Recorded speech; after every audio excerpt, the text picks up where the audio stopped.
film and TV world, starting from the medicine god. Greetings, fellow multiversal adventurers. It's an honor to have you back in this saga that has us all hooked. Official channel statement: this story is 100% epic fiction. So please don't attempt real magic, the results aren't guaranteed and insurance won't cover it.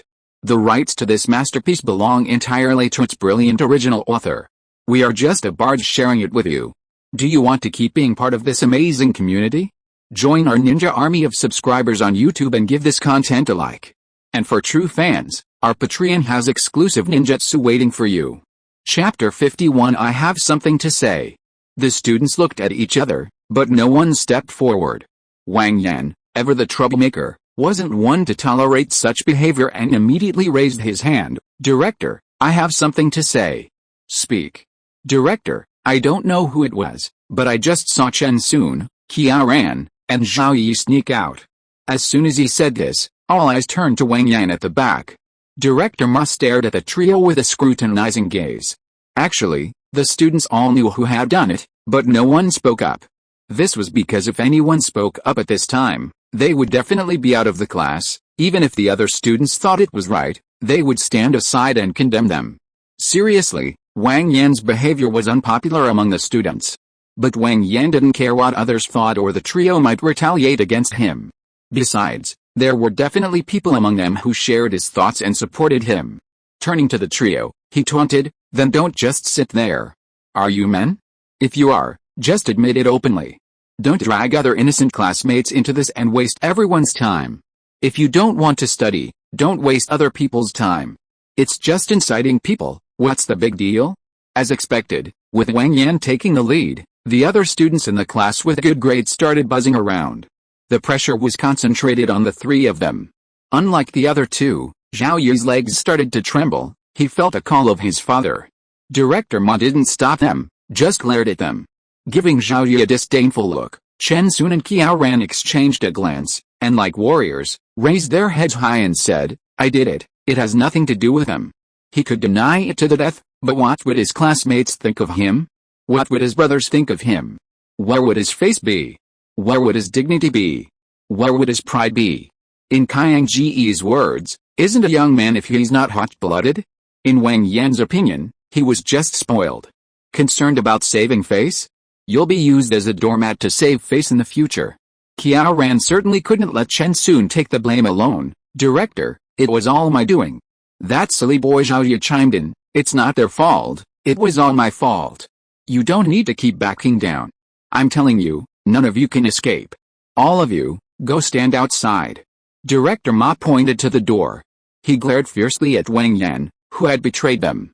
The trio, outwardly strong but inwardly anxious, left. They didn't know how to face the impending school punishment and their parents' reprimands. Seeing the three leave, Director Ma said, "All right, all of you, study hard." Then he went out to deal with the trio. The classmates glanced at Wang Yan, some with complicated expressions, others with disgust. Wang Yan ignored them, sitting there casually flipping through his book. Fang Wei looked at Wang Yan worriedly, then turned away without saying a word. Lin Jiamo slammed her hand on the table angrily, protesting, "How could you do this? How could you betray them? Just because they wanted to watch the game, they signed a petition and cut off the power, completely disregarding the feelings of other students. Do you think they did the right thing?" Lin Jiamo didn't speak, and Wang Yan ignored her, looking at the other students who were watching the commotion with great interest, and asked, "Do you think they did the right thing?" After a long pause, a girl with large glasses weakly said, "I don't think so." Wang Yan knew her. This girl was among the top students, the class's study committee member, and a great help to the teacher. With a study committee member speaking, the others were easier to talk to. "I also think it's wrong. They didn't even consider us." Apart from those who shared the same views, most of them harbored deep resentment towards them. Some held grudges and started bringing up old grievances. Wang Yan looked at Lin Jiamo, who wanted to defend her friends but didn't know what to say, and shrugged. "All right." Wang Yan patted the table and said, "Everyone, quiet down and study." As soon as he finished speaking, the students quieted down, gradually punctuated only by the sound of turning pages and the scratching of pens on paper. Wang Yan smiled slightly. They were all just kids. Through two incidents, coupled with Wang Yan's leadership and unquestionable demeanor, and with the approval of some, the conformity of others, and the resentment of others who dare not speak out, Wang Yan had already gained prestige and influence in the class. Of course, there were bound to be many who gossiped behind her back, but at least no one dared to cause trouble on the surface. Lin Jiamo watched this scene, unsure of what to do. Especially since none of her close friends stood up to support her. Knowing she was no match, she snorted, glanced at Wang Yan, and sat back down indignantly. She silently wished Wang Yan well, yet worried about her best friend's safety. This was no small matter, and she could really be beaten to death. The next day, Wang Yan got up early to run and practice boxing. After finishing breakfast, he put on the school uniform that the old lady from the orphanage had helped him alter to fit, grabbed his school bag, and strolled off to school. It was morning self-study time, and Wang Yan arrived neither too early nor too late, quietly entering through the back door and settling into his seat. Lin Jiamo had arrived early, spending the morning wishing Wang Yan well, as none of her three best friends had shown up, clearly indicating their bad luck. Seeing Wang Yan enter, she glared at him, then turned away, ignoring him. Wang Yan didn't care, he knew she'd get her comeuppance eventually. Fang Wei, sitting in front of him, was also constantly watching Wang Yan, glancing back every now and then. When Fang Wei turned around, Wang Yan suddenly looked up, startling her so much she quickly turned back. It was quite amusing. Wang Yan used to be like that too. He had a crush on a girl in his class and would always unconsciously try to look at her. When she sensed someone watching her and looked over, Wang Yan would always instinctively look away. This feeling had nothing to do with fear, it was simply the shyness of a young boy and girl. However, Feng Wei wasn't secretly in love with Wang Yan, she was probably just curious and wanted to know more about him. And most of the time, the story begins with curiosity. Time flew by, and the day's classes began. She opened her book and studied diligently, determined to get into Tsinghua or Peking University. The second period ended, and it was time for the long break. The first set of National Middle School broadcast gymnastics, now beginning. I don't know which set it was, but that's the gist. Ready? 1, 2, 3, 4. 2, 2, 3, 4. After the broadcast gymnastics, a row of school leaders stood on the platform. Director Ma stepped forward and tested the microphone. Hello, hello. Students, you all know what happened during last night's self-study session. You come to school to study, not to cause trouble and disrupt the school. This behavior is extremely bad. Chen Sun, Qia Ran, and Zhao Yu are hereby publicly criticized and given a major demerit. They will be sent home for a week to reflect. They will make a self-criticism here next week at this time. I hope you will take this as a warning. As soon as he finished speaking, a buzzing sound began. Director Ma quickly stopped it. Quiet, everyone, quiet. Now let the principal speak. Everyone clap. Clap, clap, clap.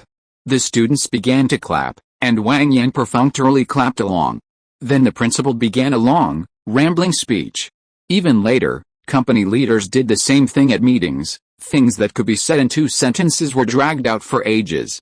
They called it the art of speaking, to help you grasp the spirit of the speech.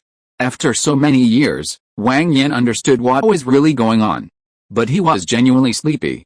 After much talk, it was finally over, and the students were led back to their classrooms in an orderly fashion. The students' reactions varied.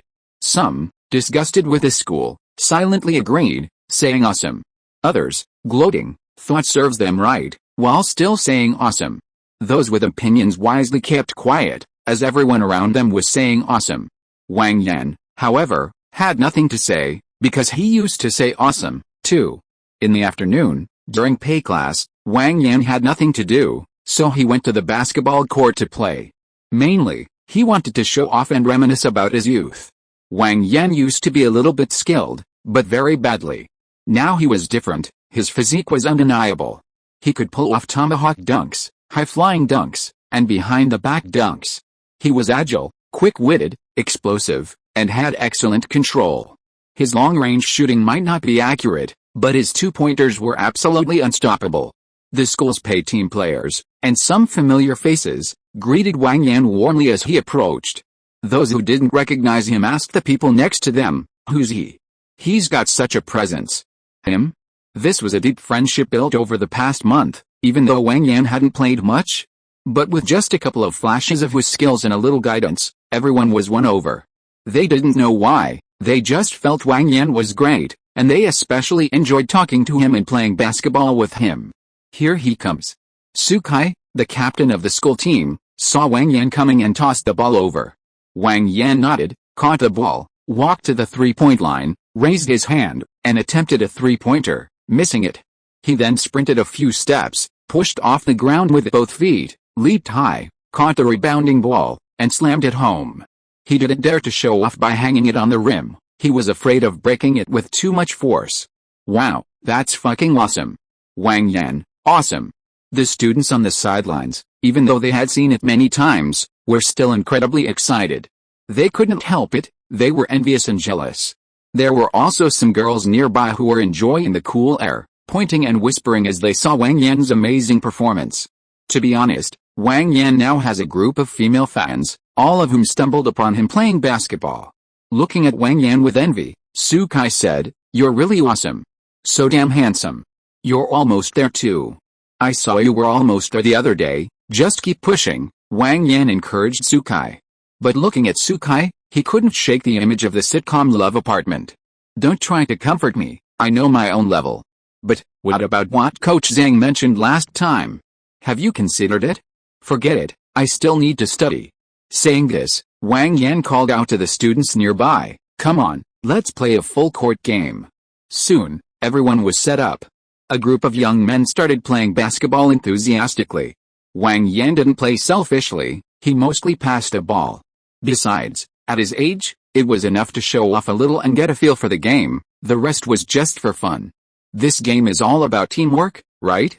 If he just grabs the ball and goes up to dunk, what's the point? It's better if he just grabs the ball and dunks from the side. They played basketball for a whole class period, and with that little bit of exercise, Wang Yan wasn't even out of breath. What Wang Yan didn't see was Feng Wei silently watching him from the left side of the court. Lin Jiamo was secretly watching him from behind a big tree on the right side of the court. Lin Jiamo had only seen him by chance. In the past month, Wang Yan hadn't played basketball much, so she hadn't run into Chen Sun and the others. She had unintentionally passed by before and seen Wang Yan's flying dunk, and she was stunned. "I didn't expect this sycophant, this annoying guy, to be able to play basketball. And he's so handsome when he plays." Her heart pounded, and she almost jumped up and cheered.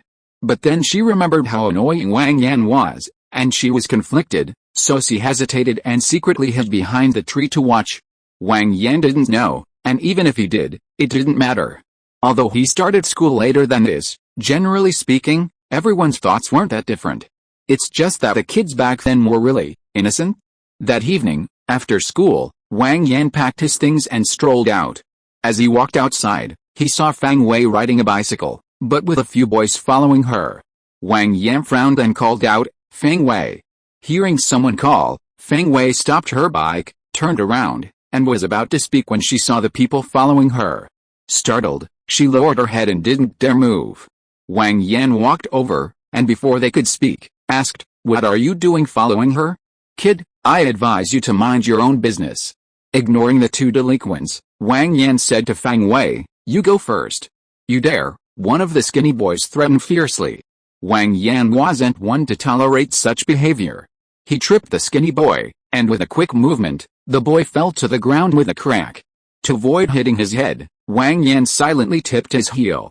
Seeing his brother taken down, the guy next to him yelled, "Damn it," and without thinking, swung his fist at Wang Yan. Wang Yan caught the incoming fist with one hand, grabbed him by the collar with the other, and simultaneously kicked him in the shin, slamming him down as the skinny guy cried out in pain. In the blink of an eye, before Feng Wei could react, both of them were on the ground. "I suggest you two shut up. After all, a gap-toothed man is pretty unsightly," Wang Yan said, his foot on them. Hearing this, the two lying on the ground, groaning in pain and spouting threats, wisely shut their mouths. "All right, you can go now. But you." "It's fine, go home," Wang Yan said firmly. Hearing Wang Yan's resolute words, Feng Wei left, turning back several times. The commotion was so loud that a crowd had already gathered, all eager for the story. Wang Yan glanced around, said nothing, and tapped the two men with his foot. "Get up." The two obediently stood up and turned to run. Wang Yan grabbed their shoulders. "If you run again, I'll really get serious. The two men felt their buttocks and calves, and wisely chuckled, "Big brother, what do you want us to do? Just say the word." Wang Yan nodded. "Who sent you? Take me to him." The two men opened their mouths hesitantly. After all, they believed that kind of thing. Wang Yan hummed in response, while simultaneously squeezing their shoulders, gradually increasing the pressure. "Ouch! Big brother, it hurts, be gentle, we'll take you there, Led the way. Wang Yan released the two men. "Okay, big brother, this way." One hand rubbed their shoulders, the other their buttocks, leading the way. The surrounding crowd, having lost interest in the spectacle, dispersed with regret, but everyone was asking who the person who had just taken down the two men was. Of course, some of Wang Yan's classmates were among this group. Hearing someone inquire, one of them boasted with a cocky grin, "That's Wang Yan from Class 1, Grade 11. He added proudly, "He's my classmate." There was no way around it. This snitch, this suck-up to the teacher, although he'd seen him humiliate Zhao Yi and Qiao Ran before, he hadn't expected him to be this serious. Those two obviously troublemakers were taken down in no time? This story would probably spread throughout all 3 grade levels by tomorrow. Everyone at this age loves this kind of thing. Even those who study diligently all day, immersed in their studies, would listen with disdain and indifference to this kind of thing. Teenage passion, huh? They're all like that. Thank you, Harkin, for the 666 coin donation. Thank you, for the 200 coin donation. Thank you, for another monthly ticket donation. Thank you, for another monthly ticket donation. Thank you to Xiaobing, for the monthly ticket support. Thank you to Joe SY, for the monthly ticket support. Thank you to Cheyenne and Fanky, for the monthly ticket support. A daily thank you to all the brothers who voted and recommended. Thank you to all the kind brothers who commented and those who just read. Thank you for your kindness. Chapter 52, Becoming the Class Monitor. Big brother, we're here, this is it. The skinny guy pointed to a dozen or so teenagers squatting or standing nearby, smoking cigarettes. This was a small shop not far away, also one of their hideouts. Let's go. With that, Wang Yan walked over. The group of people over there also saw them, and one of them raised his head and said, "Brother Lei, Skinny Monkey and the others are back." The one called Brother Lei was smoking and bragging to the shop owner. Hearing this, he turned around and looked at the 3 people walking over. He was a little puzzled to see Wang Yan, whom he didn't recognize, but he didn't take it seriously, assuming that the 2 of them had brought him along to recognize him. "Skinny Monkey, how did things go?" "Brother Lei, he." The skinny guy didn't dare to speak, and pointed to Wang Yan next to him. Seeing the skinny guy like this, Brother Lei understood that they had run into trouble. He walked up to Wang Yan. "Brother, you look unfamiliar, where are you from?" There are fools who would rush in without saying a word, but it was clear that Brother Lei was not one of them. If someone dares to come alone, they must have something to rely on. Making an enemy without knowing their background isn't a matter of being hot-blooded, it's a sign of a problem with your brain. Ignoring the arrogant attitude, Wang Yan asked, "What do you want those 2 to do with Fan Wei?" Wang Yan's lack of respect, with so many underlings watching, was disrespectful. Lei Ji's eyes flashed dangerously, and he said through gritted teeth, "Brother, this has nothing to do with you. I advise you to mind your own business." Ignoring the idiot's threat, Wang Yan suddenly punched Lei Jie in the stomach. Lei Jie doubled over in pain, and Wang Yan slapped him hard across the face, knocking him to the ground. Startled by the sudden pain, Lei Jie curled up, rubbing his face as he lay on the ground. The underlings nearby were stunned by Wang Yan's sudden action, staring wide-eyed at each other. "Ouch, what the hell are we waiting for? Let's get him." Lei Jie, regaining his senses, cursed, rubbing his face. Fighting is a daily activity for everyone, and nobody backs down. The henchmen exchanged glances. "Siaoni, let's get him." They swarmed forward. These thugs who couldn't even land a proper punch were no match for Wang Yan. He dodged left and right, weaving through the crowd. After a moment of chaos, the henchmen who had rushed in were rolling on the ground howling. This included the 2 who had brought Wang Yan over. They were still angry after being beaten by him. Seeing so many people attacking together, they thought victory was assured, and it would be a disservice not to kick Wang Yan. But who could have imagined that Wang Yan was such a fighter? More than 10 people, all taken down. Wang Yan didn't kill them, They only suffered superficial injuries that would heal in a couple of days. He walked up to Brother Lei and gently nudged him with his foot. Brother Lei, right? Can you talk properly now? No, my name is Liu Lei. You can just call me Xiao Lei, Liu Lei silently told himself, while forcing a smile despite the pain. Actually, it's nothing, it's just that my brother was beaten to death because of her, and I'm a little upset. Nodding, Wang Yan said, then, Xiao Lei, next time you need something, just come to me directly, okay? No problem, big brother, no problem at all. Liu Lei nodded hurriedly. Wang Yan stepped on his ankle, slightly increasing the pressure. Oh? So you really plan to come after me? To get revenge on me? Ouch! I was wrong, big brother, it hurts, I won't come after you, I won't come after you. After he finished speaking, Wang Yan lifted his foot, and before Liu Lei could even breathe a sigh of relief, he stepped on his other ankle. If you don't come after me, who will you come after? Are you going to cause trouble for Fan Wei? Liu Lei was in so much pain that tears came down his face, and he hugged Wang Yan's leg with one hand. Big brother, I was wrong, I was really wrong, I won't come after anyone, I won't come after anyone. As soon as he finished speaking, seeing that Wang Yan seemed to have relaxed his guard, he shouted fuck you, and pulled out a dagger from his pocket with his other hand and stabbed at Wang Yan. Wang Yan reacted swiftly, bending down and grabbing the hand holding the dagger. Liu Lei's face flushed red, and he didn't move an inch closer. Suddenly, the hand he was using to grab Wang Yan's thigh lunged upwards, preparing for a swift attack. Wang Yan snorted coldly, bringing his legs together, and, still holding Liu Lei's dagger-wielding hand, aimed for his other arm. The powerful force from his hand was too much for Liu Lei to resist. Just as the dagger was about to strike his arm, he struggled to kick, trying to break free, but sitting on the ground, it was futile. Liu Lei cried out, big brother, I was wrong, I was wrong. Ignoring his cries, Wang Yan, still holding Liu Lei's hand, slowly, amidst Liu Lei's desperate cries, plunged the dagger into his arm. Liu Lei turned his head and screamed in despair, ah! The henchmen beside him fell silent, their mouths agape as they watched. They'd heard stories of people killing others, or stabbing someone so badly they nearly died. But they'd never actually witnessed it themselves, such things were rare. After shouting, Liu Lei stopped because he didn't experience the excruciating pain of a stab wound to his arm he'd expected. He turned his head blankly, staring at the knife resting on his arm. Liu Lei pouted, his emotions churning, and he was about to burst into tears. I think you should be quiet, Wang Yan said, pushing the knife down a little further. Ouch! Big brother's right, be quiet, I promise I'll be quiet. The pain brought Liu Lei back to his senses, and he quickly nodded in agreement. I advise you not to even think about making a phone call, Wang Yan said, turning to the shop owner who was quietly making his way into the store.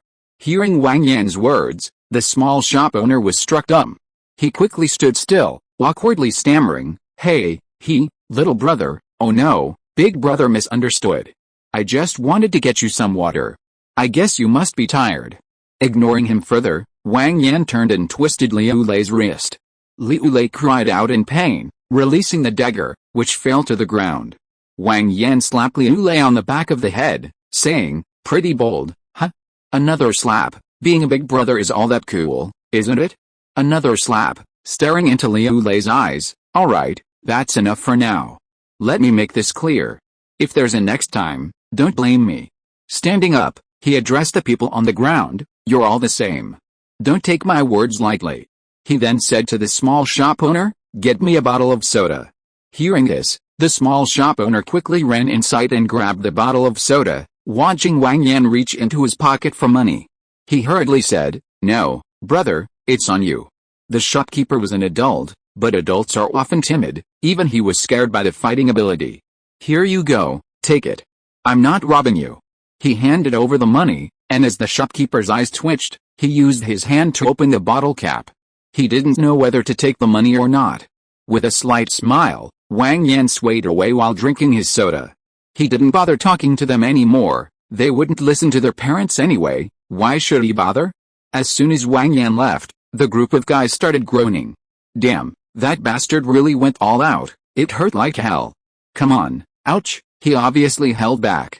One of them got up, aggravating his injuries, and twitched. The skinny guy and the other guy endured the pain. They had been beaten the hardest by Wang Yan. "Brother, are you alright?" The two exchanged a glance and quickly went over to show their concern, otherwise they were probably doomed. Before the eldest brother could speak, one of them got up and kicked the skinny guy. "Damn it, it's all your fault. Otherwise, would we brothers be like this?" Liu Lei had been a force to be reckoned with for a long time, so he didn't dare take his anger out on Liu Lei, only the skinny guy and his companion. This stirred up the others, and one by one they got up and started kicking the skinny guy and his companion without saying a word. After a while, Liu Lei finally called a halt. He had nowhere else to vent his anger. "Big brother, are we just going to let this go?"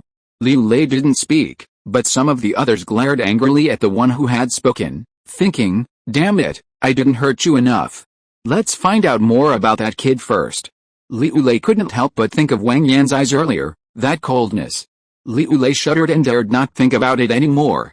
The next day, Wang Yan strolled to school as usual and saw Fang Wei waiting at the gate from afar. Seeing that Wang Yan was unharmed and walking towards her unhurriedly, Fang Wei was happy and breathed a sigh of relief. She had been worried all night and couldn't sleep at all. She quickly ran to Wang Yan. "Are you alright? What do you think?"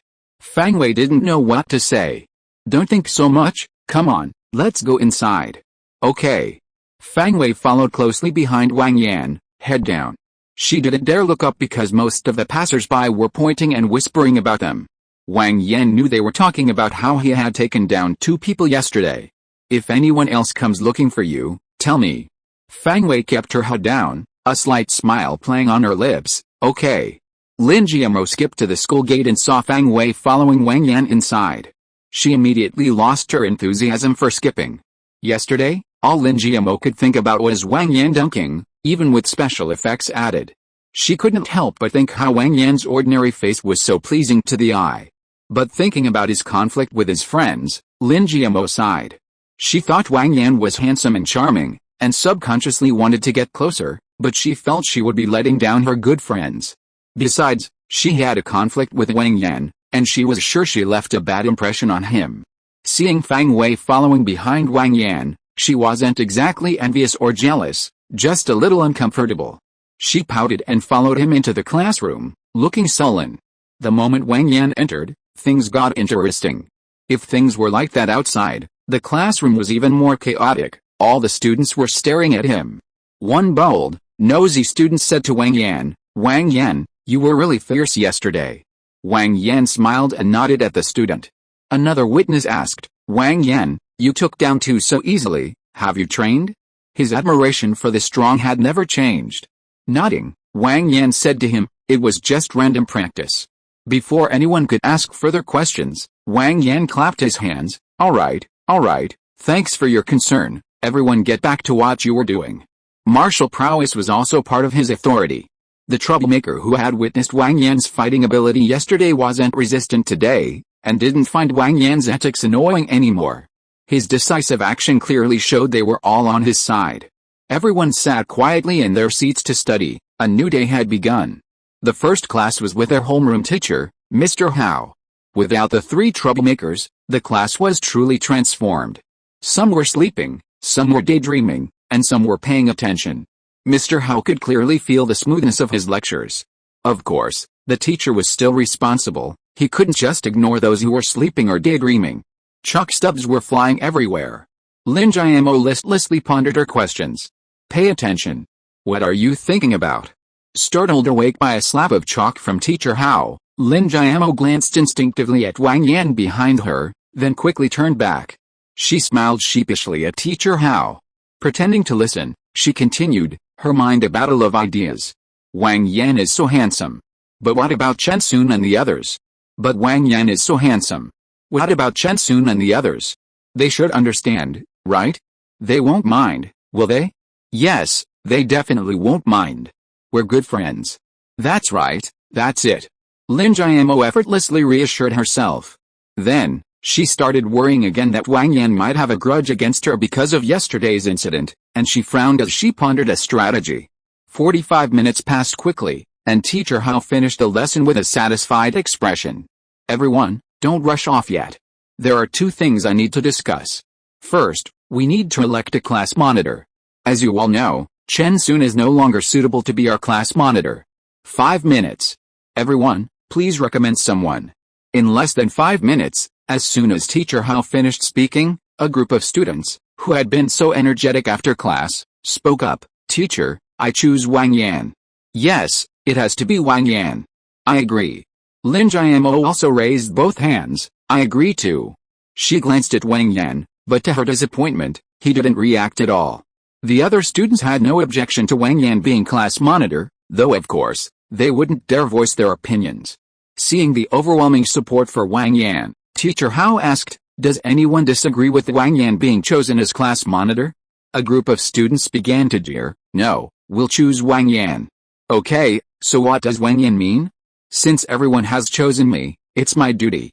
Alright, let's have our new class monitor, Wang Yan, say a few words. Let's give him a round of applause. Standing up and walking to the podium, Wang Yan said loudly, everyone, just focus on your studies. If you have any problems or need help, feel free to come to me. That's all. The delinquent students below clapped and cheered. They knew what Wang Yan meant. The other students also smiled. They were often bullied too. There was nothing more to say. Alright, everyone quiet down, let me tell you about the second thing. Teacher Hao looked at the quiet students and nodded in satisfaction. The second thing is that the school is holding a bulletin board competition, representing our class's image. This time, we can't be last again like last time. Wang Yan, what are your thoughts? Are there any students who are good at drawing? Wang Yan understood this situation. The students were still shy and didn't want to show off. This kind of thing depends on experience. Some people will become incredibly outgoing and competitive, always striving to be the best. Others will remain quiet and unassuming, hiding their talents for life. Seeing no one respond, Wang Yan said, it's okay, if you can draw, just raise your hand. It's a good thing to bring honor to the class, what's there to be embarrassed about? A petite girl shyly raised her hand. Feng Wei hesitated for a long time before weakly raising her hand. Lin Jiamo was different, she wanted to stand up the first time Wang Yan asked, but she was still a little embarrassed. The second one was really going all out, practically jumping for joy, gesturing wildly with both hands. Wang Yan was quite puzzled when he saw Lin Jiamo raise her hand, he didn't remember her having these skills. Alright, it's up to you three. The theme is 50th anniversary of the founding of the People's Republic of China, turning a new page in the century, welcoming a new future. You three can discuss it later. The three nodded, each with their own thoughts. What do you think, teacher? Teacher Hao nodded, she thought it was good, let's do it your way. Then she said, alright, everyone hurry up and go to the restroom, the second class is about to start. After saying that, she picked up her things and left. Thank you, Zia Aoi, for the 1,000 coin reward and monthly ticket support. Thank you, Fuxin Wen, for the 500 coin reward and continued support. Thank you, Leo, for the 500 coin reward and monthly ticket support. Thank you, Love Hanfei, for the monthly ticket support. Thank you, Wu Nai Shui Changdong, for the monthly ticket support. Thank you to Black Toolbox, for your continued support with monthly tickets. Thank you to Fatty Horse, for your support with monthly tickets. Thank you to Father Big Brother, for your support with monthly tickets. Thank you to Maple Leaf Meets Moss, for your support with monthly tickets. Thank you to Does the Wind Leave a Trace, for your support with monthly tickets. Thank you to Bookfriend 201903261842198836, for your support with monthly tickets. Thank you to Bookfriend 160,601,211,317,162, for your support with monthly tickets. Thank you to Bookfriend 20210150859155572, for your support with monthly tickets. A daily thank you to all the brothers who voted and recommended. Thank you to all the brothers who commented and those who just read the book. Thank you, brothers. P.S. I've almost forgotten who voted for me multiple times. Please forgive my rudeness, I sincerely apologize. Thank you so much, brothers. Chapter 53 Emotions are selfish. Smiling and nodding to thank his classmates for their congratulations, Wang Yan returned to his seat. At lunchtime, Wang Yan took his lunchbox to the cafeteria and bought a few dishes. Feng Wei, Lin Jiamo, and the petite and pretty girl named Zhaozi were eating and discussing how to make the bulletin board. Some classmates, wanting to get closer, moved their chairs and tables to share with Wang Yan at the back. This was something Wang Yan couldn't change, after experiencing so much. No matter how much he tried to control himself or integrate, he was still different, standing out from the crowd. Plus, he was now the class monitor, and quite powerful at that. The influence of long-standing relationships meant even elementary school students knew to cultivate a good relationship with the class monitor. Wang Yan didn't put on airs or act superior. He answered their questions with a smile, occasionally asking questions to subtly guide them, and everyone was happy. Amidst the laughter and playful banter of his classmates, Wang Yan ate the cafeteria's large pot of food with relish. The three people who had been discussing earlier were also drawn to Wang Yan's laughter and merriment. Lin Jiamo, being the mischievous girl she was, always wanted to join in the fun. The cheerful atmosphere felt incomplete without her. Besides, she had already reassured herself, her good friends would surely understand. "Let's go eat with Wang Yan. We've talked enough, you two go ahead," Zhaozi said softly. She was clearly a shy and timid girl. Lin Jiamo didn't mind. Her classmates knew Zhaozi was usually quiet, and Lin Jiamo was slightly surprised by her talent. "Then let's go, Feng Wei." Knowing Feng Wei and Wang Yan were much closer, she picked up her lunchbox and left. Feng Wei opened her mouth to refuse, but Lin Jiamo had already turned and taken 2 steps, so she didn't say anything and followed behind Lin Jiamo towards the back of the classroom. Lin Jiamo came over and started shooing them away. "Hey, go, make room for us." In school, it wasn't uncommon for boys to do this to girls, even if they were annoyed. 2 of them, who were on good terms with Lin Jiamo, shook their heads helplessly. "Don't call out, sit here with me." Lin Jiamo quickly chuckled and thanked them. Wang Yan was eating his rice when he saw the 2 of them sit down, but he didn't say anything. Lin Jiamo smiled and moved closer to Wang Yan. "Sorry about yesterday, I thought about it when I got home and I think what you said makes sense." He was completely confused, he hadn't even made a move. Wang Yan even wondered if his charm was really that strong now. He was gritting his teeth yesterday, and he figured it out overnight. You can't guess what a girl is thinking, that's not his area of expertise. He couldn't grasp those wild ideas, so he simply stopped thinking about it. "It's okay, it's good that you figured it out." He then nodded to Feng Wei, "Let's eat." Feng Wei ate silently without saying a word. Lin Jiamo, unlike Wang Yan, saw that the conversation had already started and Wang Yan didn't seem to mind, so she curiously inquired, "What were you talking about that made you laugh so happily?" Wang Yan said, "We were talking about." Haha. At 9 o'clock in the evening, Wang Yan slowly packed his things as usual and strolled out. He walked along a small alleyway, his usual route home. Wang Yan walked towards a group of 20 or 30 people ahead without changing his expression. When he got closer, Wang Yan stopped and asked with a smile, "Finished writing your self-criticisms?" The group leading the way was, unsurprisingly, Chen Sun's trio. Wang Yan was prepared for their revenge. After all, 2 were from wealthy families, and 1 was a sports student, always bossing others around. None of them were the type to swallow their pride. Perhaps Qiao Ran's personality was relatively better, but even so, when you have the ability to punish others, why should you swallow your pride and let them take advantage of you? Wang Yan had driven them to complain to the teacher. It would be strange if they tolerated his behavior and just let him get away with it. Chen Sun and Qiao Ran looked fine, so they probably weren't beaten too hard. Zhao Yu was in the worst shape, his face was swollen, clearly from his father's slap. "Stop talking nonsense. I'll give you a chance. Kneel 3 times and call me Grandpa, and we'll let you go," Chen Sun said with a sinister smile. "Yeah, kowtow. Otherwise, this isn't over," Zhao Yu chimed in. Qiao Ran remained silent. Wang Yan had no interest in wasting words. As usual, he slapped Chen Sun aside. Then he kicked Qiao Ran in the stomach, turned, and delivered a powerful punch to Zhao Yu, instantly knocking all 3 of them down. Chen Sun shook his head, got up, and charged at Wang Yan. "Brothers, get him." Accompanied by shouts, the alley was filled with crashing and banging, eventually punctuated only by groans. Even in open space, they were no match for him. Not to mention the alley wasn't wide, and only 3 or 4 people were attacking Wang Yan at the same time, all of them hesitant and restrained. Wang Yan was a fighter, but not a god of war.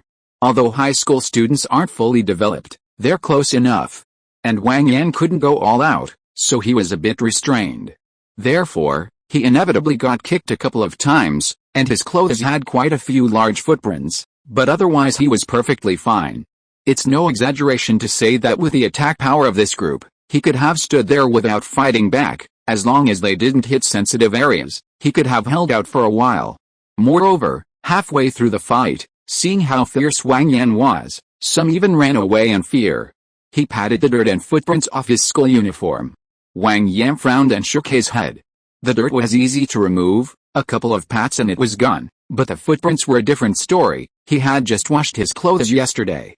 He walked over to Chen Sun, who was slumped against the wall, squatted down, looked into Chen Sun's eyes, and suddenly raised his hand.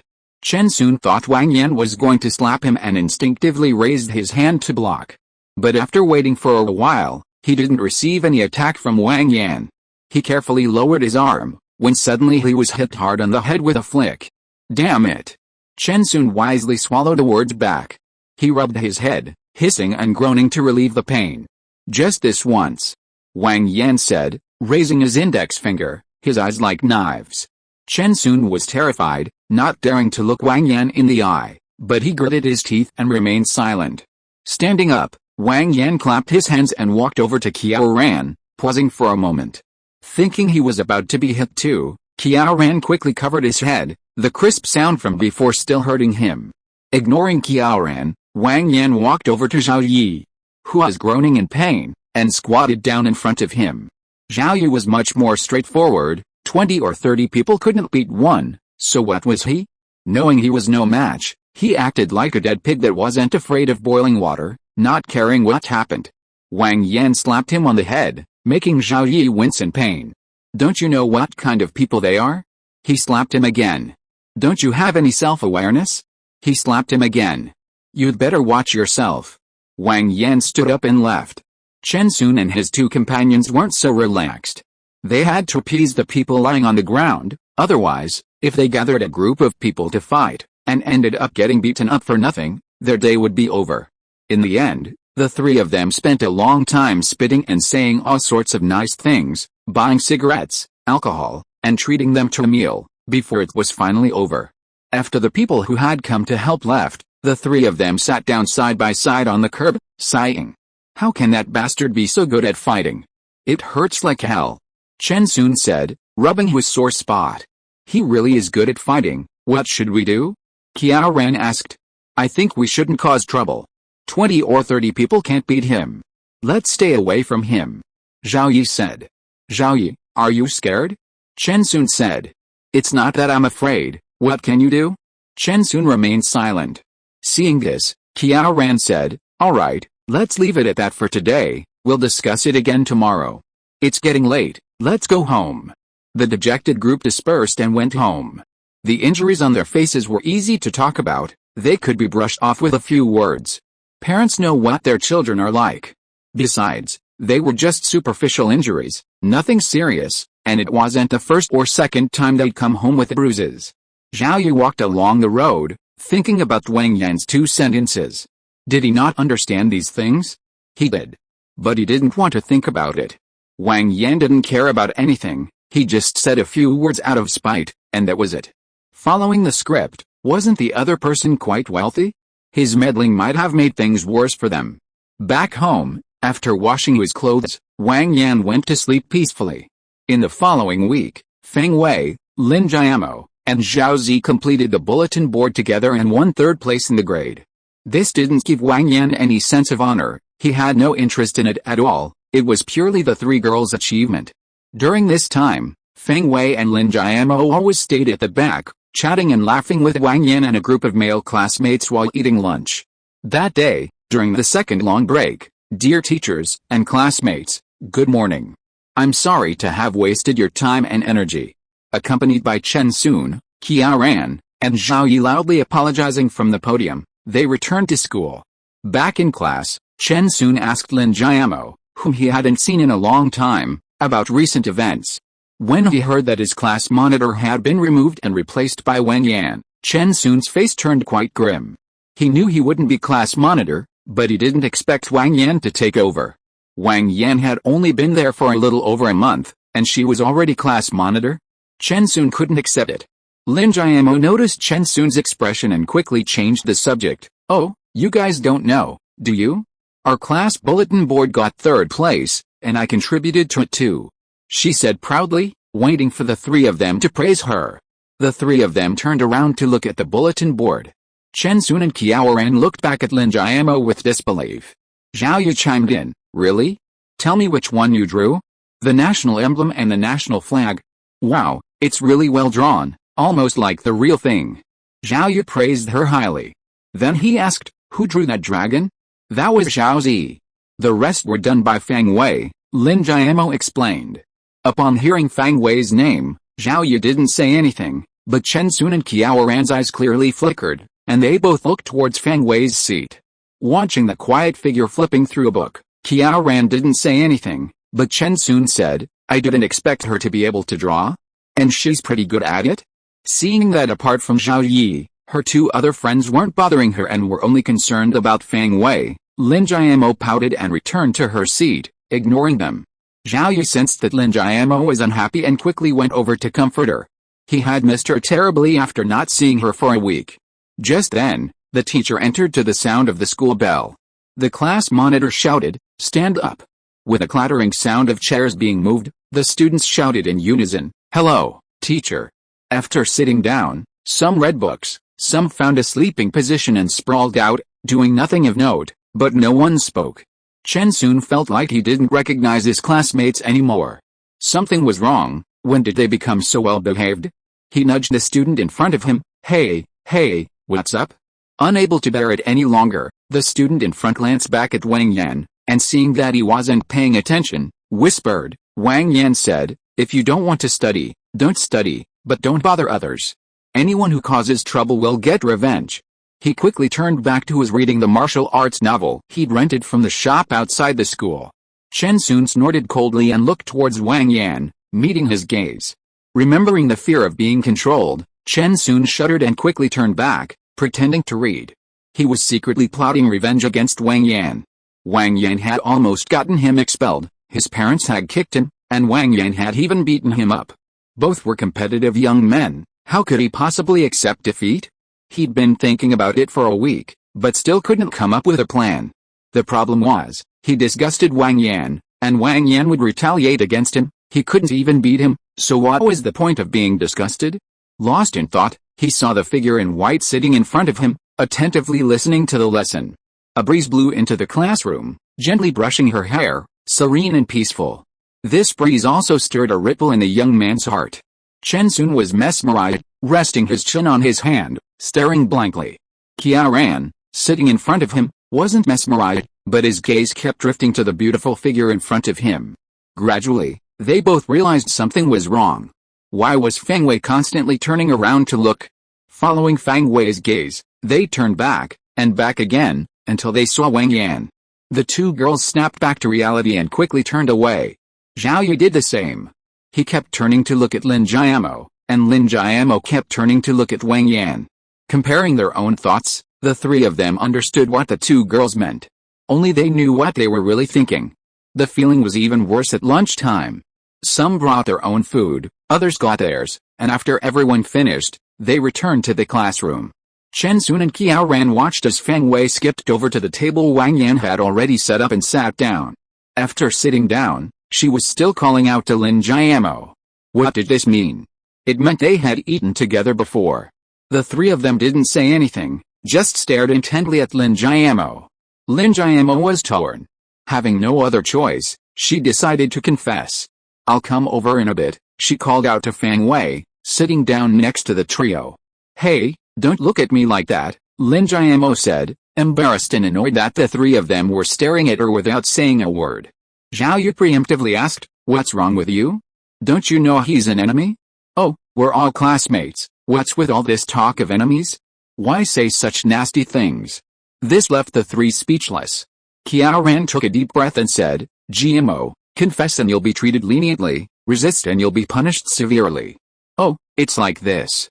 Then, Lin GMO recounted what happened that day. She then mentioned watching Wang Yan dunk the next day and the fight at the school gate that night. "You guys don't know, he was so cool back then," Lin Jiamo whispered, her eyes filled with longing. After saying that, Lin Jiamo blinked her big, innocent eyes at the three of them. "You know, I have no resistance. You'll forgive me, right?" Hearing Lin Jiamo's words, Zhao Yu felt as if he had been stabbed 3,000 times, his heart aching so much he couldn't breathe. Forcing back his grief, he blurted out without thinking, "Yes, of course we will." Before he could finish, Chen Sun and Qiao Ran both looked at him. Zhao Yu wisely chose to remain silent. Chen Sun said angrily, "GMO, this is betraying our friendship. Have you thought this through?" Hearing this, Lin Jiamo felt a pang of sadness, pouting and hesitating, unsure what to do. After thinking it over, she didn't answer, simply finishing her meal in silence and returning to her seat. Fang Wei wasn't stupid, she knew what was going on, but she didn't comfort Lin Jiamo. Did she know Lin Jiamo had feelings for Wang Yan? Of course she did. Although they had gotten along quite well recently, feelings are selfish. She couldn't say she was gloating, but she certainly had some thoughts about it. "Thank you, for the 500 coin reward. Thank you, 0, for the 100 coin reward. Thank you, for the monthly ticket. Thank you, 201903261842198836, for the monthly ticket. Thank you again to brother, for your monthly ticket support. Thank you to brother, for your monthly ticket support. Thank you to brother, for your monthly ticket support. Thank you to brother, for your monthly ticket support. Thank you to brother, 150,505,125,601,988, for your monthly ticket support. Thank you to brother, for your monthly ticket support. Thank you to brother, 3,379,548, for your monthly ticket support. Thank you to brother, for your monthly ticket support. Thank you to brother, Zeiss, for your monthly ticket support. Thank you to brother, 20180806023420585, for your monthly ticket support. Thank you to brother, for your monthly ticket support. Thank you to brother, for your monthly ticket support. Daily thanks to all the good brothers who voted and recommended. Thank you to all the brothers who commented and those who only read the book. Thank you, brothers. Chapter 54. You take this money. Fang Wei's little bit of joy and happiness didn't last long. It has to be said that anyone who appears lively, cheerful, and carefree on the outside, unless they're a fool, must have deep wounds inside. No one comforted her, and she didn't need anyone's comfort. Lin Jiamo thought about it all night, and the next day she was still as lively and energetic as ever. But at lunchtime, amidst Zhao Yi's despair and Chen Sun and Qiao Ran's disappointed gazes, she skipped over to Wang Yan's side. Hearing the laughter and playful banter behind her, the three of them ate their meal with a bitter taste. "Do you have any ideas?" Zhao Yu asked Chen Sun beside him. "If I had a way, would I have waited until now? We can't exactly kill him, can we?" Chen Sun said irritably. If they really wanted to kill Wang Yan, not only could they not handle the consequences, but they couldn't even do it. Would their fighting ability be a joke? Besides, they were just spoiled and used to bossing people around, they weren't at the point of fighting. The three of them looked at each other and sighed. This class had become unrecognizable to them. Although high school students understand many principles, they are still inevitably somewhat immature in their thinking, not very good at pretending, and prone to strong likes and dislikes. The idea that if you two aren't good, I shouldn't play with you anymore is unavoidable. Even adults sometimes act this way. They think Wang Yan's words make sense, and if they think they don't, others say they do, so they also think they do. The trio is seen as self-centered and inconsiderate of others. Therefore, they distance themselves from the trio and stop hanging out together. Their former friends are gone, and the classmates they used to joke and tease with don't pay them much attention anymore. They are no longer the popular figures in the class. Under Wang Yan's authority, the three of them dare not cause trouble and can only sigh helplessly. This is the kind of class Wang Yan wants, and it should be like this. After class, they can do whatever they want. Wang Yan doesn't interfere. Those who want to study in class can study, and those who don't can just stay quiet and doze off. This wasn't the case now. Some teachers were really strict and wouldn't tolerate your misbehavior, they'd actually kick you. And if your parents found out, you'd likely get a beating. I don't know about others, but Wang Yan was kicked from elementary school all the way to high school. With Wang Yan's discipline, the class situation improved. Those who knew how to study still studied diligently. Many who slept, skipped classes, or daydreamed started studying instead. There was no other way. You couldn't sleep all the time, and you couldn't skip classes all the time, plus talking would get you punished. There weren't smartphones back then, so with nothing else to do, reading was the only option. After a midterm exam, Wang Yan ranked in the lower middle. After all, he wasn't a genius, and he'd only studied for a little over 2 months. That was a good result. This was thanks to his high spirits and the strong learning ability cultivated through his experiences in multiple worlds.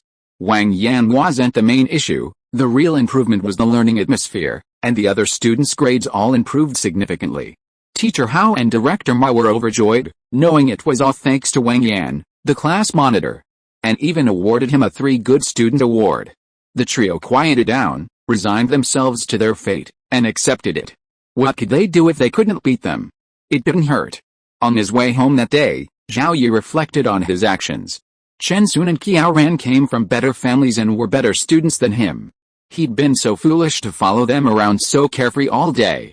Their friendship might be genuine, but even if it was, he had to work hard for the future. Otherwise, while they achieved great success, he'd be stuck doing manual labor.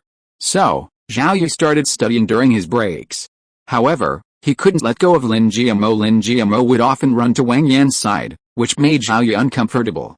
Therefore, after class, under the watchful eyes of Chen Sun and Qiao Ran, he would linger near Lin Jiamo, playfully teasing her. At first, he was probably afraid of Wang Yan, but as Lin Jiamo spent more time with him, he learned what kind of person Wang Yan was and gradually lost his fear. Sometimes he would play ball with Wang Yan, and over time their relationship eased. Moreover, when he was with Wang Yan, sometimes a casual remark from him could make him think for a long time. He felt that following Wang Yan was much better than following the other two. He was gradually starting to distance himself from the trio. Chen Sun and Qiao Ran saw all this, but they were powerless to stop Zhao Yi's betrayal. If they could beat someone, no one would be lenient. But if the opponent was too strong, and there wasn't a deep-seated hatred, and they couldn't retaliate, they would begin to examine themselves and try to find reasons to convince themselves to become a giant in their own hearts. They had long understood that they were ultimately in the wrong, but youthful pride prevented them from trying to mend their relationship with Wang Yan. The only thing that comforted them was perhaps Wang Yan's relatively poor grades, which gave them a sense of superiority. Zhao Yi couldn't let go of Lin Jiamo, so neither could they of theirs towards Feng Wei. They came from well-off families, loved to play and have fun, and attracted the admiration of many young girls. Even though almost no one in the class paid them any attention, there were still some who secretly liked them. But feelings are unpredictable, no one could change them, and the two of them had their eyes on Feng Wei. They pretended not to know each other's feelings, engaging in back-and-forth interactions, walking together, bumping into each other, seizing opportunities to talk to her, all to curry favor with Feng Wei. However, this time they were more reserved. Feng Wei was close to Wang Yan, and they dared not write anything irrelevant on the blackboard. That would be suicidal. With Wang Yan around, Feng Wei had no intention of getting closer to either of them, always politely keeping her distance. Feng Wei's aloofness had no effect on them. Perhaps it was the image of her in the sunlight that was etched so deeply in their hearts, or perhaps it was revenge for stealing Wang Yan's girlfriend. Whatever the reason, they shamelessly pressed their way in. Wang Yan saw all their actions, but it was utterly useless. Their youth was destined to pass quickly. The whole he likes her, she doesn't like him, she likes him nonsense was something they would never experience in this lifetime. Wang Yan's only contribution to Feng Wei's life was helping her move a table and solving her problem when they first met, which solidified his place in her heart. With some guidance in their daily interactions, things were pretty much settled. Didn't you notice how long Feng Wei's hair had grown? That day, at lunchtime, Lin Jiamo said, "Next week is New Year's Day, the millennium is almost here, what should we do?" Zhao Yi chimed in, Yeah, let's go out and have some fun." The trio was basically disbanded. Feng Wei nodded in agreement. The others echoed, saying it would be more fun to go out with a group. "Let's have some fun then," Wang Yan said casually. "After the party, how about we get some skewers and then go to Bihei Park?" Great! Lin Jiamo exclaimed happily. Fang Wei also smiled and agreed. Zhao Yi and the other classmates didn't say anything. There weren't many things to do, and Bihei Park was perfect. Okay, it's settled then, Wang Yan decided. No one objected. They were all calculating how to tell their parents later, hoping to get some money. Time flew by, and it was December 31st, 1999. Class 1, Grade 11. Celebrating the new millennium, the students were laughing, singing, and dancing. In the space created by the tables, a male student, holding a worn-out wooden guitar, sang "No Place to Die," a slightly wild rendition of "In the Sea of People, There Are You and Me," and meeting, getting to know each other, and learning from each other. Some students joined in the fun, creating a joyful atmosphere. Thank you everyone," the boy said, suppressing his excitement amidst enthusiastic applause, as he returned to his seat. That was about it. Teacher Hao walked to the center and said, "All right, students, the party is almost over. But why didn't I see the class monitor perform at talent? As the class monitor, you have to set a good example. I have to criticize you for that," Teacher Hao said to Wang Yan with a smile. At this point, some mischievous students started to jeer. "Class monitor, let's have one. Class monitor, let's have one." The voices gradually converged, becoming deafening. The students were extremely satisfied with Wang Yan. He was humble and helpful. They could just go to him for help, and as long as it wasn't excessive, there wouldn't be any problems. Therefore, apart from Chen Sun and Qiaoran, no one in the class dared to boss Wang Yan around, and some didn't dare. Did they see those good-for-nothing thugs outside the school who extorted and robbed people? "Let's have one, Wang Yan," Teacher Hao said with a smile. She had been truly enjoying herself these past few months. She didn't have to worry about anything in the class. Moreover, the students' progress was obvious, and the school leaders praised her lavishly. Some parents even gave her gifts to thank her for her children's improved grades. These were all expressions of gratitude from the parents, and it was difficult to refuse them. Those who couldn't refuse had to reluctantly accept them. The school knew what was going on and, of course, wouldn't find fault. Seeing the students' enthusiasm, Wang Yan had no choice but to reluctantly put on a little show of bravado. Wang Yan smiled and stood up, walking over to the boy he had just spoken to, and slung his worn-out wooden guitar over his shoulder. He had learned to play the guitar a long time ago, including some music theory, but hadn't continued after getting the basics. Mainly, it was incredibly effective at flirting with girls, and to make up for his past failures, he had specifically learned a few moves. He walked to the center of the room, strummed the strings twice, and quieted the students. "I can't let your enthusiasm go to waste, so I'll sing a song." Seeing the students about to cheer and applaud, Wang Yan pressed his hands down to signal silence. "This is a song I wrote myself in my spare time. It's called Your Answer," Wang Yan said shamelessly. The guitar music began softly, and Wang Yan began to sing. "Perhaps the world is like this, and I'm still on my way. Embracing the rainbow towards the wind, bravely moving forward. Perhaps I can only remain silent, tears welling in my eyes, yet I refuse to be weak." The song ended, the students were quiet for a moment, then applause erupted like crazy. Firstly, the song genuinely touched them. Secondly, no one expected Wang Yan to have such talent. This song is for you all. I hope everyone can stay true to their original aspirations and forge ahead. Thank you everyone. With a slight bow, Wang Yan returned the guitar to his classmates and went back to his seat. The party ended. Chen Sun and Qiaoran hadn't been involved at all. They were more like outsiders, just watching the spectacle. Chen Sun and Qiaoran stood at the school gate, pushing their bicycles, watching the large group of people laughing and joking as they left. They felt incredibly desolate. They had been like that before. Seeing Lin Jiamo and Zhao Yi playfully fighting among them made it even harder. They exchanged a glance, both seeing the dejection in each other's eyes. Qiaoran shook her head and said, "Let's go home."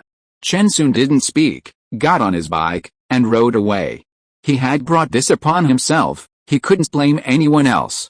Wang Yan led a group of people to a barbecue restaurant he had recently discovered. It was quite good. "Brother Li, people's here." The owner, Mr. Li, was in his 40s, looked quite wealthy, and was easygoing. Seeing Wang Yan arrive with the large group, he chuckled and said, "Hey, Brother Wang, you're here to patronize your old brother's business again. Come on, have a seat." He then gestured to a nearby waiter to push together a few tables. "Brother, your cooking is good. Of course I'll take care of you. Wang Yan handed several menus to the group of young men and women. Order whatever you like, it's on me, don't be shy. Let's split the bill, class monitor, we can't let you pay for everything, one boy said. Yes, class monitor, let's split the bill, everyone echoed. Having known them for a while, Wang Yan had a good understanding of their backgrounds. They all had various excuses to get money from their families, and of course, they'd love to eat and drink for free. If they knew any wealthy people, that would be one thing. But they didn't know Wang Yan's situation. What if he was just trying to save face? The sense of shame among young people prevented them from taking advantage of him. Hey, don't be shy, it's my thought, let's all have a good time, Wang Yan said, smoothing things over with a few more words. Some of these people were well off, some weren't, but Wang Yan wasn't short of money, so he figured he'd just go with it. Seeing they couldn't change Wang Yan's mind, the group carefully ordered from the menu. They chatted amongst themselves and finished ordering in no time. Wang Yan took the order book from the waiter and looked at the list. It was a lot.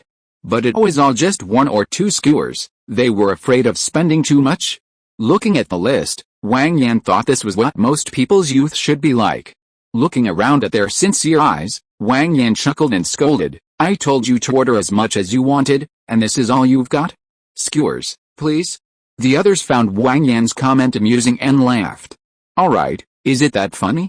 Then I'll order, you guys can make do. Turning to the waiter, he said, beef and lamb skewers, add 50 each, and chicken feet, please. After ordering, he turned back and asked, want some drinks? Hearing this, everyone hesitated, drinking might get them a beating when they got home. Wang Yan noticed their hesitation but didn't care, 3 cases of beer, and some soft drinks, please. The atmosphere was right, why would they need to offer drinks? This table was mostly made up of tough guys, who cared about getting beaten up. Oh, right, also some peanuts and edamame, and maybe a few cold dishes. Okay, that'll do for now. He then said to Mr. Lee, the barbecue vendor, Brother Lee, hurry up. Mr. Lee didn't even turn his head, impatiently replying, of course. Don't you know how fast I am? Wang Yan walked over and sat down. Fang Wei was on his left, Lin Jiamo on his right, and Zhao Yi on Lin Jiamo's right, basically, a man and a woman. Class monitor, do you come here often? You seem quite familiar with the owner. Seeing Wang Yan sit down, a female classmate asked a pointless question. I've been here quite a few times. When he's not busy, we even have a drink together. Hearing Wang Yan's answer, everyone was surprised. So, he drinks all the time? Although they had all drunk before, none of them were like Wang Yan. Fang Wei was a little curious, don't your parents care about you? To this, Wang Yan could only smile and say, they trust me completely. What could he say? That he lost both his parents at a young age and then asked them for comfort? He didn't need that, it made it sound like his parents were really, well, you know. Just then, the peanuts, edamame, and wine arrived. Wang Yan opened a few bottles and handed them to those who volunteered to drink. Those who can drink, drink. Those who can't, drink soft drinks. Don't be a show-off. After everyone had filled their glasses, Wang Yan held up the bottle and said, come on, let's have a drink, to friendship, to the upcoming new year. After drinking, everyone chatted happily. Boss Lee was indeed quick, there were quite a few people eating here, and before they had even finished talking, the dishes started arriving one after another. Eating and drinking, the atmosphere quickly warmed up. Except for a few girls who were still drinking soft drinks, everyone else started drinking alcohol. They didn't drink often, and they weren't gifted drinkers, so after a couple of drinks, some of them started to let loose. The seating was already in disarray, some groups of boys together, some groups of girls together, and some groups of men and women together. When no one was paying attention, Wang Yan felt Fang Wei tugging at him. Wang Yan turned to look, and Fang Wei whispered to him, take this money. As she spoke, she reached down to hand him the crumpled bills she was clutching. Looking at the crumpled bills and then at her flushed face, Wang Yan shook his head and said, no need, I really have it. To avoid her doubting him, Wang Yan put his left hand into his pocket and took out about 1,000 yuan from his special storage. He gestured with his lip. He patted Fang Wei's head, eat in peace. Wang Yan didn't say much more. Young girls are prone to overthinking, and she had spent a long time mentally preparing herself before mustering the courage. Fang Wei was relieved, But Wang Yan's sudden action had thrown her into a state of turmoil.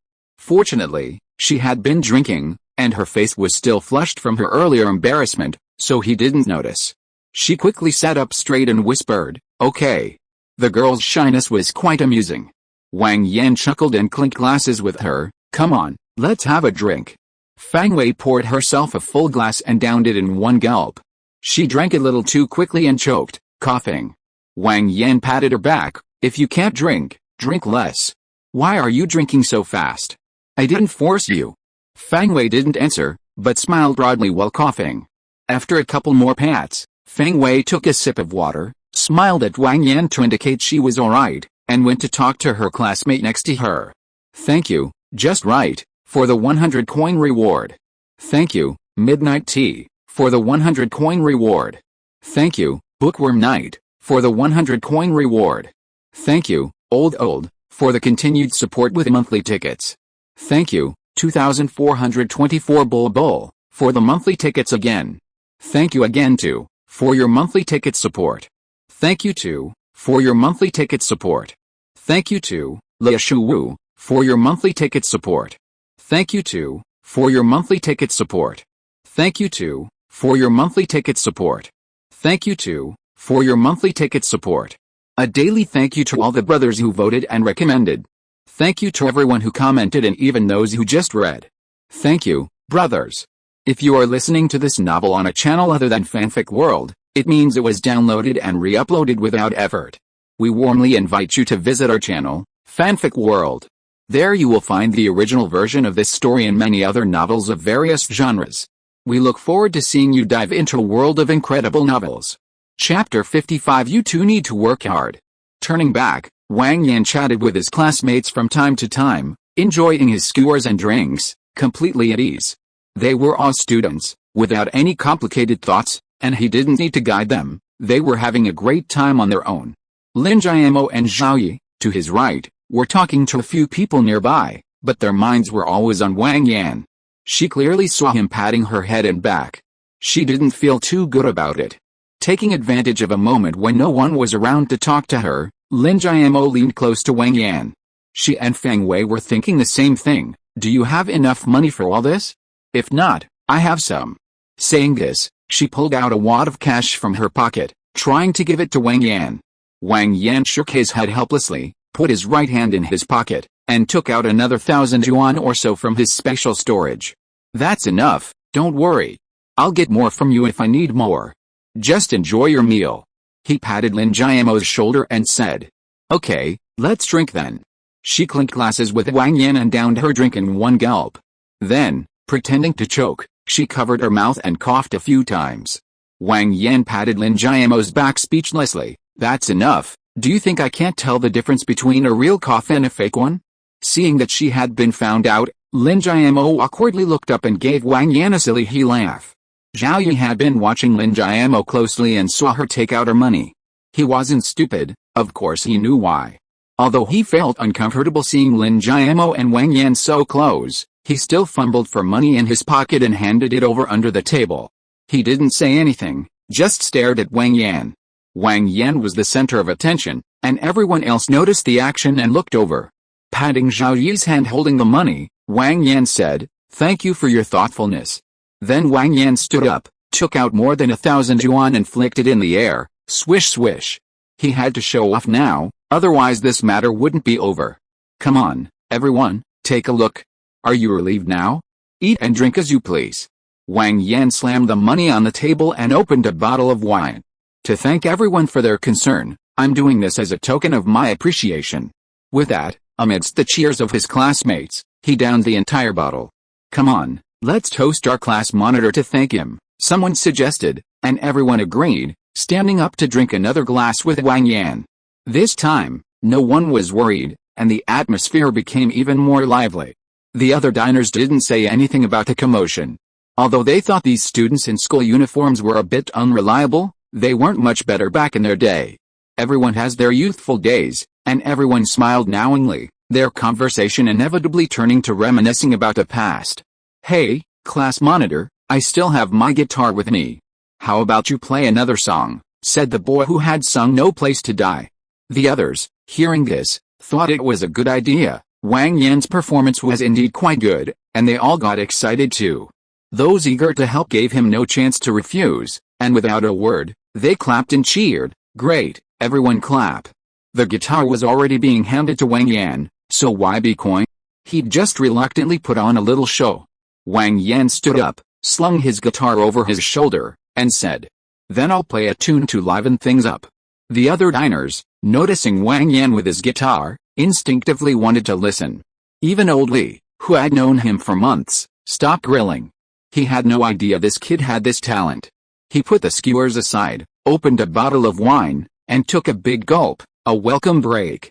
Wang Yan, still shameless, said, "It's another song I wrote myself, Fly Higher." He then began strumming. His slightly smoky voice sang, "Life is like a great river, sometimes calm, sometimes wild. This mysterious life is sharp as a knife.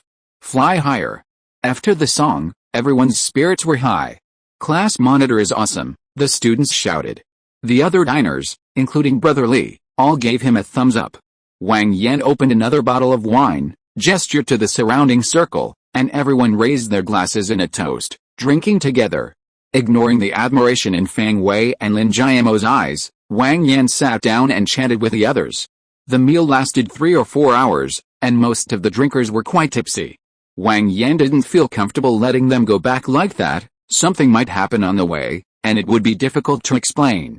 He could only take a group of drunk people for a walk, fooling around and sweating it out to sober them up. They were originally supposed to go to Bihei, but how could they go with this group? That would just be asking for trouble. Once they were feeling better, those who lived nearby were allowed to go together. For those who lived far away, Wang Yan called a cart to take them home. In the end, only Wang Yan, Feng Wei, and Lin Jiamo remained. Zhao Yi had originally wanted to stay, but Lin Jiamo used her drunken antics as an excuse to send him away. "Let's go, I'll take you two home," the two said hesitantly. Ignoring the two girls, Wang Yan hailed a car, asked for their addresses, and drove them home. In the car, Wang Yan said, "Don't think too much. The most important thing right now is studying." Upon hearing this, Feng Wei and Lin Jiamo both looked at Wang Yan, then at each other. "Wang Yan, which university do you want to apply to?" Feng Wei asked. "Hooking," Lin Jiamo said, "but your grades. There's still more than a year left, take it slow. You two need to work hard too." Yet, they both replied in unison. "We won't go into the driver's thoughts." After dropping them off, Wang Yan returned home, tidied up, and went to sleep peacefully. From then on, Feng Wei and Lin Jiamo noticeably worked harder, and their grades steadily improved. Zhao Yi, besides his daily training, also knew to study diligently and strive for improvement. There was no other way. Wang Yan was a man of his word, and the class atmosphere was what it was. Besides, as time went on, he realized he couldn't compare to Wang Yan and Lin Jiamo, and gradually they became true friends, with virtually no other thoughts. Chen Sun and Qiao Ran didn't give up, constantly studying Feng Wei's every move. Unfortunately, Feng Wei was truly heartless. She didn't care at all. They somehow found out Feng Wei wanted to go to Huiking University, and the two were determined to go too, constantly vying with her. Wang Yan understood their feelings. Youthful infatuation, right? What you can't have is always the best. Perhaps Feng Wei had become their obsession. Sometimes, Wang Yan would think of his past crush and couldn't help but wistfully think, if only I had liked her finger back then. Later, Wang Yan met his crush. How to describe the feeling? It was just a little bit off. The beautiful image in his heart was that of her from back then, that time, that girl. Wang Yan's life was quite ordinary. He earned a little money and took care of the orphanage. His daily purchases of nutritional supplements, clothes, and medicines for the elderly and children eased a lot of his burden. Even this worried the old dean, so Wang Yan didn't dare to do too much, fearing it would worry the old man. He could only wait until he went to university. The rest was just studying, and his grades steadily improved. As long as he caught up on the basics, with Wang Yan's learning ability, his progress would be rapid. The cutoff score in Beijing was relatively lower, maybe 30 or 40 points, around 620 or 630. As long as Wang Yan maintained his level, it was practically a done deal. It's worth mentioning that not all children from well-off families are as self-centered as Chen Sun. There were some low-key students in his class. At the New Year's Eve party, a student from a well-off family filmed the entire event, including Wang Yan's singing segment. This kid thought Wang Yan sang quite well, edited it, and posted it on a forum, which received a good response. Someone then set their sights on Wang Yan and came to the school to find him a few days later. Wang Yan said he sang to show off and had no interest in becoming a star, so he directly refused. In the end, he kept the title of lyricist and composer and sold both songs. That day, during pay class. "Hey, Wang Yan, you know about the Beijing Middle School League in a couple of days, right?" During a break, Su Kai took a sip of water and sat down next to Wang Yan, asking, "Yeah, Zhao Yi's been talking about it to me for ages. What's up?" Wang Yan gestured towards the side. "I was thinking of having you participate too." After organizing his thoughts, Su Kai said, "You know, we're all sports students. And this league is good enough. If we do well, we can all get a level 2 certificate, which gives us extra points on the college entrance exam. The other schools aren't bad either. We're a bit unsure, so we wanted you to play to give us a backup plan. We'll treat you to dinner after it's all done." "No problem, no need for dinner, I play regularly anyway. But, I'm worried." "It's okay, my grades have always been very stable, it won't interfere with my studies. Besides, if I really interfere..." "Okay, you can do it with just one meal?" Seeing that Su Kai stopped talking, Wang Yan comforted him and said, "Don't think it's useless. You should have understood after such a long time that I never speak big words." Then, Wang Yan changed the subject. "By the way, Zhao Yi, are you coming? Then I'll definitely join. There are only 16 people in the school team, and a few of the first-year high school students won't be able to join. It's just right to include you." "Well, that's good. You can also get the second-level certificate with this one. Just study hard and study cultural courses. There's still 1 year left, so don't sleep all day long." "No, monitor. My grades have also improved," Zhao Yu said with a smile. Wang Yan said and did not answer. Ever since he saw Wang Yan violently dunk, Chen soon stopped playing basketball. At this time, Lin Jiamo and Fang Wei ran over with water in their arms. Come on, drink water. I see you have been talking for a long time." "What are you talking about?" Fang Wei is familiar with him. Maybe he wants to know everything about Wang Yan? Anyway, he is quite trustworthy. "Things about the Beijing Middle School Student League. Are you going?" Lin Jiamo asked happily. "Go ahead. We'll go cheer you on." Lin Jiamo loved watching Wang Yan play basketball. "Oh, thank you so much. Remember to invite lots of female classmates," Su Kai said from the side. "Haha, yes, lots." The other students resting also laughed and agreed. This competition was quite large, with dozens of teams competing, making the competition extremely fierce. In the first game, Wang Yan faced 2 opponents and made a powerful dunk, after which he was targeted. Under deliberate targeting, he didn't dare to go all out and could only play cautiously. He didn't dare to push them too hard, afraid of injuring them. Of course, no one dared to play dirty tricks on him. After all, the last one who did it was still in the hospital. Of course, targeting couldn't go on forever. Too few people couldn't defend him, and too many people would make the game pointless. There were 5 people in total, and 3 of them were going to defend Wang Yan. They could only annoy him occasionally and limit his performance. Wang Yan relied on his good physique and quick reflexes. Once he wasn't marked, he'd run away, leading the game in steals, rebounds, and blocks. When he got the ball, he didn't show off. That was pointless. He'd attack if there was an opportunity, and pass if not. At first, Su Kai and his teammates might have had a lower shooting percentage, but with so much ball in their hands, their shooting touch returned after a few attempts. They basically cruised through the competition, and the championship belonged to Experimental High School. The school leaders were happy. It was an honor, after all.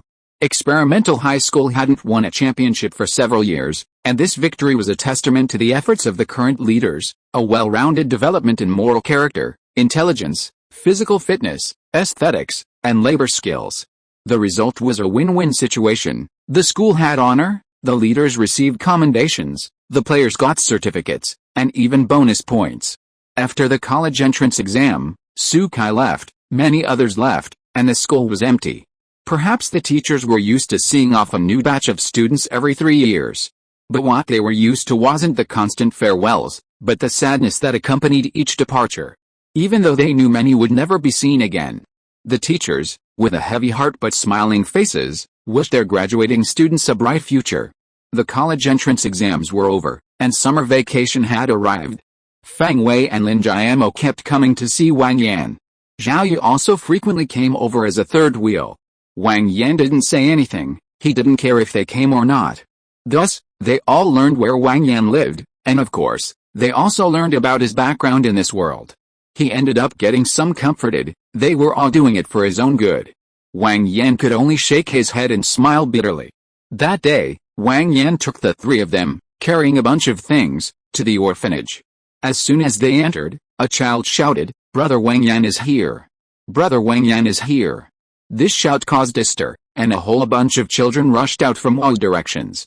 There were children on crutches, children being pushed in wheelchairs by other children, deaf-mute children who knew what was going on just by seeing someone running, and children with deformed, unsteady gaits. Wang Yan sighed and ruffled the head of the crying child. "Xiaoming, how many times have I told you? Don't shout." He then addressed the other children, "Go back and behave yourselves. I'm handing out things now." He then demonstrated the gestures in sign language. Over time, he learned sign language to communicate with the deaf and mute children, though he was a bit slow and hadn't quite mastered it yet. Picking up a chubby little girl with big, blinking eyes, Wang Yan said, "Tong Tong, don't run so fast next time. You never listen." Tong Tong mumbled, "I want to see my brother sooner." Okay, brother knows. Next time, brother will come quietly and see you first, okay?" Tong Tong hummed in agreement and snuggled into Wang Yan's arms. Wang Yan then greeted the elderly people sunbathing in the courtyard, going around to greet them. Just then, the old headmaster strode out with brisk steps. "I knew it was you, you little rascal. Every time you're here, it's chaos. Who told me to be so popular?" He didn't care about the headmaster's title, because in the headmaster's memory, Wang Yan was that mischievous kid who had caused trouble since childhood. "Get lost, and stop giving them candy." Saying that, he gestured to the stunned crowd behind Wang Yan. "Your classmate?" The crowd came to their senses, mainly because the previous children had been quite a shock to them, and quickly said to the headmaster, "Grandpa, hello, we are Wang Yan's classmates." "Yes, hello. I have something to do, so I won't talk to you any longer. Let Dan show you around." After saying that, he gave Wang Yan an approving look and left. Wang Yan shook his head, both amused and exasperated. "Let's go, the children are waiting." After saying that, he ignored their hesitation and carried the little girl ahead. They arrived at a large activity room, where the children were standing or sitting, having been waiting for quite some time. Seeing Wang Yan enter, the children immediately started chattering. After putting Tong Tong down, Wang Yan loudly said, "Quiet, everyone quiet. No food for those who aren't quiet." This worked like a charm, and the situation was immediately brought under control. All eyes were fixed on the four of them, and the things behind them. Wang Yan had Zhao Yi and the other two bring out the food, and then called over a few older children to help distribute it. After distributing the food, Wang Yan and the three of them played games with the children. Of course, they tried to make sure everyone could participate, otherwise the children would be upset. "Thank you too, for the 600 coin reward. Thank you too, for the 500 coin reward. Thank you too, 180,505,093,021,821, for the 500 coin reward. Thank you too, for the 150 coin reward. Thank you too, for the 100 coin reward. Thank you too, for the 100 coin reward. Thank you too, for the 100 coin reward. Thank you too, for the 100 coin reward. Thank you too, for the monthly ticket. Thank you too, for the monthly ticket. Thank you too, 160,609,132,249,659, for the monthly ticket. Thank you too, for the monthly ticket. Thank you too, for the monthly ticket. Thank you too, Cloud Strife, for the monthly ticket. Thank you too, 20170520202101042, for the monthly ticket. Thank you too, for the monthly ticket.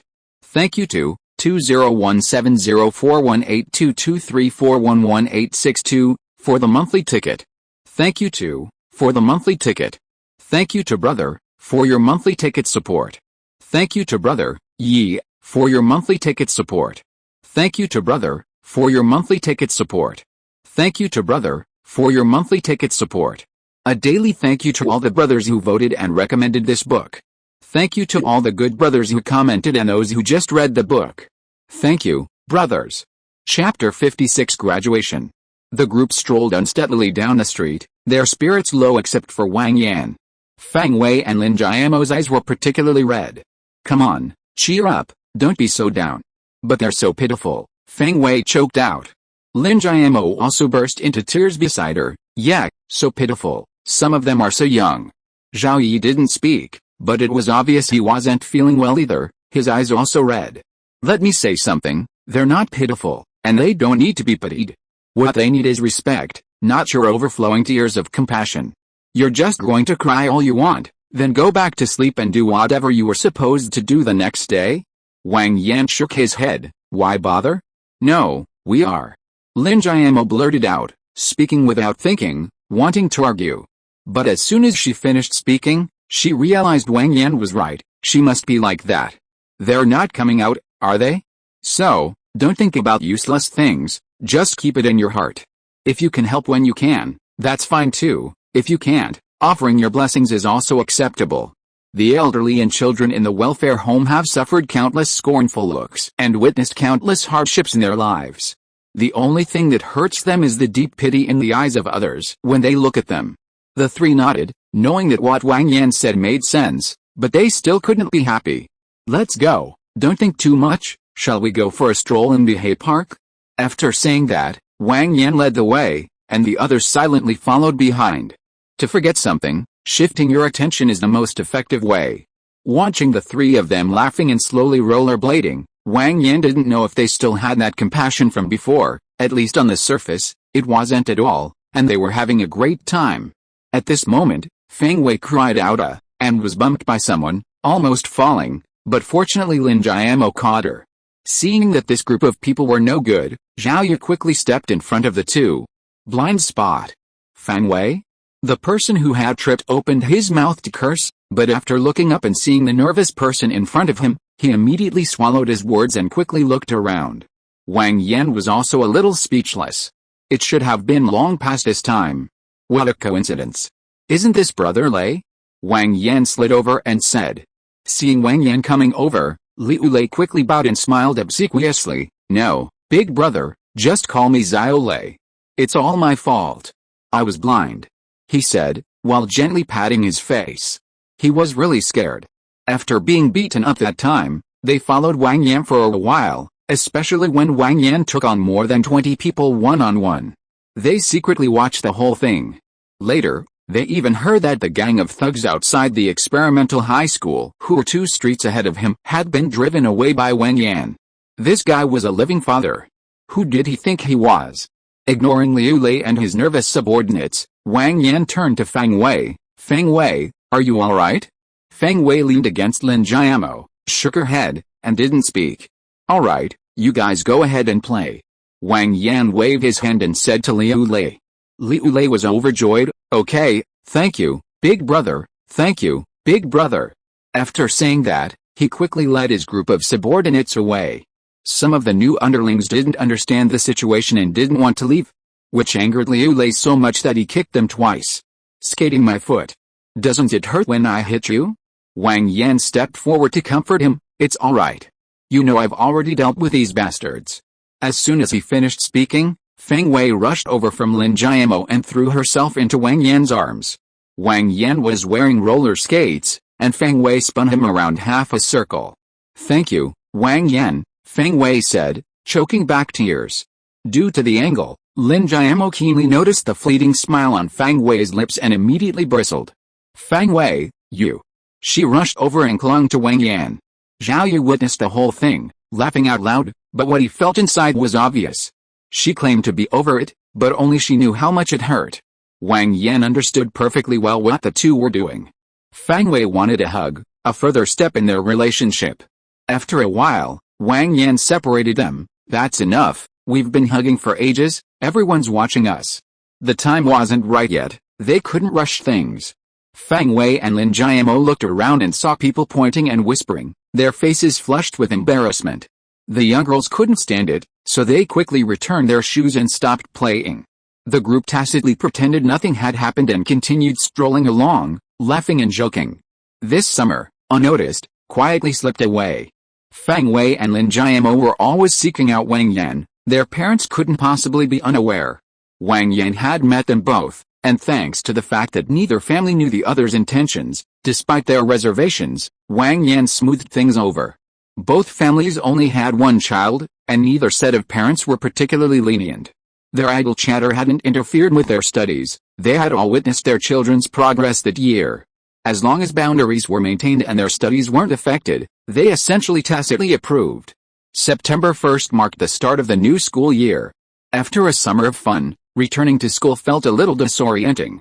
Long unseen classmates chatted and laughed about the fun things that had happened during the holidays. Chen Sun and Qiao Ran were still as out of place as ever. What kept them together was the side of Fang Wei with her long, black hair. After a year of nurturing, Fang Wei's hair had reached her shoulders. During the summer, the two hadn't neglected her. They were incredibly resourceful, even finding out Fang Wei's address. As long as Fang Wei wasn't with Wang Yan, a chance encounter was inevitable. Fang Wei wasn't stupid, she understood what the two men meant, but her heart belonged to someone else, so their efforts were in vain. Teacher Hao entered the classroom, signaling for quiet, and said, "Students, everyone, focus. It's senior year now. You've studied hard for over 10 years, all for a good university and a bright future." With Teacher Hao's persuasive and reasoned words, the senior year began. Wang Yan understood this age group all too well. After all, he wasn't much different himself. Although he was still overwhelmed by the sheer volume of knowledge to memorize and the endless test papers, it was his own burden, and he couldn't change it. He tried to manage some relaxation time. He'd go out for a group walk, play games, and so on, achieving a balance between work and rest. With a good class atmosphere and high enthusiasm for learning, efficiency was naturally high, and this little bit of time had little impact. The teachers were happy to see this and expressed their approval and support for Wang Yan's actions. The happiest were Teacher Hao, Director Ma, and all the subject teachers of Class 2. There was no way around it, he was just too easy to manage. To show encouragement for Wang Yan's excellent academic performance, his helpfulness and unity with classmates, his positive progress, and his leading role, Director Ma directly assigned him a City Level 3 Good Student Award, which was far more than the previous school-level award. In his studies, Wang Yan maintained his usual pace, steadily improving. He spent his free time chatting with Fang Wei and Lin Jiamo. The teachers all knew what was going on, but didn't say anything. These kids didn't need their concern, why bother? Besides, they were curious to see which two would end up together. This college entrance exam had changed many people's destinies. Perhaps, like Zhao Yi, some people who didn't get into university would achieve success through various coincidences. These people might also have their destinies altered by Wang Yan's presence, leading to a mediocre and uneventful life. And those who were destined for mediocrity might rise to prominence because of Wang Yan's existence. Chen Sun and Qiao Ran were truly persistent. Even with Fang Wei's obvious intentions, they wouldn't give up. Regarding his lingering feelings for Fang Wei, his resentment towards Wang Yan, and even hatred? If we were to compare, Wang Yan believed Qiao Ran had the upper hand. He had seen Qiao Ran in the exam hall during the college entrance exam. According to the plot, Qiao Ran was supposed to study at the University of Edinburgh and wouldn't take the exam again. Wang Yan didn't pay much attention. Whatever Qiao Ran's reasons were, it was insignificant. Fang Wei and Lin Jiamo both did very well on the exam because of Wang Yan. Fang Wei should be able to go to Tsinghua University with Wang Yan, while Lin Jiamo might be less fortunate and have to go to another school, but either way, it was still a good result. As for Zhao Yi, with Wang Yan's constant encouragement and his own intelligence, he checked the answers after the exam and was guaranteed admission to Capital University of Physical Education and Sports. Zhao Yi's parents knew their child's abilities well, and they were extremely excited about his achievement. They even hosted a special dinner at home to thank Wang Yan. July 13, 2001. Teacher Hao suggested, and Wang Yan organized, a get-together at a restaurant. After this, everyone would basically go their separate ways. The idea of sitting together in a complete group again was practically impossible. Classmates, You all did very well on this exam. I wish you all a bright future, Teacher Hao said emotionally, raising his glass. A bright future. Everyone stood up, raising their glasses and shouting. After finishing one glass, Teacher Hao poured another. This glass is for our class monitor, Wang Yan. You deserve a lot of credit for everyone's excellent results. Come on, Wang Yan, let me toast you. Wang Yan wasn't about to let the teacher toast him. He simply picked up the bottle and said, Teacher Hao, you flatter me. It's all thanks to the students' hard work. I toast Teacher Hao to thank you for your care over the past 2 years. With that, amidst the cheers of his classmates, Wang Yan downed the entire bottle.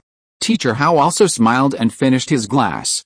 Alright, everyone relax and enjoy yourselves, don't worry about me. Wang Yan was the target of their teasing. Whether he could drink or not, everyone wanted to have a drink with him. Wang Yan readily accepted the students' thanks, refusing all offers. Fang Wei and Lin Jiamo took care of Wang Yan, who had indeed drunk quite a bit. Chen Sun and Qiao Ran watched Fang Wei tend to Wang Yan, drinking glass after glass of wine.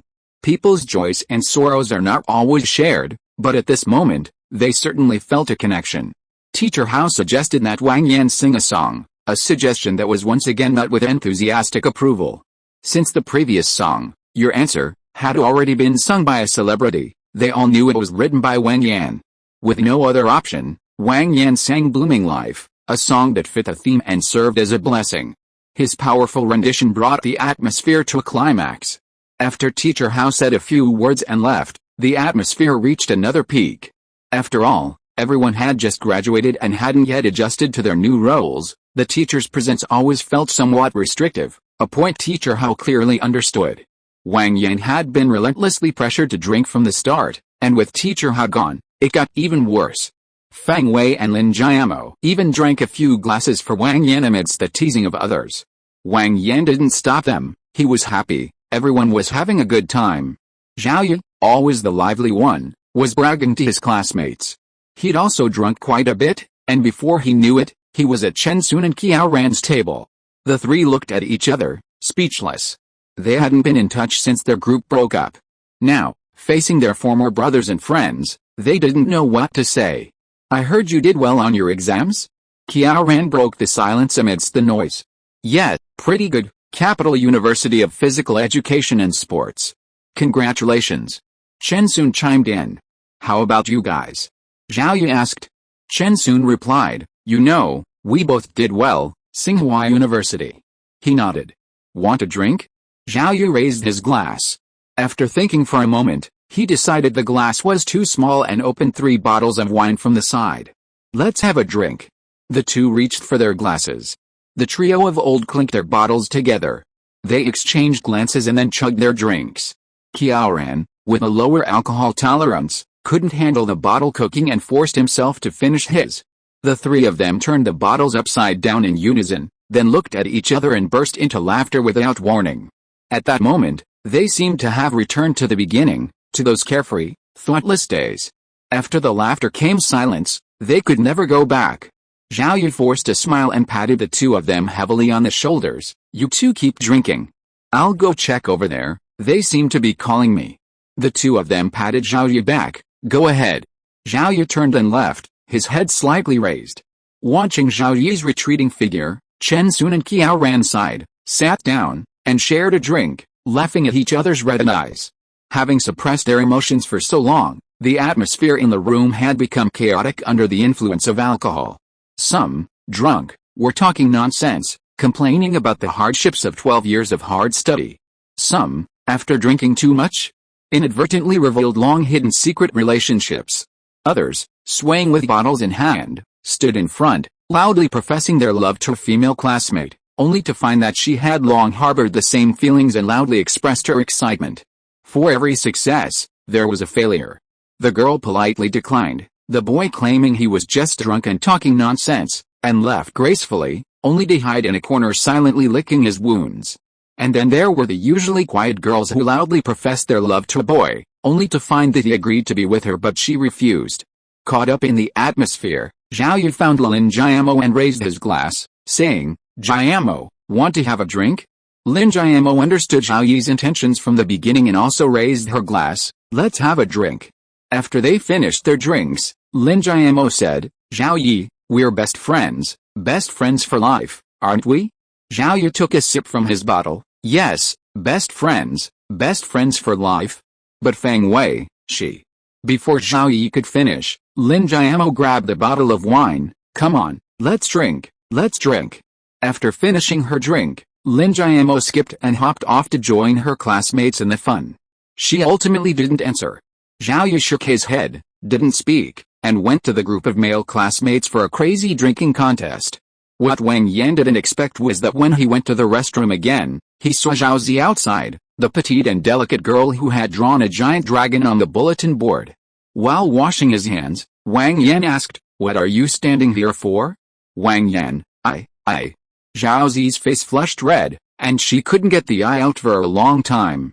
Just standing in front of Wang Yan was already a great deal of courage for her. Facing him, she simply couldn't bring herself to speak. Wang Yan sighed, shook his hand, and walked over to her. He ruffled Zhao Zi's hair and said, Okay, I understand. Go and have some fun with your classmates. You'll never see many of them again. Zhao Zi gave a disappointed "oh," gave Wang Yan a serious look, and walked away sullenly. Having hurt a little girl's heart, Wang Yan shook his head and smiled bitterly as he watched Zhao Zi's back as her pigtail swayed. He washed his face and went outside. It was about time. Many classmates had finished drinking. Wang Yan believed that high school was the most beautiful time of youth, perhaps also its last. In university, with more exposure and more thoughts, things became less pure, and things just became what they were. And this time, this place, was their youth. Thank you for the 1,500 coin donation. Thank you to 20120021257055545 for the 1,500 coin donation. Thank you to 20180729023559367 for the 500 coin donation. Thank you for the 500 coin donation. Thank you for the 500 coin donation. Thank you for the 200 coin donation. Thank you 2021 for the 100 coin donation. Thank you for the 100 coin donation. Thank you Ray Wang for the 100 coin donation. Thank you Love for the monthly ticket for continued support. Thank you Yi for the monthly ticket for continued support.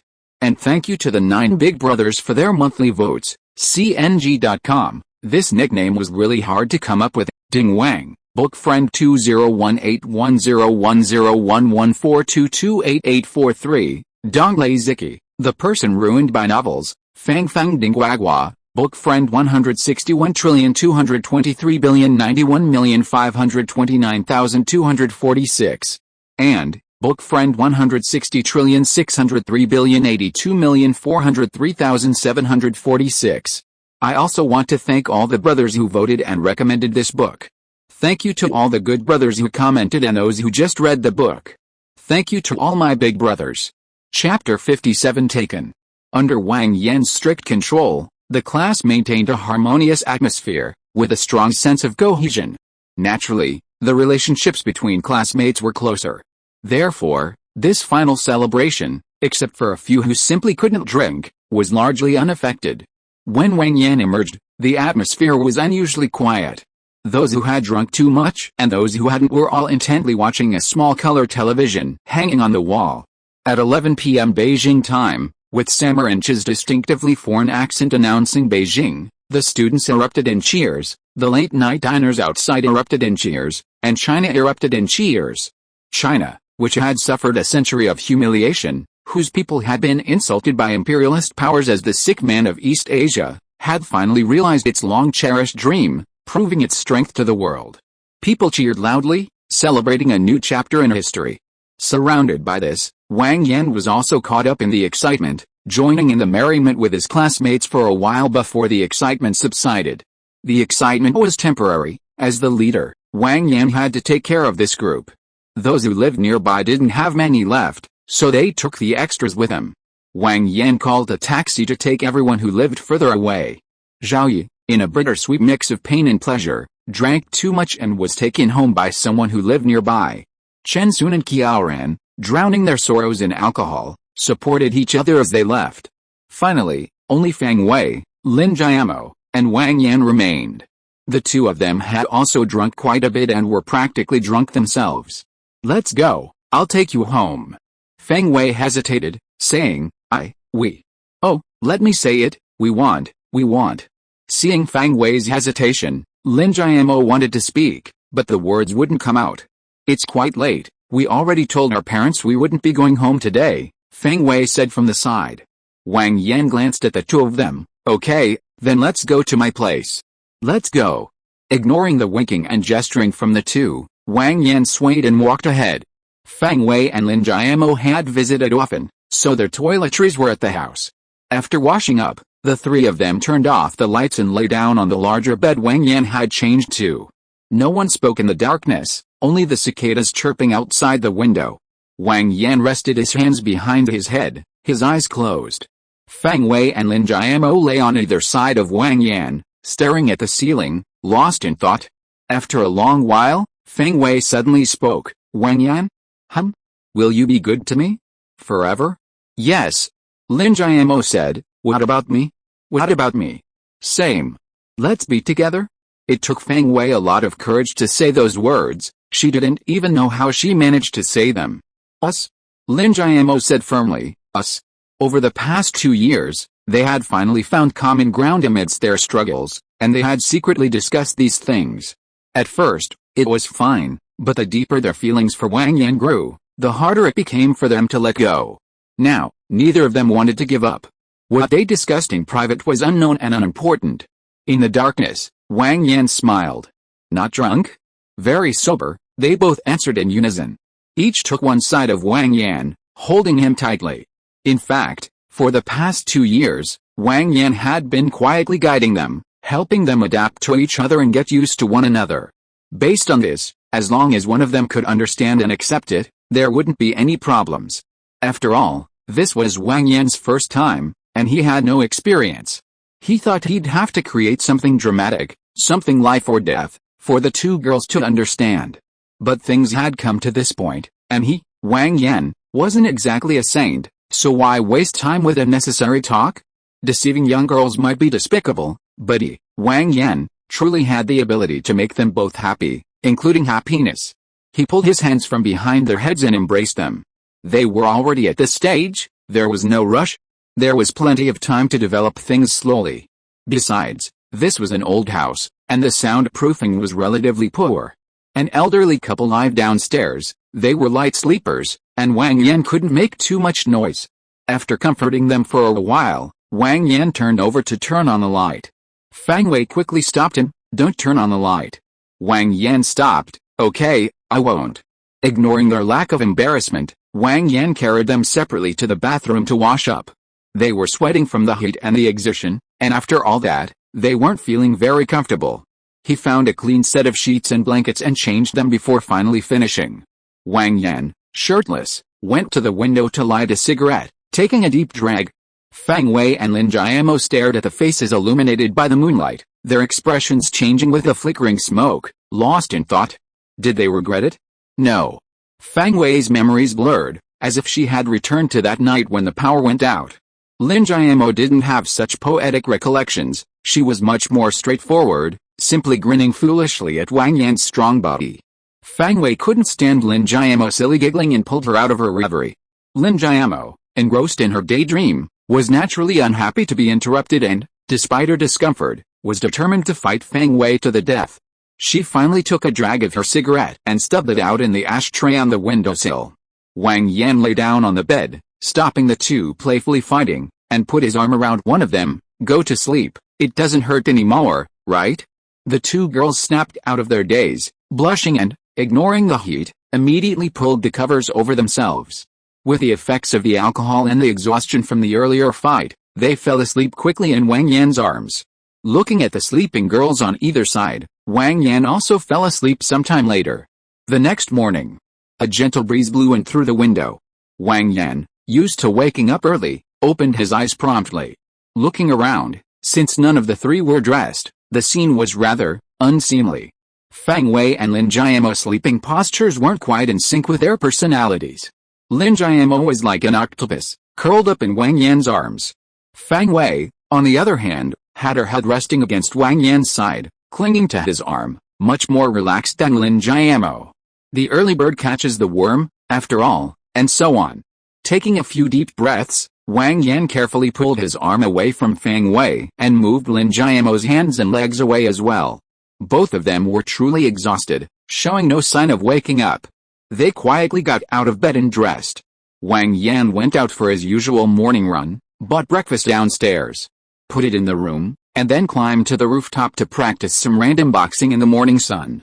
After his run, Wang Yan went back and took a shower, which is when Fang Wei and Lin Jiamo were finally awakened by his movements. Lin Jiamo stretched lazily, feeling the pain in her body, and turned to look at Fang Wei. Fang Wei was also looking at her, and the two stared at each other, thinking about yesterday's events. "Now we're practically sisters," Lin Jiamo said with a grin. Fang Wei rolled her eyes and ignored her. Just then, Wang Yan came out of the bathroom. Fang Wei felt a coolness on her skin and quickly covered herself with a blanket, her face flushed as she looked at Wang Yan. Lin Jiamo scoffed and stood on the bed, even spinning around with Wang Yan. But her blushing face betrayed her feigned strength. Wang Yan came over and kissed Lin Jiamo, patting her bottom. "All right, hurry up and get dressed, your face looks like a monkey's bottom." Lin Jiamo stiffened at Wang Yan's pat, and upon hearing his words, quickly let out an ah, and burrowed under the covers. Wang Yan smiled, leaned down and kissed Fang Wei. Okay, you two get up and eat." He turned and left very conscientiously. To be honest, they were both pretty good, just a little thin and a little dry, not very nice to the touch. Wang Yan tidied up the dining table outside and sat down to eat breakfast with relish. A short while later, the two girls came out, their faces flushed, and sat there eating their meal in silence. Wang Yan understood that their sudden change in status was difficult to adjust to. After breakfast, without letting them move, Wang Yan cleaned up the dishes. "Feeling better? Still a little sore." After a moment of silence, Fang Wei answered softly. Lin Jiamo, however, was more accepting of it and didn't care anymore, saying loudly, "You're all right. Then rest for a day, don't go anywhere today." "Okay."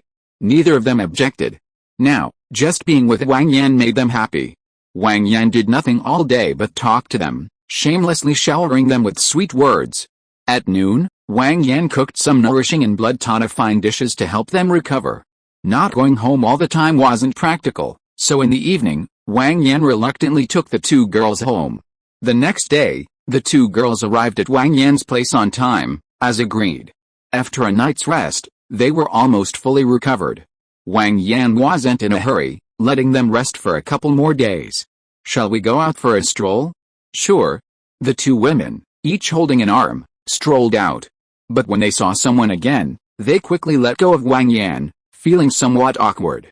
The three chatted and laughed, wandering all the way to an alley by the North Sea. Wang Yan stopped in front of a house. Fang Wei and Lin Jiamo looked at Wang Yan, puzzled. "What's wrong?" Wang Yan smiled slightly, without answering. He put his left hand in his pocket, took out a key from his special storage, and unlocked the tightly locked door. The two women were stunned by Wang Yan's action, their mouths agape as they watched him push open the door in disbelief. Wang Yan walked in, turning back to call out, "What are you standing there for? Come in." "Huh? Oh." The two women exchanged a glance and followed Wang Yan inside. "Just look around, we'll be living here from now on." "What? Living here?" Lin Jiamo exclaimed. "This place isn't cheap, you can forget about it without millions. Where did you get the money?" "You wouldn't." Fang Wei stammered, asking incredulously. She was terrified. What would she do if something happened to Wang Yan? They all knew Wang Yan was an orphan, living in that old, run-down house. How could he suddenly have such a large courtyard? Aside from some illegal activities, Fang Wei couldn't imagine where Wang Yan got so much money. Lin Jiamo, standing beside him, was also worried, watching Wang Yan nervously. "What are you thinking, you two? It's like this." Wang Yan then briefly explained the events of the past 2 years to them, showing them various documents, bank cards, and so on. He talked a lot, finally convincing them after much effort. "So, you're a multimillionaire?" Fang Wei asked blankly. "More or less." At this moment, Lin Jiamo screamed ah, and clung to Wang Yan, kissing and hugging him. "Can we buy lots of delicious food?" Yes. Can we buy lots and lots of pretty clothes? Yes. Lin Jiamo clung to Wang Yan for a long time, but couldn't think of anything else she needed. She gave Wang Yan a bite and then left, shouting and running around the yard. Wang Yan shook his head and rubbed Fang Wei's head. Don't think too much, it's nothing. Fang Wei, come and see. Go ahead, take a good look at our home.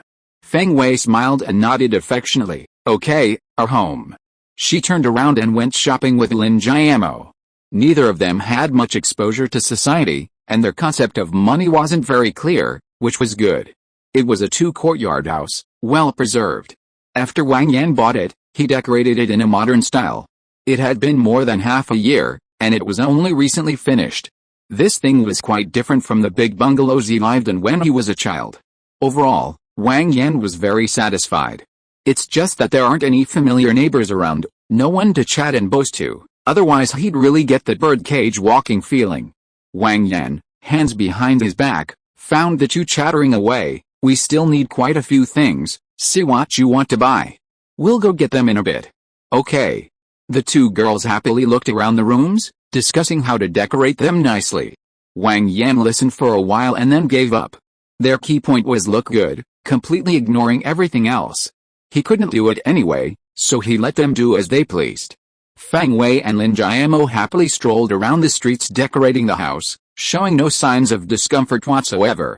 They kept asking Wang Yan questions, and he couldn't really say anything. If he did it his way, it would be too clean, but clearly it didn't meet their requirements. Wang Yan just answered them so they wouldn't think he was unhappy. The things they bought were all sorts of colors and patterns, leaving Wang Yan speechless. He could only comfort himself with it'll be better later. Days passed, and the house changed daily. Wang Yan was truly annoyed, so he could only punish his two little devils, who had become addicted to the house, every day. Zhao Yu was also taken aback by Wang Yan's large house. His family wasn't well off, so he had a deeper understanding of money. He would occasionally come to help, but now he was finally free, and whether he could let go of the past was no longer his concern. It took more than half a month for the two girls to be initially satisfied, and they said they would add more things later. Their daughters were rarely home, always hanging out with Wang Yan and his son, even staying out all night on several occasions. So they naturally understood everything. Given Wang Yan's experience, he wasn't much older than the girls' parents, but he was investigating their daughters. That was unacceptable. He didn't want to drag things out about the three of them. After all, the truth would come out sooner or later, so it was better to resolve it early. He didn't waste time on useless things and directly took the two girls to each of their homes to explain. We won't go into the parents' feelings when they heard how outrageous their daughters were and how bad Wang Yan was. Lin Jiamo's father, however, wasn't stopped by Lin Jiamo and kicked Wang Yan several times in frustration. Fang Wei's father, perhaps feeling indebted to his daughter, despite wanting to kill Wang Yan, ultimately sighed and gave in to her. To reassure them, Wang Yan took them to his house, and the two families had a meal together. The atmosphere during the meal was rather awkward. If looks could kill, Wang Yan would probably be ashes. Despite the awkwardness, no further trouble arose.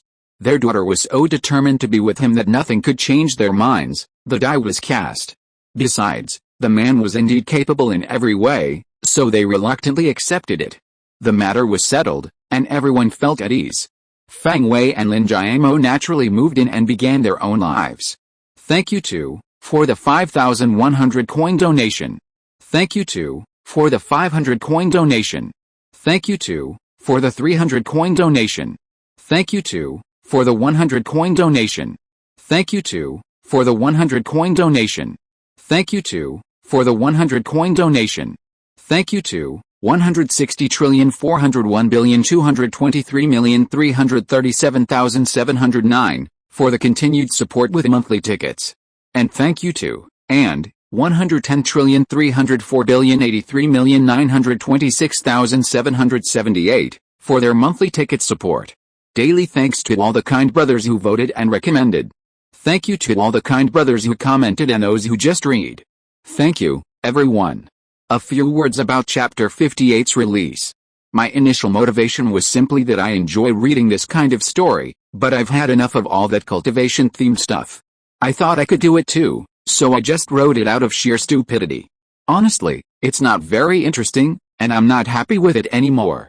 I know my own limitations. I don't know how long I can keep this up. Thanks to my editor.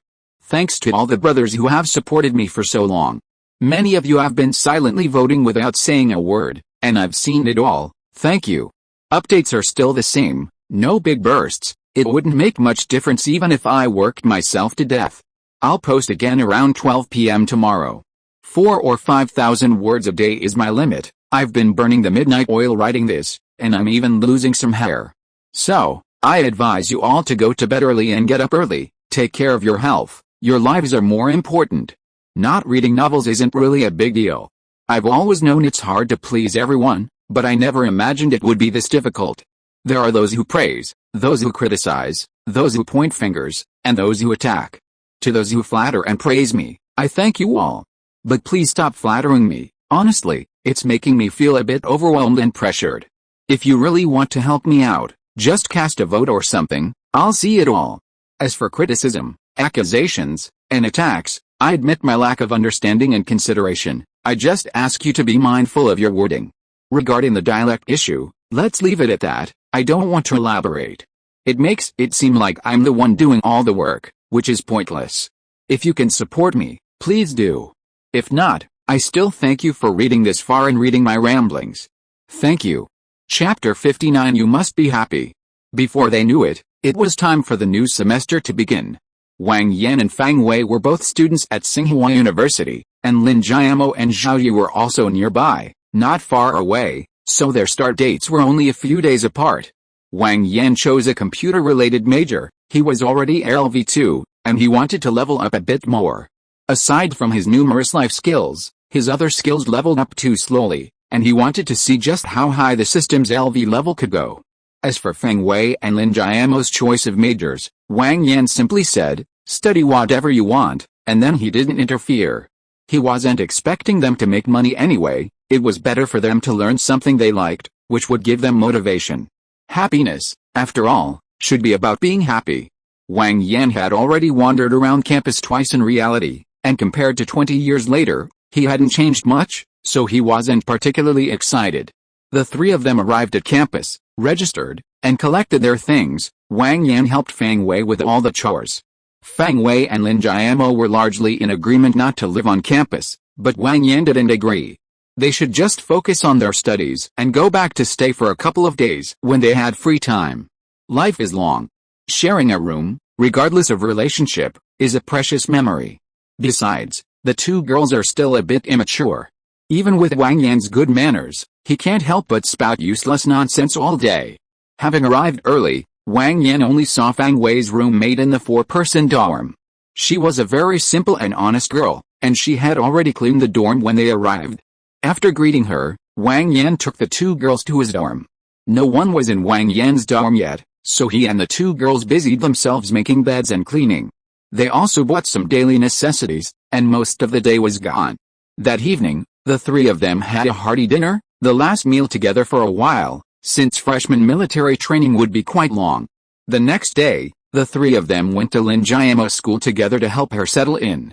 Back at Tuaking University, after dropping Fang Wei off at her dorm, Wang Yan returned to his own dorm.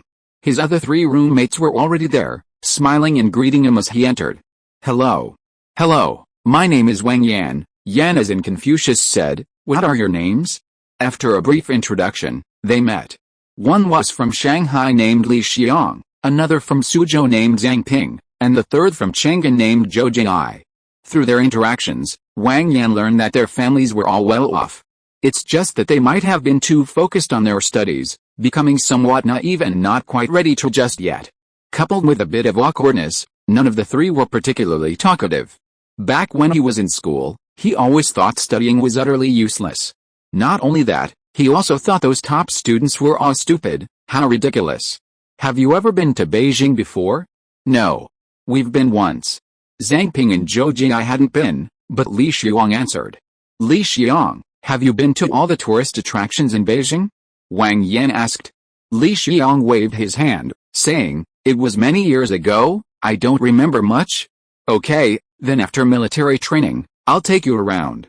The three nodded in agreement. They also wanted to see the vast city of Beijing properly. Okay, Everyone knows each other now. If you need anything here, just let me know.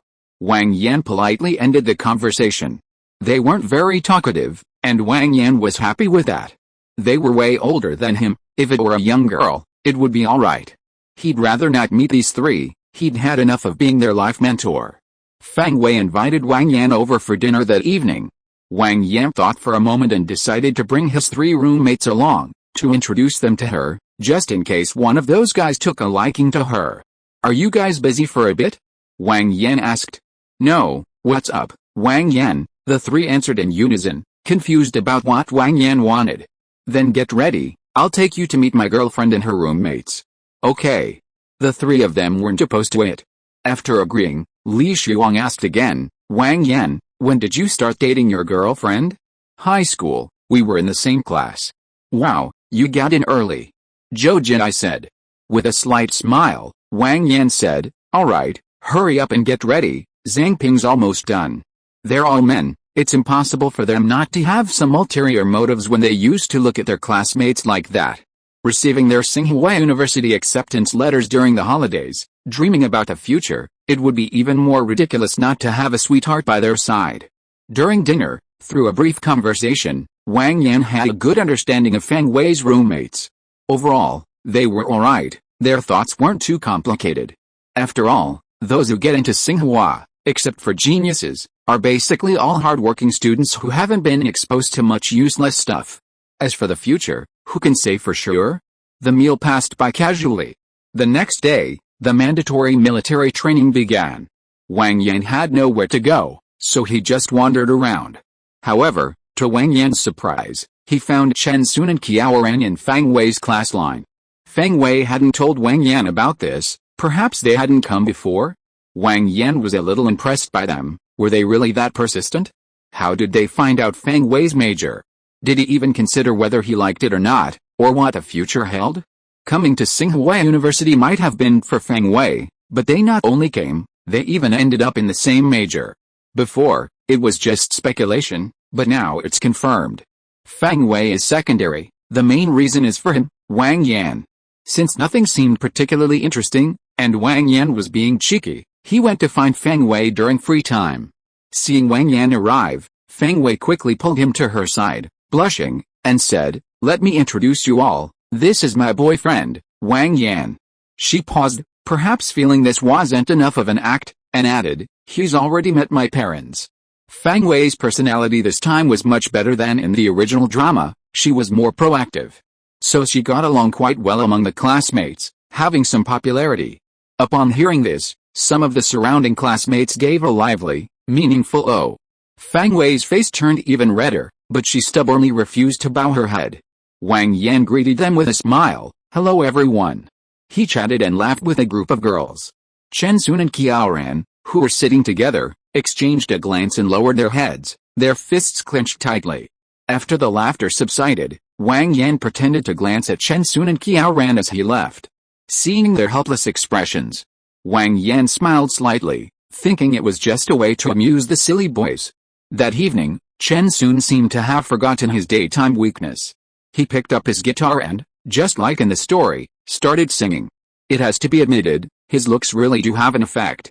Chen Sun sang in the middle, and the girls below sang along enthusiastically, captivating countless hearts. It's clear that even without Shen Xiaodang, there would be Zhang Xiaodang, Li Xiaodang. As for whether Chen Sun is still the same Chen Sun, we'll see. After military training and the freshman ceremony, university life began. Wang Yan, Fang Wei, and Lin Jiamo, whom they hadn't seen in a long time, returned to their home. I missed you so much, Wang Yan. Did you miss me? Lin Jiamo clung to Wang Yan as soon as she saw him. Wang Yan had indeed been a bit neglectful of Lin Jiamo. Fang Wei was easy to see, they could meet almost every day.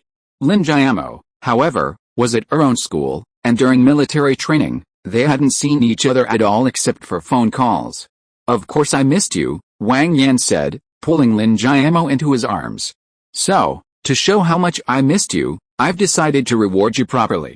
How are you going to reward me? Lin Jiamo asked, feigning cuteness. Wang Yan didn't indulge her, don't you know? He picked her up and headed towards the master bedroom. Feng Wei had a special situation today, so Wang Yan didn't take her along.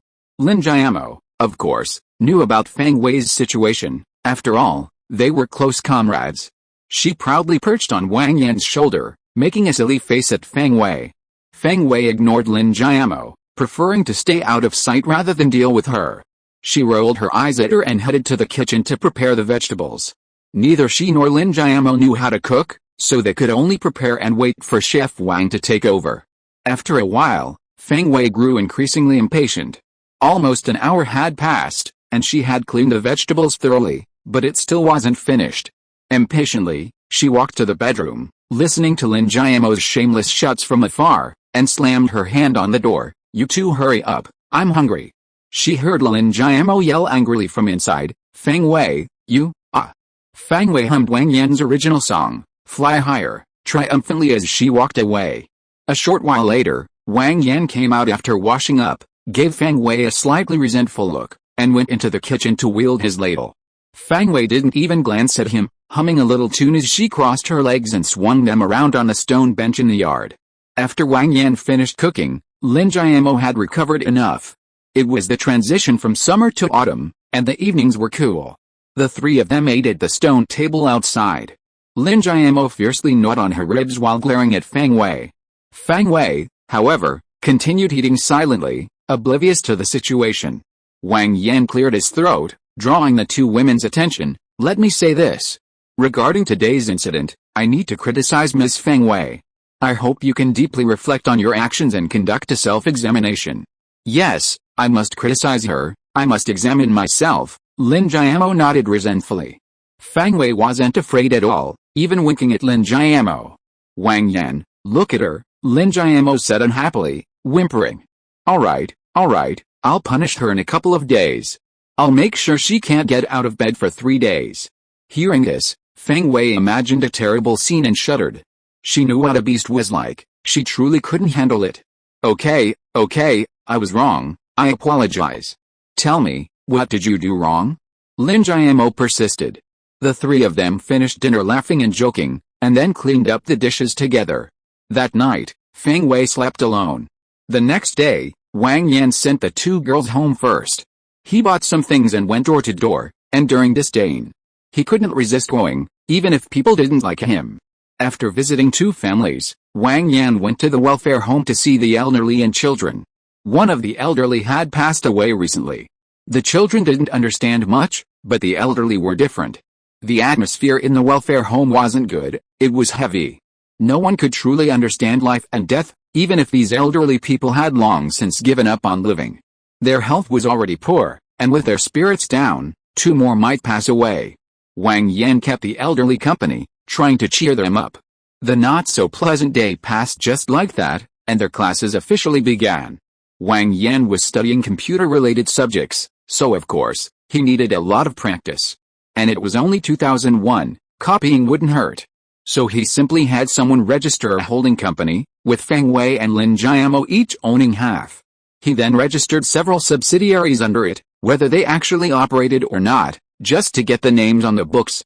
Of course, he didn't forget his beloved logistics company, opening another one as usual. He hadn't made much money in the past 2 years, so he couldn't expand immediately, he'd just take it slow. It must be said, Huking was indeed excellent, full of talented people, making things convenient. The day before National Day, Zhao Yu called Wang Yan, asking about his plans for the holiday. After Wang Yan said he was free, he explained the situation. He just wanted to introduce one of his roommates to him and then show him around Beijing. It was obvious Zhao Yu had been bragging about his exploits to his roommates, which was perfectly normal. Wang Yan didn't refuse, he also needed to take his roommates out for a stroll. Feng Wei and Lin Jiamo's situation was similar, so they decided to go along. Many of them were from out of town, and coming to the capital, they had to see what it was like. On October 1st, everyone gathered at the entrance of Huking. With their roommates bringing along more people, a group of over 20 people set off in a grand procession. To avoid causing trouble for Feng Wei and Lin Jiamo, Wang Yan subtly avoided discussing their relationship throughout the trip, and Zhao Yu, who knew the inside story, refrained from making any irrelevant remarks. It took them 3 whole days to finally finish their tour. With so many people on holiday, their enthusiasm had worn off considerably, so they were left to find their own time to explore on their own. On campus, Wang Yan kept a low profile, spending his days writing code and honing his skills. Sometimes he would accompany Fang Wei and Lin Jiamo out for fun. Chen Sun initially harassed Fang Wei daily with Qiaoran, but that stopped working. He was easily swayed by temptations, and Chen Sun began to act erratically. Chen Sun remained the same Chen Sun, only now carrying some unresolved regrets and unfulfilled grudges. In comparison, Qiaoran was more persistent, relentlessly pursuing Fang Wei. Wang Yan probably didn't even know why he was so persistent anymore. He was completely confused. Seeing Qiaoran's persistence, Fang Wei, helpless, did give him a few pleasant looks. Wang Yan knew all this but said nothing. If he didn't even have this much confidence, what kind of person would he be?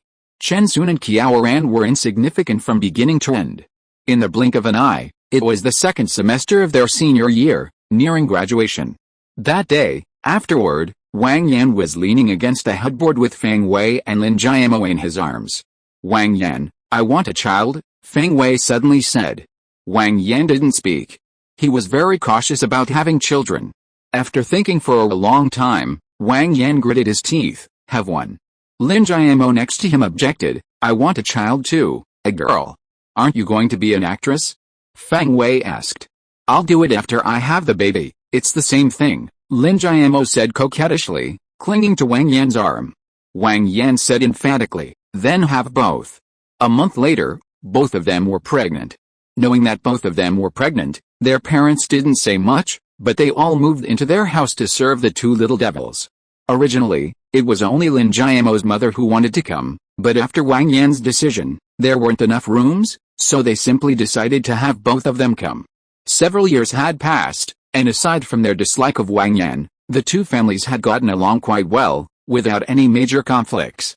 Another month passed, and everyone graduated. The 2 women stayed home to rest and prepare for their pregnancies.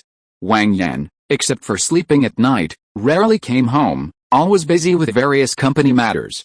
There was no other reason than that he was restless staying at home. The following April, the 2 women gave birth almost simultaneously. Lin Jiamo, who had longed for a daughter, gave birth to a boy, her firstborn, while Fang Wei gave birth to a girl, her younger sister. Lin Jiamo was saddened for a while, but later she thought it was alright. They were both her own children, and the same to them. Initially, as the father, he had no say in the matter and couldn't get involved at all. Both sets of parents doted on them. It wasn't until later, when it came time to name the children, that Wang Yan had a say.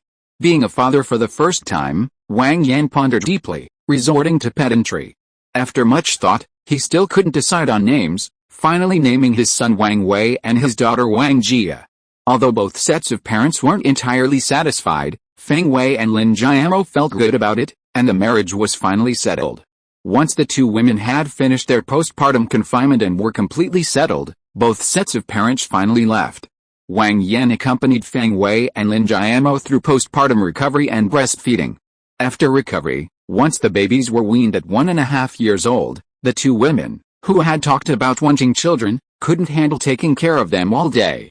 To be honest, they weren't very mature, so they left Wang Yan as a full-time stay-at-home dad and went to work. Fang Wei went to work at a company, and Lin Jiamo worked at a film company that Wang Yan had previously acquired. Wang Yan didn't have the time or energy to manage them. They could do whatever they wanted. He grew increasingly fond of children. His only regret being that his elderly parents wouldn't be able to witness this. Life returned to normal. The 2 women went out to work and film movies, while Wang Yan stayed home taking care of the children, writing code, and occasionally practicing calligraphy. From infancy to adulthood, Wang Yan had watched his 2 children grow from tiny little toddlers to the energetic adults they were now. Although the 2 children's childish questions about having 2 mothers were somewhat unlovable, Wang Yan was genuinely heartbroken at other times. As for that orphanage, some of the children from back then had grown up, some had died young, and most of the elderly residents were gone. The old director had fallen seriously ill, and his health had deteriorated day by day since then. He passed away in 2013. He held Wang Yan's hand tightly as he died. Wang Yan understood, he still couldn't let go of the cause he had dedicated his life to. In his final moments, he raised his arm, just as he remembered, and with his last strength, gently rubbed Wang Yan's head. That was the first time Wang Yan had shed tears since acquiring the system. Besides, there were inevitable troubles. As Feng Wei's company grew stronger and her influence increased, and Lin Jiamo also thrived in the entertainment industry, they inevitably became targets of various forms of surveillance and investigation. Finally, after much investigation, they managed to uncover Wang Yan and the others' past. Viewers truly love this kind of celebrity gossip. Wang Yan's solution was simple: the internet does have a memory, but it also forgets quickly. The usual tactic was to stir up some more trouble to cover it up. Later, when people mentioned it, it wouldn't be a big deal. They'd just joke about it and move on. July 27, 2014, an auspicious day for weddings.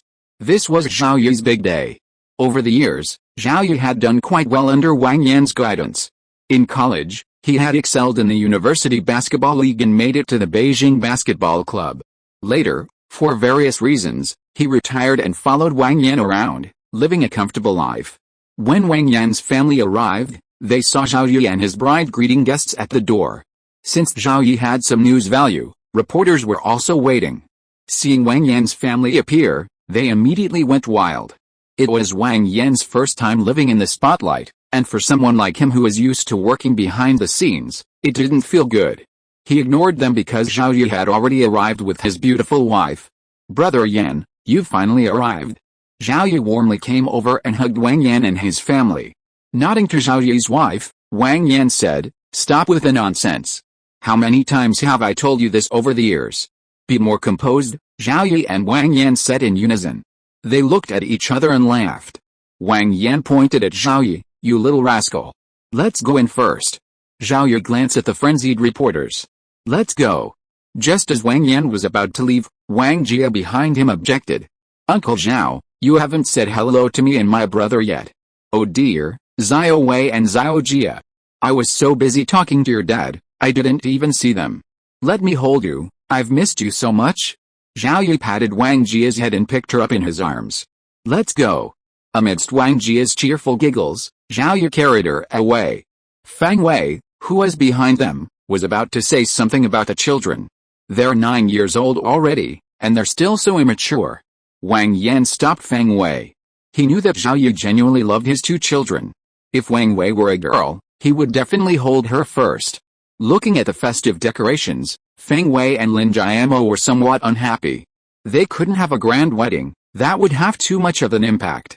All they had was a few wedding photos taken in their wedding dresses, a quick meal with close friends, and that was it. Not being able to register their marriage with Wang Yan was a small regret for them. But with such a husband, they were content. The banquet hall was already quite full, filled with classmates and friends from recent years. They hadn't seen each other in a long time and were chatting enthusiastically. Zhao Yi led Wang Yan and the others to the front row, but Wang Yan stopped him, saying, "Let's sit with our high school classmates, it's been so many years." "Okay, let's go, they're over there." As they walked, Zhao Yi relentlessly teased Wang Yan about his classmates, pointing out how some had gotten fatter, others bald. "Oh, right, Chen Sun and Qiao Ran are here too. They're over there." Zhao Yi pointed in that direction. Wang Yan and the two girls looked over, and as if sensing something, the two girls turned to look at him. Nodding to them, Wang Yan walked over. The group of old classmates, seeing Wang Yan approach, excitedly stood up. This was partly due to the formidable presence Wang Yan had instilled in them back then, and partly due to his current status. "Class monitor. Class monitor," the classmates called out habitually in unison. Wang Yan nodded and called out several names. "Are you all alright?" "Fine," everyone answered in unison, their voices booming. The other guests all looked over, recognizing Wang Yan and his group, but none of them dared to approach. They knew better than to. "Please sit down. Today is Zhao Yi's wedding, the largest gathering in years. Let's drink until we drop." "Ha ha ha, okay, let's drink until we drop." The classmates chattered as they sat down. They didn't discuss Feng Wei and Lin Jiamo's affair, having talked about it countless times over the years. Wang Yan, with the two women and their child, walked to the table where Chen Sun and Qiao Ran were sitting. They hadn't expected Wang Yan to come and stood up. The shadow of that incident had been too great, and they were somewhat nervous. Why are you so nervous? Sit down, Wang Yan said, pulling out chairs for Feng Wei and Lin Jiamo to sit and look after their child. Wang Yan sat down and looked at the two people opposite him, whose expressions were unnatural. How have you been these past few years? Pretty good. Still single? The two subconsciously looked at Feng Wei, but quickly looked away when they met her eyes. Single. You're not getting any younger, it's time to settle down. Chen Sun said, let's see. Let's see. Qiao Ran stared at Wang Jia next to Feng Wei without saying a word. Seeing Qiao Ran's gaze, Wang Yan gestured to Feng Wei. Feng Wei said, Xiao Jia, go and say hello to your two uncles. Wang Jia walked up to the two men obediently. Hello, uncles, my name is Wang Jia. Hello, hello. Qiao Ran rubbed Wang Jia's head and said tremblingly. He had so much to say, but he couldn't say it. Chen Sun looked at Wang Jia, then at Feng Wei. He thought that after so many years, he could stop thinking about her. But why did it hurt so much when they actually met? Wang Yan patted the two men's shoulders, picked up the child, and left with the two women. Chen Sun watched the family of five leave and sighed deeply. Turning to look at Qiao Ran beside him, tears streamed down his face. Qiao Ran felt as if he were back in high school, as if that beautiful figure in white, wiping away sweat in the sunlight, was standing right in front of him. Pushed by Chen Sun, Qiao Ran snapped back to reality, feeling his tear-filled eyes and quickly wiping them away. He hadn't even had a drink yet, how could he be drunk? Looking at Chen Sun, he saw tears welling in his eyes as well. He punched him lightly, and the two of them, just like back then, teased each other about their red eyes. That day, all the classmates were drunk.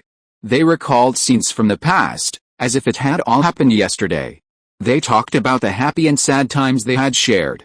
Chen Sun and Qiao Ran, their minds filled with the image of that beautiful woman in white, drank themselves into oblivion, hoping to remain drunk forever, frozen in that moment. Feng Wei, you must be happy, Zhao Yu said, having seen off the guests and then collapsing after spending half the night with her. On their newlywed red bed, Zhao Yu's beautiful wife gently wiped his face with a towel. Suddenly, Zhao Yu grabbed her hand and murmured, Lin Jiamo, you must be happy. You must be happy. Zhao Yu's wife paused, tears silently streaming down her face. She knew his story, theirs, she knew everything. Late at night, in a house by the North Sea, Wang Yan looked at the sleeping Feng Wei and Lin Jiamo and kissed them on the forehead. Then he went to the children's room and tucked them in one by one. Their sleeping postures resembled their mother's. Wang Yan went from room to room, looking around, wanting to remember them all, touch them into the deepest recesses of his memory. Suddenly, a blue light flashed. Thank you, I hope you can relate, for the 500 coin reward and continued support. Thank you, humanity is also heaven's way, for the 500 coin reward and continued support. Thank you, early morning tea, for the 100 coin reward and monthly pass. Thank you to, 0, for the 100 coin donation. Thank you to, for the 100 coin donation. Thank you to, for the 100 coin donation. Thank you to, for the 100 coin donation. Thank you to, lol, for the 100 coin donation. Thank you to, love, for the monthly ticket. Thank you to, cng.com, for the monthly ticket. Thank you to, Cloudstrife, for the monthly ticket. Thank you to, 2424, for the monthly ticket. Thank you to, for the monthly ticket. Thank you to, for the monthly ticket.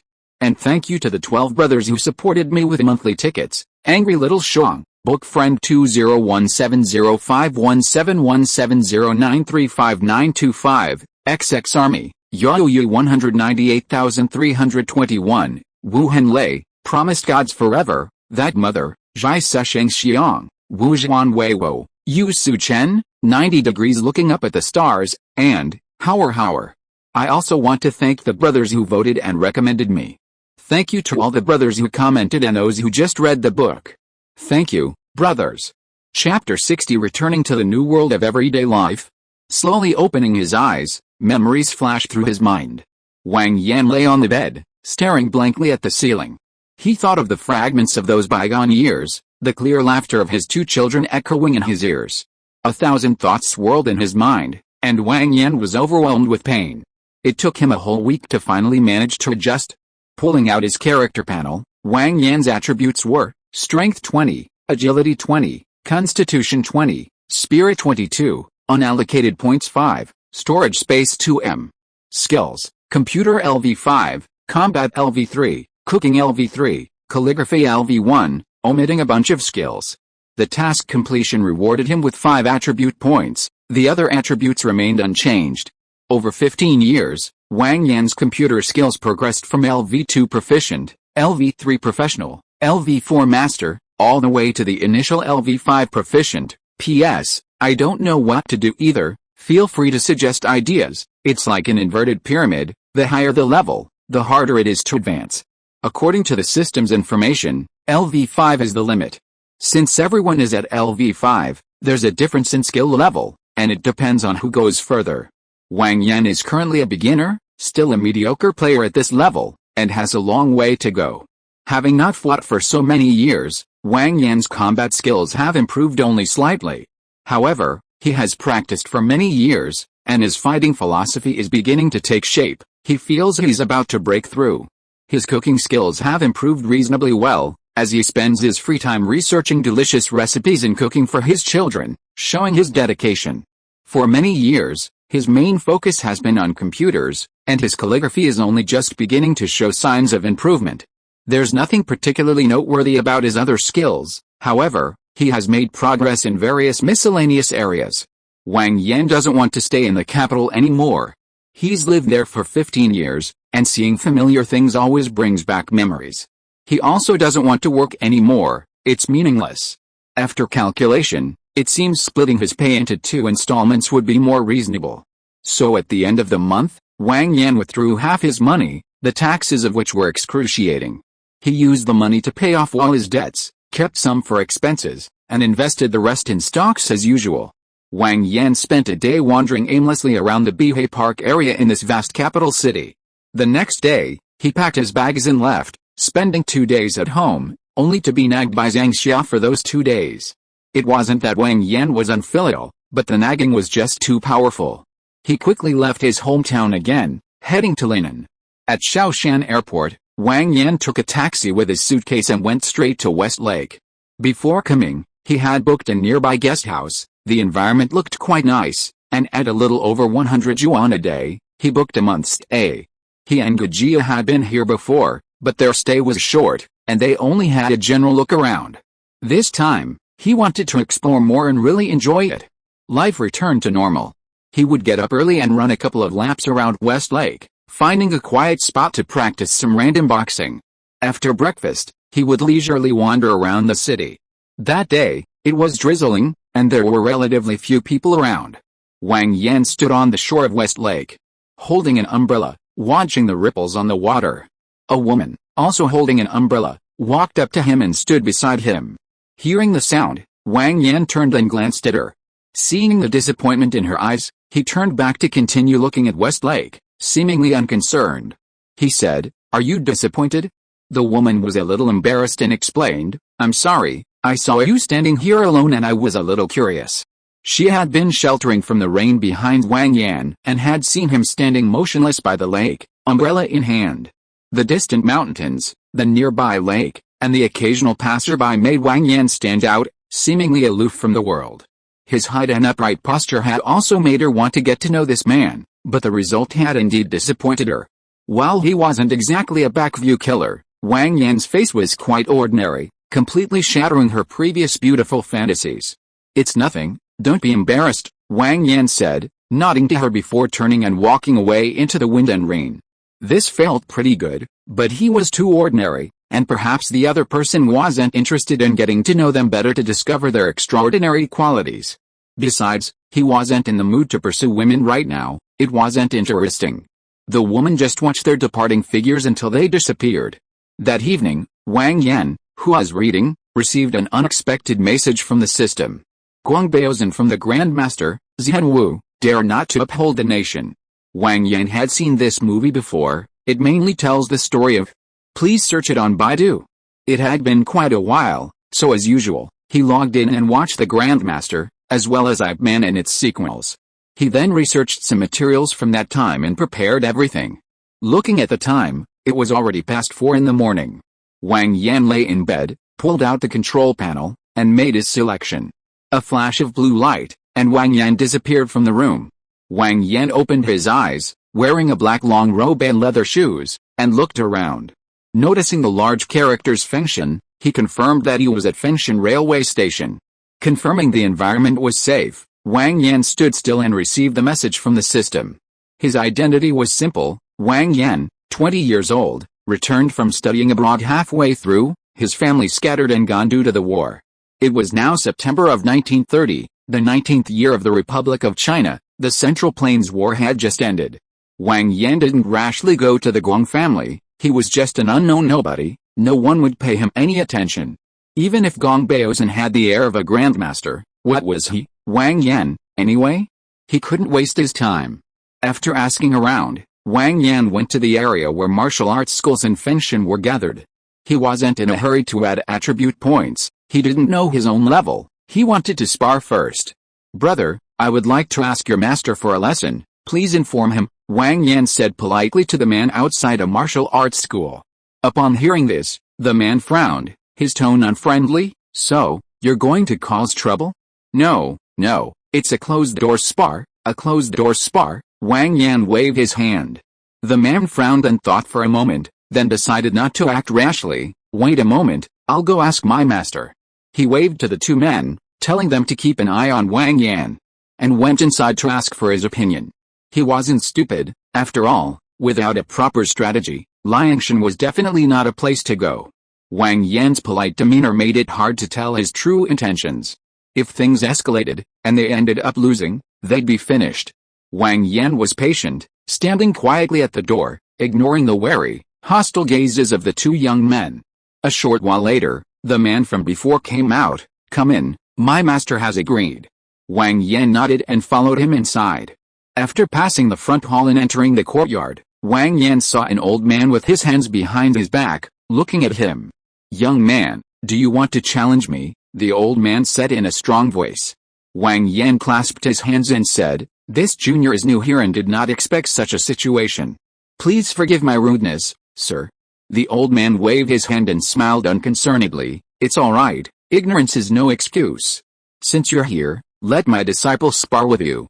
As the old man finished speaking, the people on both sides stepped back, and a burly man stepped forward, approached Wang Yan, clasped his hands and said, "Zhengai, Zhang Long, please." After speaking, he assumed a stance. Wang Yan followed suit, clasping his hands and saying, "No school, Wang Yan, please." He also assumed a stance. They assumed their stances, looking for an opportunity. Zhang Long was very patient, not rushing to attack, and he and Wang Yan circled around, looking for an opening. After circling twice, Wang Yan stopped dawdling, pushed off with his left leg, and quickly stepped forward with his right leg, launching a Baijiquan strike towards Zhang Long. Seeing Wang Yan's movement, Zhang Long dodged to the side, and a cannon punch was about to strike Wang Yan's chest. Unperturbed, Wang Yan used the momentum of Zhang Long's charge to brace himself with one hand, flipped in midair, and delivered a powerful kick to Zhang Long's head. Seeing he couldn't dodge in time, Zhang Long raised his arms to protect himself, taking the full force of the kick. The force traveled through his arms, sending him staggering back several steps. Wang Yan landed, followed up with a powerful punch, and before Zhang Long could react, Zhang Long threw a hook punch. Zhang Long tried to raise his aching arms to block, but the pain ultimately slowed him down, and he was struck in the jaw, rolling to the ground unconscious. With Wang Yan no longer needed, the others rushed to help Zhang Long, glaring angrily at Wang Yan. Wang Yan ignored them, cupping his fists to the old man and saying, "This junior takes his leave." The old man, ignoring the group of sore losers, nodded and said, "Go." Once outside, Wang Yan walked slowly down the street. He didn't know what level Zhang Long, who had been defeated in 3 moves, was, but Zhang Long was clearly the top disciple of this martial arts school, and there were dozens of disciples. Looking at it this way, Wang Yan wasn't bad off at all. Since the system hadn't paid him, Wang Yan went to a pawn shop and pawned his wristwatch, which would last him for a while. He found a small inn and rested for the night. In the following period, Wang Yan challenged almost every martial arts school except the main branch of the Guang family. During this time, Wang Yan also raised his physique to 25, strength to 23, and agility to 22. The rest he still needed to develop himself. Although he challenged everyone behind closed doors, some big mouths inevitably spread the word. As the local powerhouse and a big shot in the martial arts world, the Gong family already knew about the powerful figure emerging from their territory. "Master, this kid is too arrogant. I'll go and meet him," Ma San said. Guang Baozun slowly took a sip of tea and said, "Calm down, he'll be here." At that moment, old Zhang, carrying a monkey on his back, walked in. "Master, that kid's here. Bring him in." A moment later, Wang Yan entered, stepped forward, and clasped his hands in greeting. "Junior Wang Yan greets Senior Guang. No need for formalities, sit down and let's talk." Guang Baozun pointed to the chair below him and said with a smile, "Thank you, Senior." Before Wang Yan could sit down, Ma Sam took 2 steps forward and said, "Kid, you think you're good at fighting?" Wang Yan straightened up and, seeing Guang Baozun's lack of reaction, said, "Not bad. HMPH, boastful. I'll test you." Ma Sam snorted coldly and kicked out directly. Wang Yan didn't hold back either, accurately grabbing Ma San's ankle and swinging his leg back. Ma San hadn't expected Wang Yan to catch him, and before he could kick again, he hastily blocked with his hands, then felt himself flying through the air. Taking advantage of Ma San's momentum, and with the speed and explosive power of his kick, Wang Yan sent Ma San flying with a single blow. Ma San rolled twice on the ground before struggling to his feet. His arm was injured and would likely need 3 to 5 days to recover. Never having suffered such humiliation, Ma San recklessly charged at Wang Yan to fight him. "Enough!" Guang Baozun shouted sternly at Ma San. "Master, get down." Guang Baozun's eyes flashed like lightning. Ma San dared not argue, snorted, and stormed off. Guang Baozun hadn't expected Wang Yan to be so skilled. Although Ma San had underestimated him, Wang Yan had indeed taken him down with a single kick. "Young man, excellent skills." Guang Baozun clapped his hands. In terms of pure strength, he wasn't confident he could kill Wang Yan, especially since Wang Yan hadn't clearly used his full strength. This junior was reckless. "I hope Senior Guang will forgive me," Wang Yan replied politely. "No need for formalities, sit down and let's talk." "Thank you, Senior." With that, the chatter subsided. Wang Yan straightened his long robe and sat down steadily. Guang Baozun took a sip of tea and said, "Where are you from? How did you come to Fengshan?" "My family is from Longcheng, but later because..." Wang Yan recounted the information given by the system. "Now the country is shattered, and people are suffering greatly. It's so difficult, so very difficult." After listening, Guang Baozun sighed deeply. The two chatted on, mostly Guang Baozun talking while Wang Yan listened. "Alright, people get talkative when they get older. Enough. Tell me your purpose." "This junior has heard that Senior Guang is skilled in both Bagua and Xingyi, so I've come specifically to seek your guidance." After saying that, Wang Yan remembered his recent actions and added with a smile, "I really do want to learn from you." Guang Baozun was taken aback by Wang Yan's words, but then he realized what he meant and laughed. "Haha, interesting. Then, his tone shifted, and he looked directly at Wang Yan with sharp eyes. "You also practice martial arts, so you should know the rules of this school, right?" This was no big deal, there were things he couldn't discuss. Wang Yan said earnestly. "This junior certainly knows the rules, but this junior also knows that last year, Senior opened the Guangdong Guangxi Martial Arts Academy in Fushan and sent the 5 tigers south, bringing Northern Fist to the south. Senior truly has a great mind and a great spirit." Hearing Wang Yan's praise, although he was pleased, Guang Baozun remained outwardly calm and gestured for Wang Yan to continue. "Since the Opium War, for so many years, with territorial losses, indemnities, warlord conflicts, and power struggles, our mighty land of China has been shattered, and our people have suffered. And why is all this? Because we are not strong. But I believe that a strong nation should have a strong culture and strong technology. And fundamentally, it should have a strong people. Therefore, I am determined to strengthen our military, to strengthen our people, to strengthen our bodies, our will, and our nation." Having said this, Wang Yan picked up his teacup and took a sip. Seeing this, Guang Baozun shouted, "Good, well said." He had seen many storms and knew Wang Yan was speaking from the heart. Each school clings to its own secrets, remaining stagnant and closed off. This is also the original intention behind my establishment of the Guangdong and Guangxi Martial Arts Academy. You are very good. After thinking for a moment, Guang Baozhen said, "Since you have no sect or school, why not become my disciple? It will make things easier. What do you think? A discipleship is nothing, not like becoming a father figure.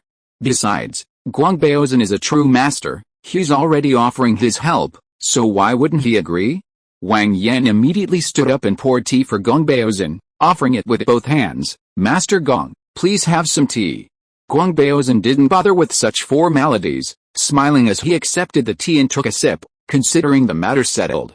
"Thank you too, for the 1,500 coin reward. Thank you too, for the 1,500 coin reward.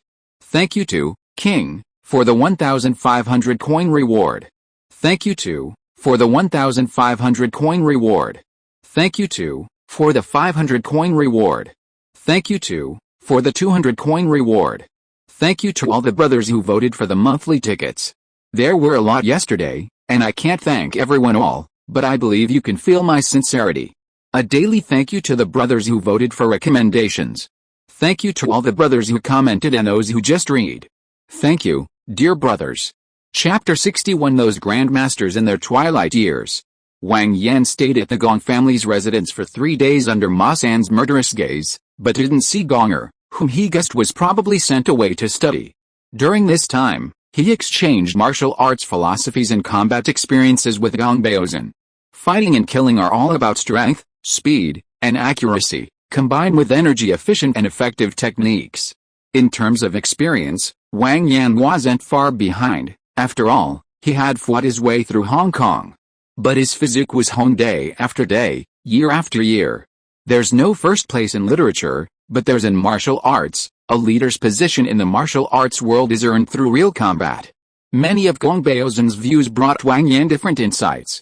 Guang Baozhen also benefited greatly from his exchanges with Wang Yan. Wang Yan knew too much, too many different things, boxing, jiu-jitsu, Muay Thai, and so on, which broadened Guang Baozhen's horizons and benefited him immensely. As for the Guang family's secret 64 hands technique, Guang Baozhen also taught Wang Yan, as a reference. After all, compared to what Wang Yan knew, his own skills were nothing special. After learning it, Wang Yan understood that it wasn't anything special. Special techniques combined with powerful strikes were all part of the same thing. He knew them all, but he couldn't combine them. Perhaps others discovered the right combination by chance. The truly valuable things were the prescriptions summarized by predecessors. The poor study literature, the rich study martial arts. This wasn't just a saying. The essence of martial arts lies in the body, requiring constant training and refinement, which inevitably causes damage and depletion. To compensate for this damage and increase the body's potential, the prescriptions for strengthening bones and muscles, replenishing qi and blood, and consolidating the foundation, summarized by generations, are the key. After all, they were compiled after countless deaths. And the medicinal materials required for these prescriptions are extremely precious. Most people couldn't afford them. After learning about these things, Wang Yan became interested in traditional Chinese medicine. Although he didn't have a medical license in the real world, wouldn't it be nice to take care of his parents' health from time to time? Seeing Wang Yan's interest, Guang Baozhen didn't take it seriously and simply copied it down for him. After all, Wang Yan was only 20 years old and already had that physique, so the prescription wouldn't be of much use. "I'm grateful for Master Gong's care these past few days, and I'm sorry to have bothered you. If you need anything, please send someone to find me, and I will do my best to help." "Well then, Master Gong, take care, and I'll take my leave." At the entrance of the Gong family mansion, Wang Yan clasped his hands in a fist salute to Guang Baozhen and said goodbye. Go, I'll wait for the day you spoke of." Wang Yan nodded to old Zhang, who was holding a monkey beside him, and turned to head south without stopping. Watching the tall, slender figure stride away, old Zhang patted his restless monkey paws and said, "Master, don't blame me for being nosy, but you've given him all our things, aren't you afraid?" "It's alright, Guang Baozhen, have judged people my whole life, and I've never been wrong. This kid surnamed Wang is someone special." Ma San, standing to the side, said indignantly, "Master, he..." Before he could finish, Guang Baozhen interrupted, "Shut up. He's 20, you're 30. Have you been living like a dog all these years? Comparisons are odious." Before meeting Wang Yan, Guang Baozhen thought his eldest apprentice was quite good, even top-notch. But after these past few days of in-depth discussions and exchanges with Wang Yan, his eloquence and demeanor were truly impressive. Therefore, he increasingly disliked Ma San. All he got was a kick from him. Instead of trying to regain his dignity through martial arts, he's just babbling like a woman. Ignoring Ma San's resentment, Guang Baozhen flicked his sleeves and left with old Jiang. Ma San was left standing outside the gate, his face ashen, his fists throbbing, teeth clenched. He stared coldly in the direction Wang Yan had left, remaining silent for a long time. The reason Wang Yan had taken down so many martial arts schools in Fengshan was because he knew that Guang Baozhen, with his magnanimity, wouldn't stoop to attacking him for the sake of useless face. A bunch of good-for-nothings who couldn't beat him, yet they had the nerve to ask him for favors? Otherwise, even if he had 8 times the courage, he wouldn't dare to act so brazenly under Guang Baozhen's nose. Was Guang Baozhen's status a joke? He had been a Qing dynasty imperial bodyguard, a grand eunuch, and had a large group of fellow disciples and followers. Besides, given his status as a powerful figure in the northern martial arts world, how could he not be connected to the true king of the Northeast, young Marshal Zhang? The war in the Central Plains ended not long ago with their troops entering the pass. They had hundreds of thousands of planes, cannons, and guns. What's Wang Yan compared to them? How many lives does he have to be so suicidal? At least Guang Baozhen had the heroic spirit of being concerned for the country and its people, and Wang Yan was starting out exceptionally well. He planned to fight his way from north to south, meeting the masters of the land and first establishing his name. To do anything, you need fame, to have a large following and a powerful patron. Having a powerful backer is beneficial. While Wang Yan wouldn't be completely carefree, he could avoid a lot of trouble, like the situation in the master. Although there might be assassinations, there would be no overt use of power to oppress others. Wang Yan headed south, passing through Beijing and Tianjin. He stopped in Tianjin because the sharpshooter Li Shuwen was living a life of leisure there, training his disciples. After some investigation, Wang Yan went to find him. In front of a large mansion in Beizhou, a suburb in the southern part of Beijing, Wang Yan informed the disciple at the gate and waited patiently. Wang Yan, still had some influence. Aside from his connection with Guang Baozhen, his reputation had spread far and wide after defeating numerous masters in Beijing and Tianjin, and the martial arts world was watching him closely. Li Shuwen, as a senior, had to meet this formidable junior. After a while, the person from before came out and said, "The master has agreed to see you. Please come in with me." Wang Yan followed him through the front hall to the spacious courtyard at the back, where a group of people were practicing martial arts and sparring vigorously. An old man sat upright in a grand chair, sipping tea. Seeing Wang Yan approach, the old man looked up. Their eyes met. And Wang Yan felt the old man's eyes gleam with a sharp light, an unparalleled domineering aura emanating from him. Wang Yan didn't bother to fight the old man. What was the point? Looking at the old man, Wang Yan smiled slightly, cupped his hands, and bowed, saying, "Junior Wang Yan greets Senior Li. Not bad. What brings you here?" Li Shuwen glanced at Wang Yan and continued drinking his tea. Wang Yan wasn't one to dawdle, and besides, the old man had enjoyed a lifetime of glory. One more wouldn't make a difference. Of course, he still had to curry favor, so he immediately cupped his hands and said, "Senior has long been famous, bringing glory to our martial arts. Junior has come firstly to see the real dragon, and secondly to seek guidance from Senior." Despite his advanced age, Li Shuwen was still robust, though not as valiant as he once was, but his temper remained fiery. He glared at Wang Yan and said in a strong voice, "So young and already learning that flattery stuff? Forget about dragons and all that, go practice first." As soon as he finished speaking, the group of people practicing martial arts nearby fell silent. With practiced movements, a tall, burly man, not yet 30 and shirtless, quickly cleared a space. He stood in the center, bowed respectfully to Li Shuwen, then straightened up and cupped his hands towards Wang Yan, who had turned around, saying, "Bajiquan, Li Qianqan. Please enlighten me." Seeing the practiced movements, Wang Yan knew they were used to this kind of thing. And this Li Qianqan was likely the most outstanding third-generation disciple. Wang Yan walked to the center, stopped in front of Li Qianqan, and changed his bow. "Bajiquan, Wang Yan. Please." Ever since Wang Yan acknowledged Guang Baozhen as his nominal master, he greeted everyone with Bajiquan. Guang Baozhen was quite cooperative, having already spread the word. Then Li Qianqian assumed a stance. Was this set of techniques useful? Of course, it was. But since Wang Yan had a clear understanding of his own strength, he no longer bothered with such useless things. Once Li Qianqian was in position, Wang Yan delivered a powerful kick.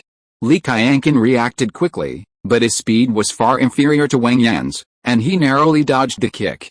Just as he dodged the kick, before he could even react, Wang Yan's fist came hurtling towards him.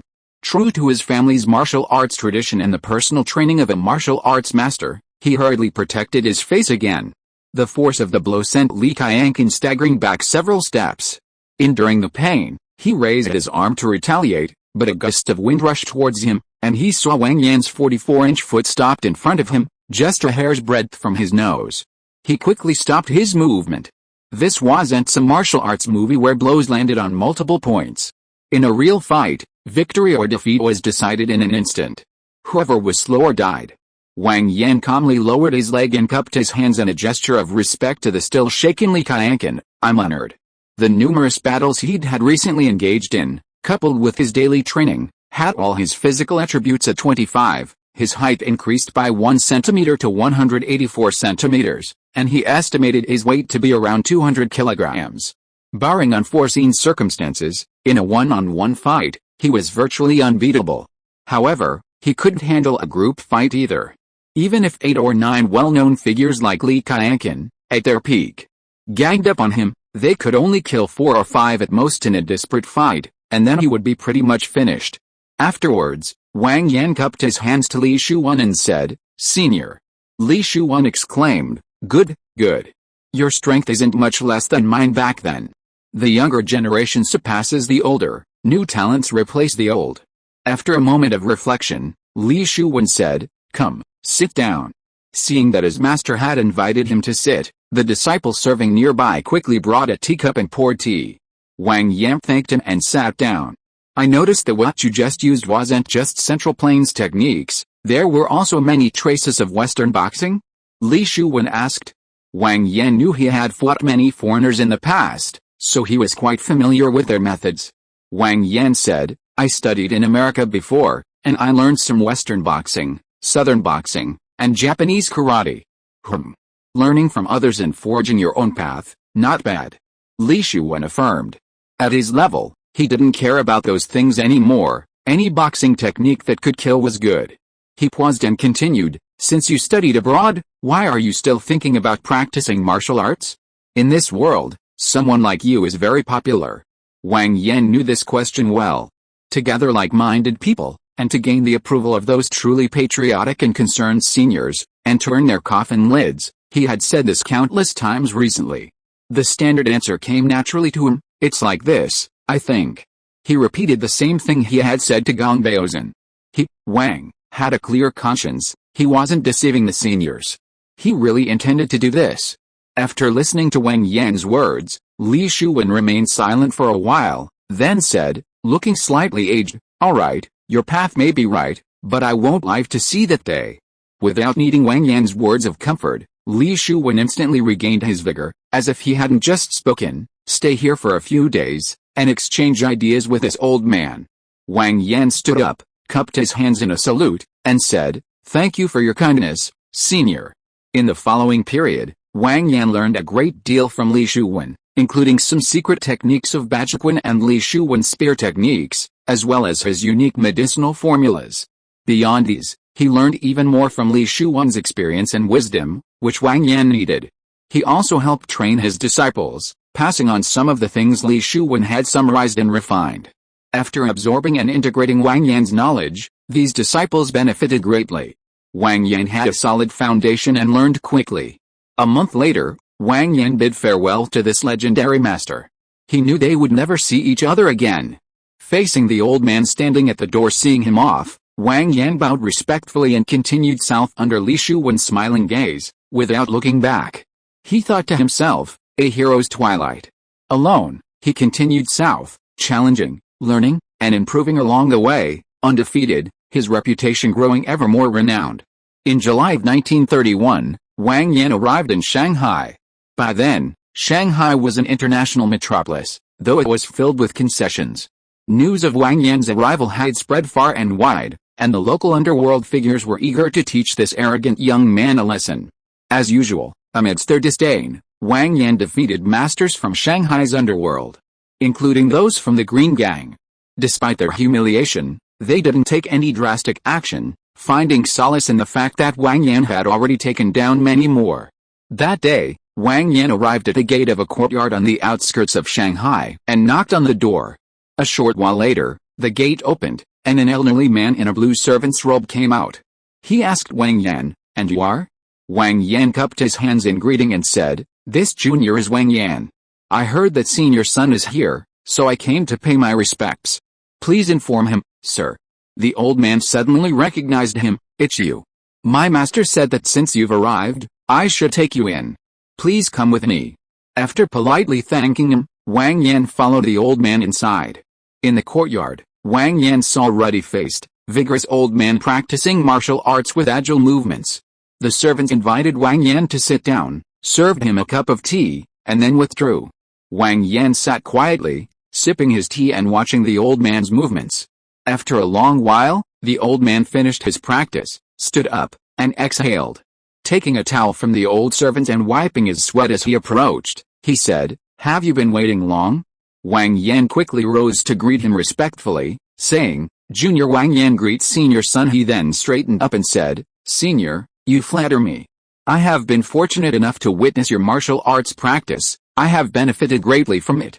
It is an honor indeed." This was Sun Ludang, a legendary war god of the Republic of China, a master of Tai Chi, Bagua, and Xingyi, the founder of the Sun School of Tai Chi, and the tiger-headed junior guardian who had fought with Dong Haichuan, the master of Gong Baozan. If we were to rank them by seniority, he would be a grandson. "Haha, you rascal. Sit down, no need for formalities," Sun Ludang said with a smile. After the two were seated, Sun Ludang took the tea offered by the old servants and said, "Ever since you rose to fame in the capital, many old friends have written to ask me to meet you. A while ago, I even received a letter from Tongjin, who described you as a pillar of the next generation. Now that I see you, you truly are a man of exceptional talent." Wang Yan thought to himself, "You old man, you're really good at exaggeration. Don't you know what I'm like?" However, he humbly replied, "Senior, your words truly shame me. I dare not accept such praise. I must thank Senior Li and all the other seniors for their kindness and guidance." With that, Wang Yan cupped his hands in a gesture of respect towards the north. "Haha, alright, enough joking. I know why you've come. Let's stay a while longer and have a chat," Sun Ludang said.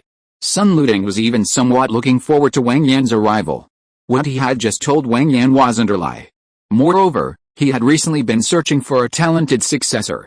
At his age, he hoped to see the younger generation surpass the older, ensuring the continuation of the tradition and the enduring spirit of the times. "Thank you for your kindness, Senior. I dare not presume to offer such an exchange. I still need your guidance." Wang Yan bowed respectfully.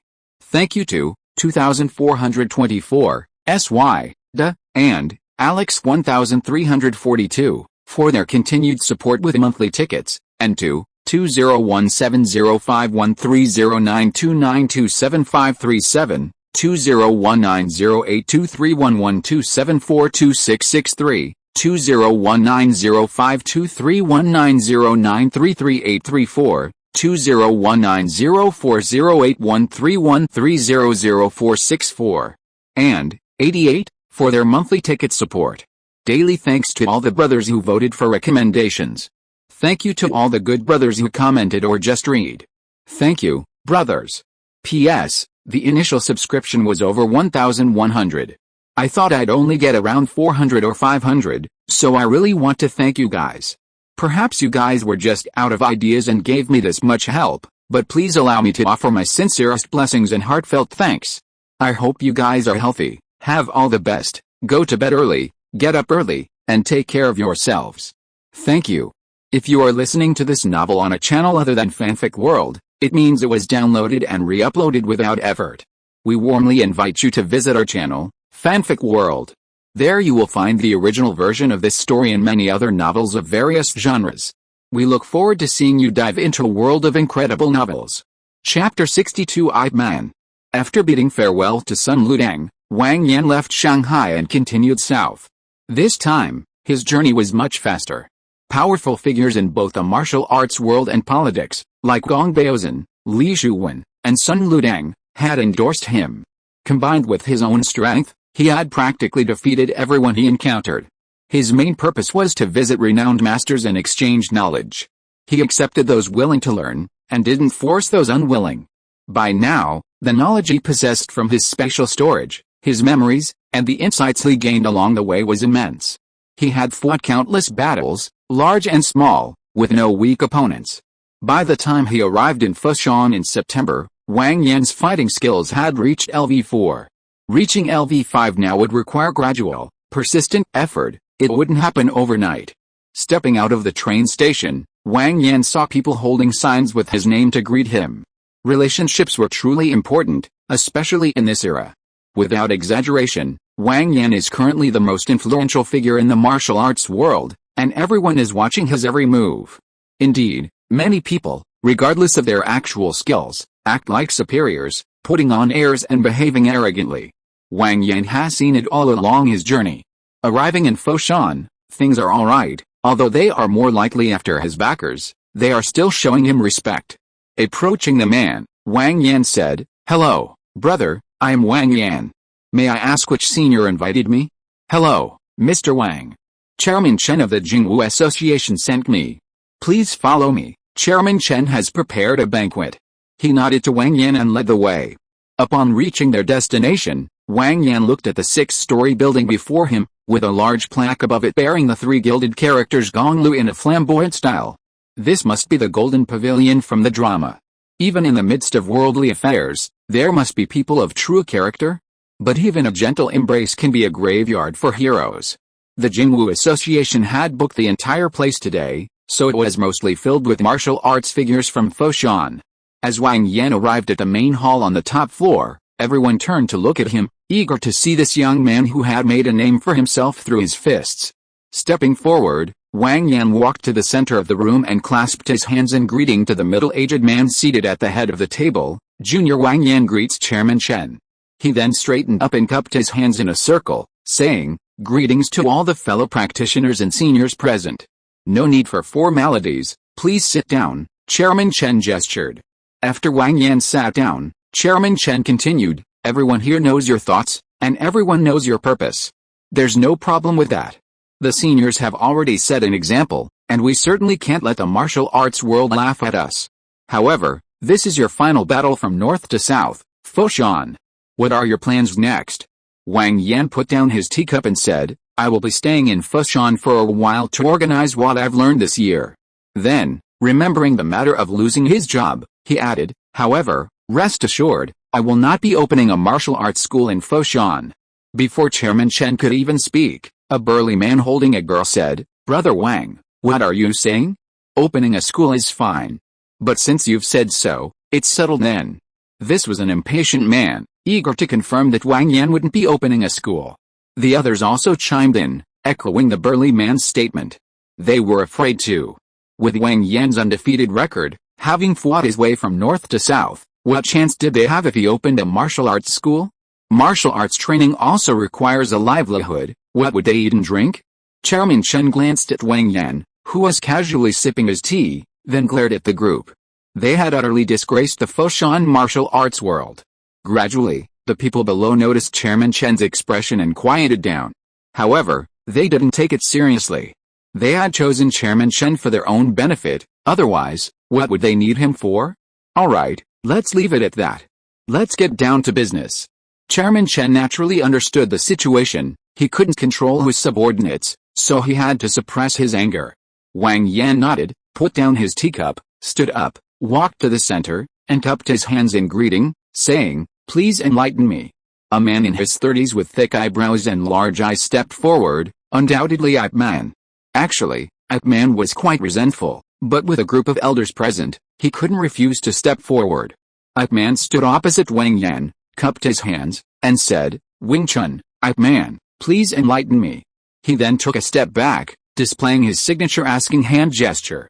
Wang Yan, however, was unaccustomed to such formalities and immediately launched a roundhouse kick. Ip Man raised his hand to block, but the immense force from the kick sent him staggering several steps to the side, suffering a disadvantage from the outset. Although Wang Yan's kick was merely a probing attack, not using his full strength, its power was still formidable. Wang Yan did not press his advantage. Ip Man shook his numb arm, regained his footing, and focused intently on Wang Yan's movements. With a push of his left foot, Wang Yan unleashed a powerful punch at Ip Man. Ip Man, prepared, dodged the punch, parried Wang Yan's incoming arm, and executed a throwing finger strike to the throat. Wang Yan calmly blocked with his other arm, deflecting Ip Man's arm with the force of the kick, while simultaneously pushing off with his left foot and stepping forward with his right, closing in with a mountain lean. Ip Man turned and dodged, then kicked Wang Yan's shinbone diagonally. Wang Yan dodged, failing to gain the upper hand. Simultaneously, Ip Man's fists came flying in, striking rapidly. The two exchanged a few more blows, and in that brief exchange, Wang Yan realized Ip Man's skill level was still far from his supposedly superhuman abilities. Wang Yan, after taking two punches from right to left, deflected Ip Man's fists and, taking advantage of Ip Man's distraction, delivered a powerful elbow strike to the heart. Ip Man wasn't as fast as Wang Yan and couldn't dodge it, forced to grit his teeth and endure the blow. Seeing Ip Man's condition, Wang Yan quickly retracted his elbow and twisted his waist, forcing Ip Man back several steps. Wang Yan had no choice. Even without using his full strength, he couldn't stop his previous attack. Fortunately, he changed his move, otherwise, that elbow strike would have broken ribs at best. Compared to that, this was the best possible outcome. Wang Yan cupped his hands to Ip Man, who had just stood still, saying, "You flatter me." Ip Man straightened his clothes and returned the gesture, saying, "Thank you. Excellent skill." At this moment, seeing that the winner had been decided, the crowd shouted in unison. The people below didn't blame Ip Man, they all knew Wang Yan's skill level. They were just secretly relieved that he didn't run a martial arts school. "Good, truly impressive skill," said Chairman Chen. "The competition is over. Brother Wang must be tired from his journey. Let's eat and chat." Wang Yan nodded in agreement and then said to Ip Man beside him, "Mr. Ip, we should have a good drink. I'll keep you company to the end." Although he lost fair and square, Ip Man was still a little unhappy. No one likes to lose. Nodding, Wang Yan followed them to eat. Martial artists, after all, can eat and drink heartily, leaving the dishes scattered everywhere, having a great time. However, while eating, Wang Yan noticed a plate of snake soup.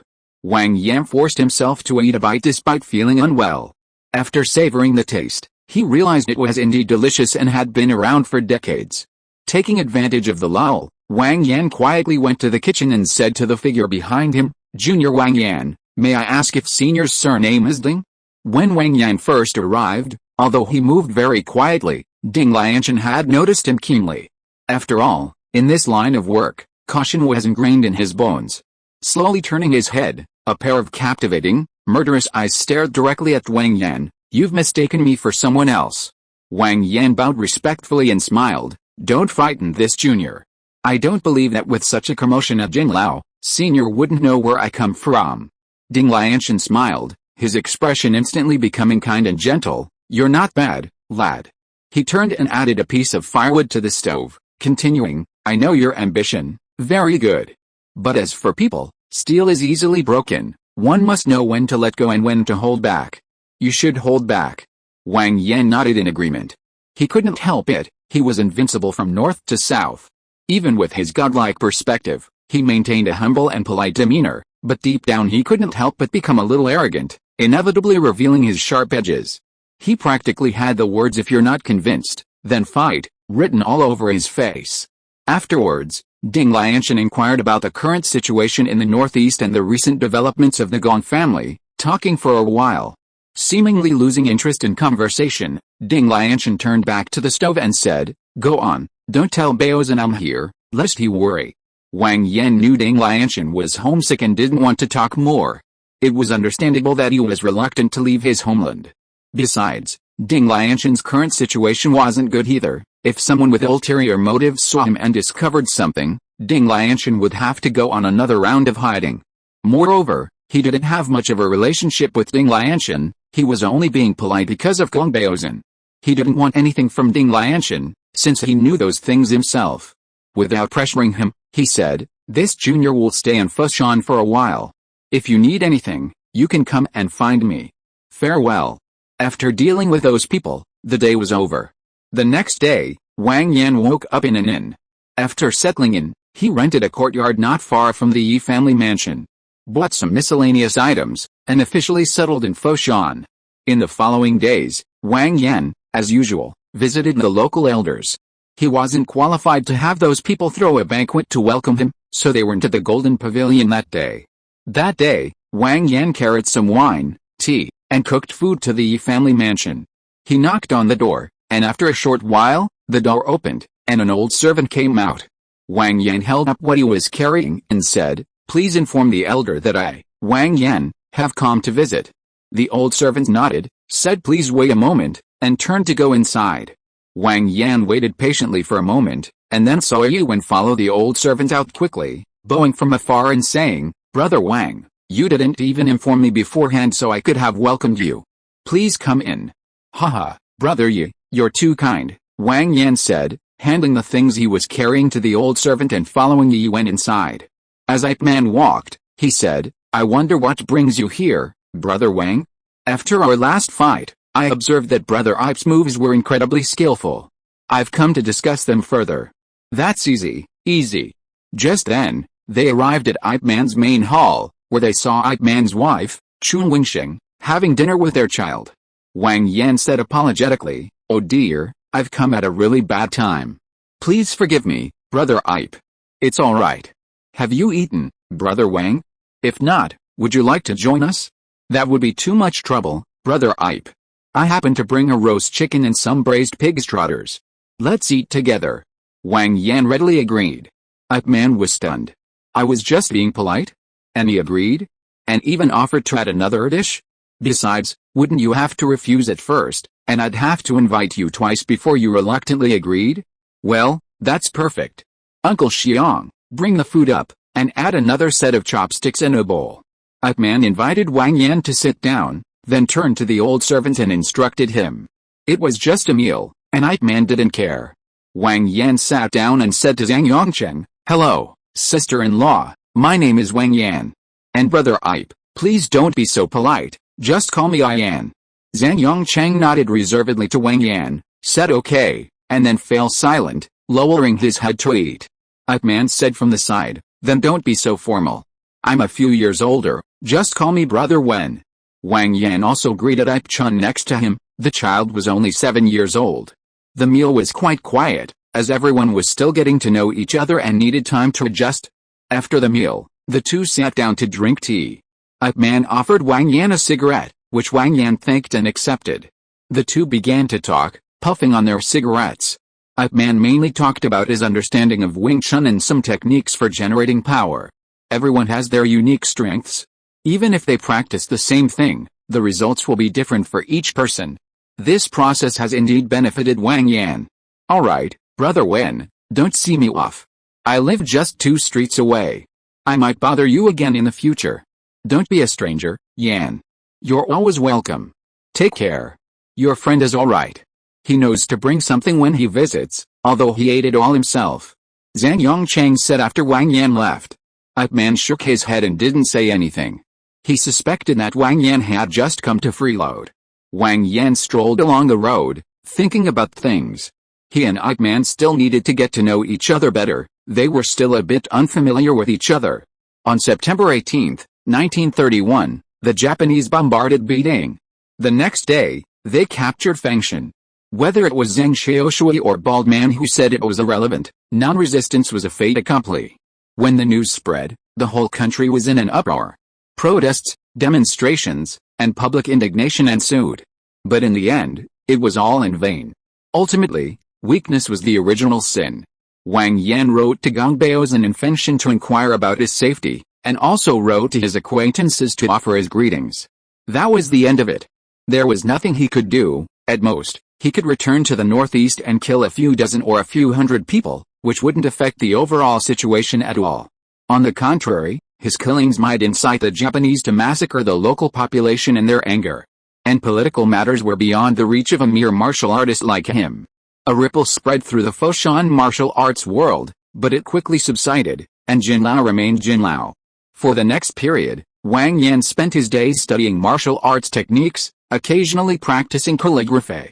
Sometimes he went to a famous medical clinic in Foshan to learn medicine, a privilege he had obtained through generous gifts.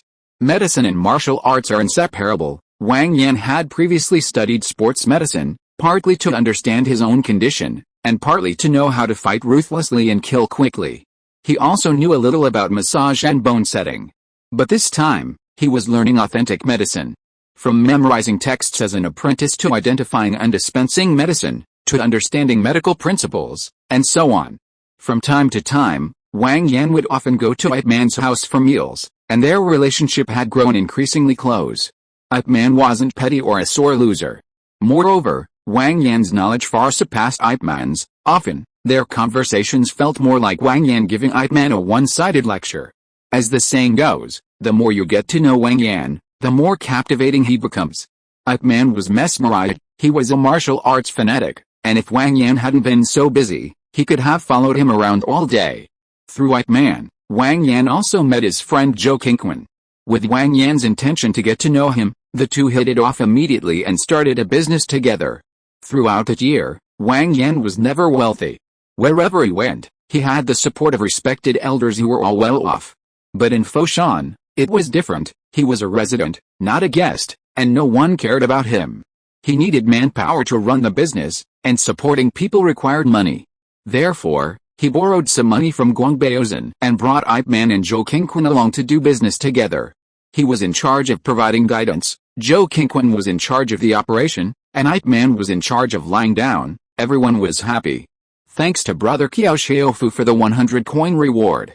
Thanks to the following 16 brothers for their monthly ticket support: CNG.com, JJMM 5200, AIODF 3,379,548, Kitao 20180130130211753608, X.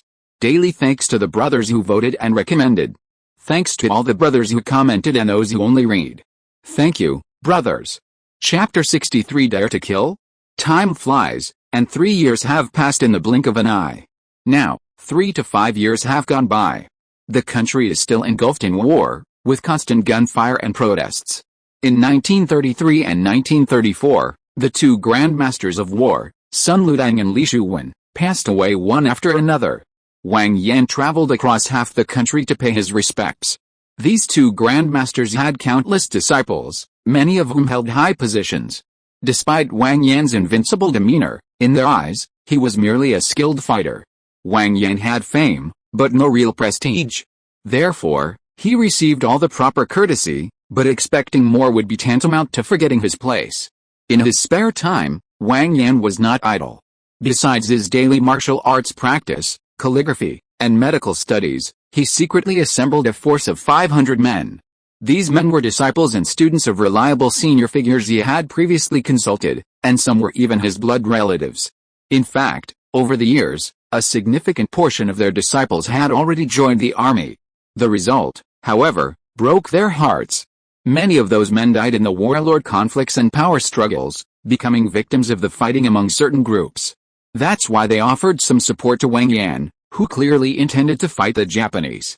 Of course, they didn't completely believe him, but they couldn't be too skeptical. They wanted to see what Wang Yan would do, so they sent some of their most capable disciples.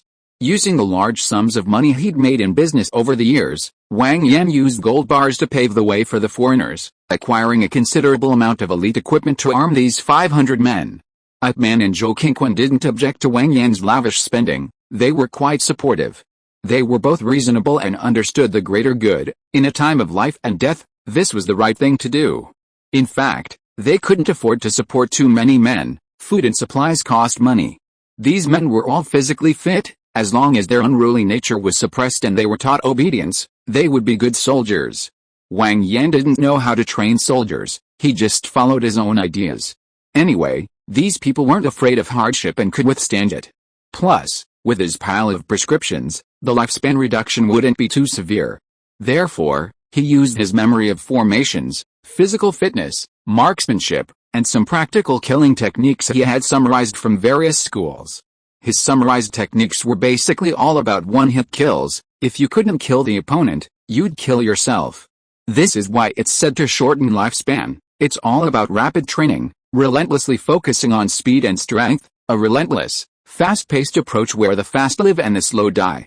These people were all trained fighters, so they naturally knew what was wrong with what Wang Yan taught them.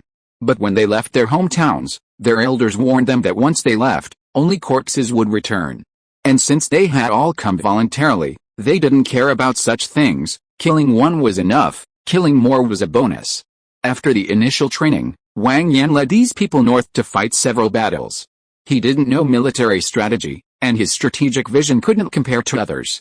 He relied on elite tactics, good skills, accurate marksmanship, and high mobility, killing and burning everywhere. He helped Mars Hanshin and later Yang Jinggayu fight guerrilla warfare, disrupting their logistics. Initially, it was alright. He delayed the enemy and killed many, but later the enemy became more cautious. A frenzied pursuit and interception ensued, resulting in the deaths of nearly 100 men. This force, initially forged in the fires of war, was now considered complete.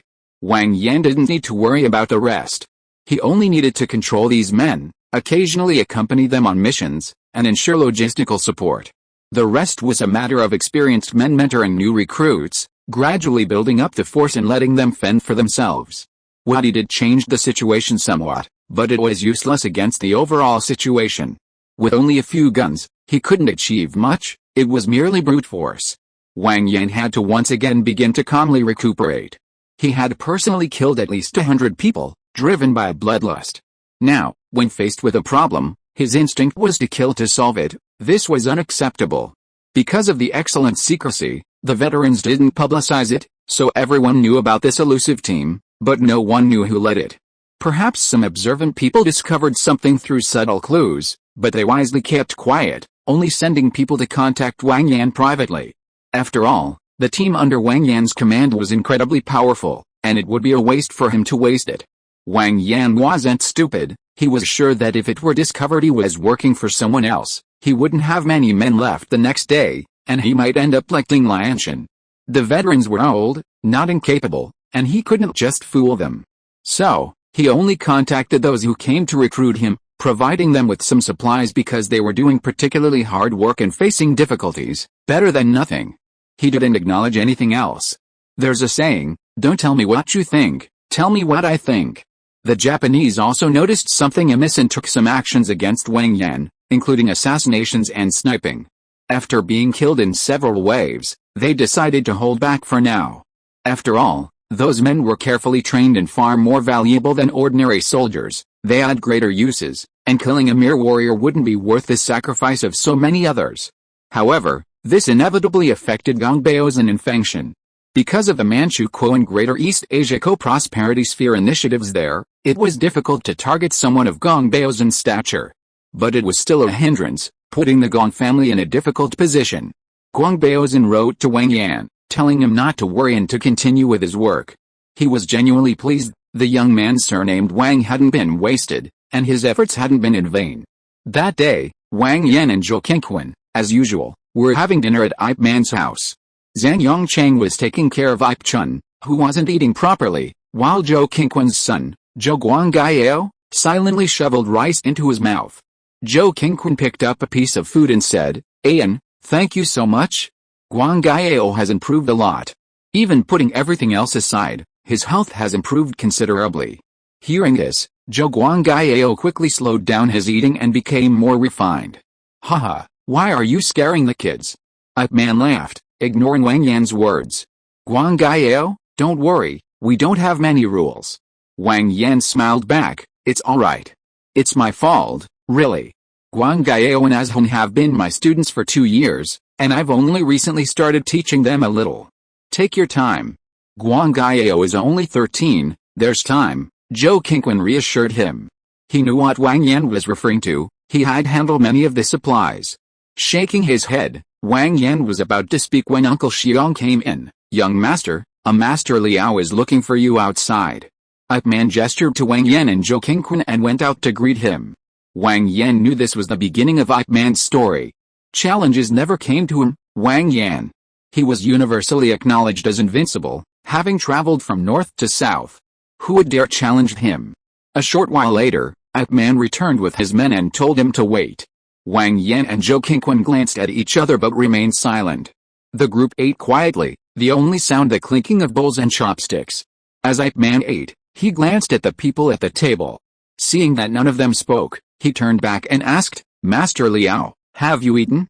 Seeing him shake his head, Ip Man invited him to join him for a bite. Apart from Zhang Yongcheng and Zhou Qingquan, everyone at the table practiced martial arts, and they finished their meal quickly, leaving only scraps. Ip Man wanted to spar with Master Liao behind closed doors. Wang Yan wasn't interested in watching them fight, and Zhou Qingquan wasn't interested either, so the two sat down on the stone benches in the courtyard.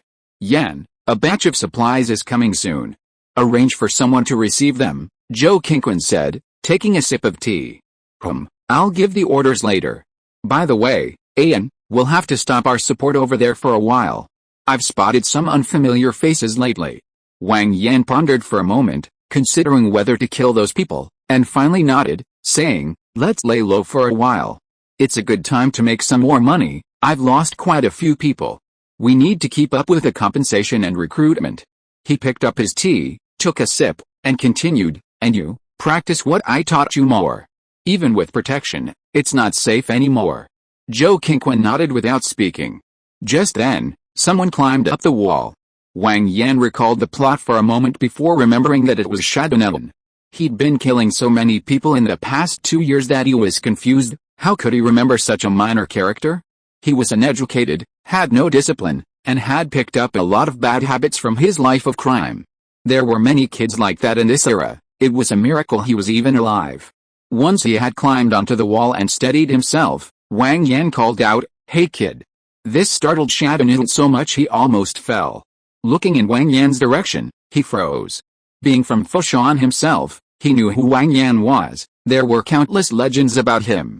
Seeing Wang Yan beckoning, he quickly climbed down and bowed obsequiously before him. "Mr. Wang, what can I do for you? Kill someone, do you have the guts?"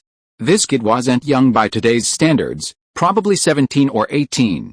Although he didn't know who he was supposed to kill, Shadownelan wanted to shout that he had the guts, but he was ultimately just a small-time hoodlum with no ambition. Cold sweat dripped down his forehead, and his legs trembled slightly. He stood there, head down, trembling, lost in thought, not saying a word. Zhou Qingquan rolled his eyes at Wang Yan. Why scare a kid like that? At this moment, Ip Man and Master Liao came out. Wang Yan, bored, waved to Shadownelan in front of him. "Go." Shadownelan, feeling like he'd been granted a pardon, turned and ran, forgetting even his kite. Ip Man saw Master Liao off and returned to the courtyard to sit down. He had the two children practice a set of boxing moves to aid digestion, and also check their progress, offering some corrections. Afterwards, the group chatted for a while before dispersing and going home. Back home, Shadownelan hesitated for a long time before finally telling his brother, Wu Jilin, about what had happened that day. Otherwise, he wouldn't feel confident. "Brother, I met Mr. Wang at Ip Man's house today. He asked me if I had the guts to kill someone," Shadownelan said to Wu Jilin, who was washing dishes nearby. Wu Jilin subconsciously asked, "Mr. Wang? Which Mr. Wang?" "Oh." Then he realized what he was doing, stopped what he was doing, and said, "So what did you say?" Shadownelan said with a bitter face, I didn't dare to say anything." Wu Jilin didn't take it seriously. Would someone hold a grudge against a child like him?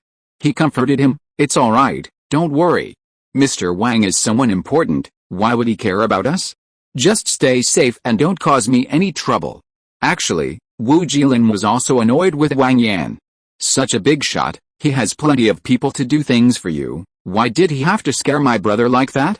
He didn't know that Wang Yan was more than just scaring a child.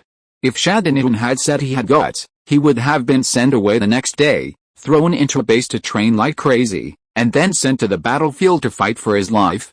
These were all minor matters, and Wang Yan didn't care. He stayed at home and quietly cultivated his character, letting his restless heart calm down. It was another beautiful day. He went to a nearby base, checked on the training of the new recruits, and listened to Li Qianqin's report. After Li Shuwen left, Li Qiankan came to work for Wang Yan. Since the young master of the Li family was giving up his comfortable life to serve him, Wang Yan couldn't let anything happen to him, or he wouldn't be able to explain himself. So, he took him to a few battles, impressed him, and then put him in charge of the rear. Because of the years of war, everyone was struggling, so Wang Yan used a combination of coercion and enticement to recruit a group of traditional Chinese medicine practitioners with decent skills and moral character. He didn't dare touch the famous ones. Too many people had done him favors, and he couldn't afford to offend them. He settled these people in this base, treating the wounded as needed, but spending most of his time researching the prescriptions. His goal was to thoroughly understand the medical principles behind them and see if he could find alternative medicinal materials. The original herbs were too scarce and too expensive. Even with his vast wealth, he couldn't afford to support so many people. Later, he would also need to bring over a few foreigners to combine Chinese and Western medicine. Ultimately, the goal was to improve and popularize the treatments, a long-term endeavor requiring continuous investment. After checking on the progress of these doctors, Wang Yan left and returned to Foshan City. He didn't even need to look at it, that thing, let alone a month or two, even a year or two. 10 or 8 years, it would all be wasted if it wasn't fixed properly. Back in the city, people he'd met greeted Wang Yan. "Hello, Mr. Wang, are you going to Mr. Yi's house?" Why do you say that? Wang Yan often went to Yi Wen's house, but their relationship wasn't common knowledge, and besides, this man wasn't a jianghu, a term referring to the martial arts world, figure. You didn't know? A boxer from the north came, shouting that he wanted to challenge Yi Wen. I saw a lot of martial arts practitioners went with him. I just found out too. You're busy, I'll go see what's going on. After saying this politely, Wang Yan walked toward Yi Wen's house. When he arrived at the Yi family mansion, a group of people had gathered outside. Seeing Wang Yan coming, they all called out Mr. Wang and made way for him. In front of the tightly closed gate, Li Zhao saw Wang Yan coming and quickly greeted him. Wang Yan waved his hand without saying a word.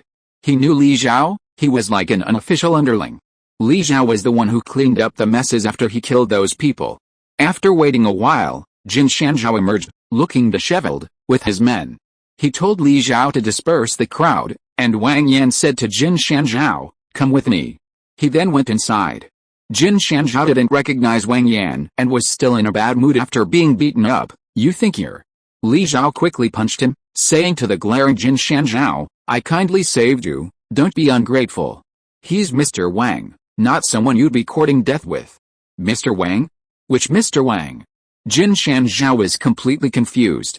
Someone nearby gloated, "The Mr. Wang who fought his way from north to south without a single defeat."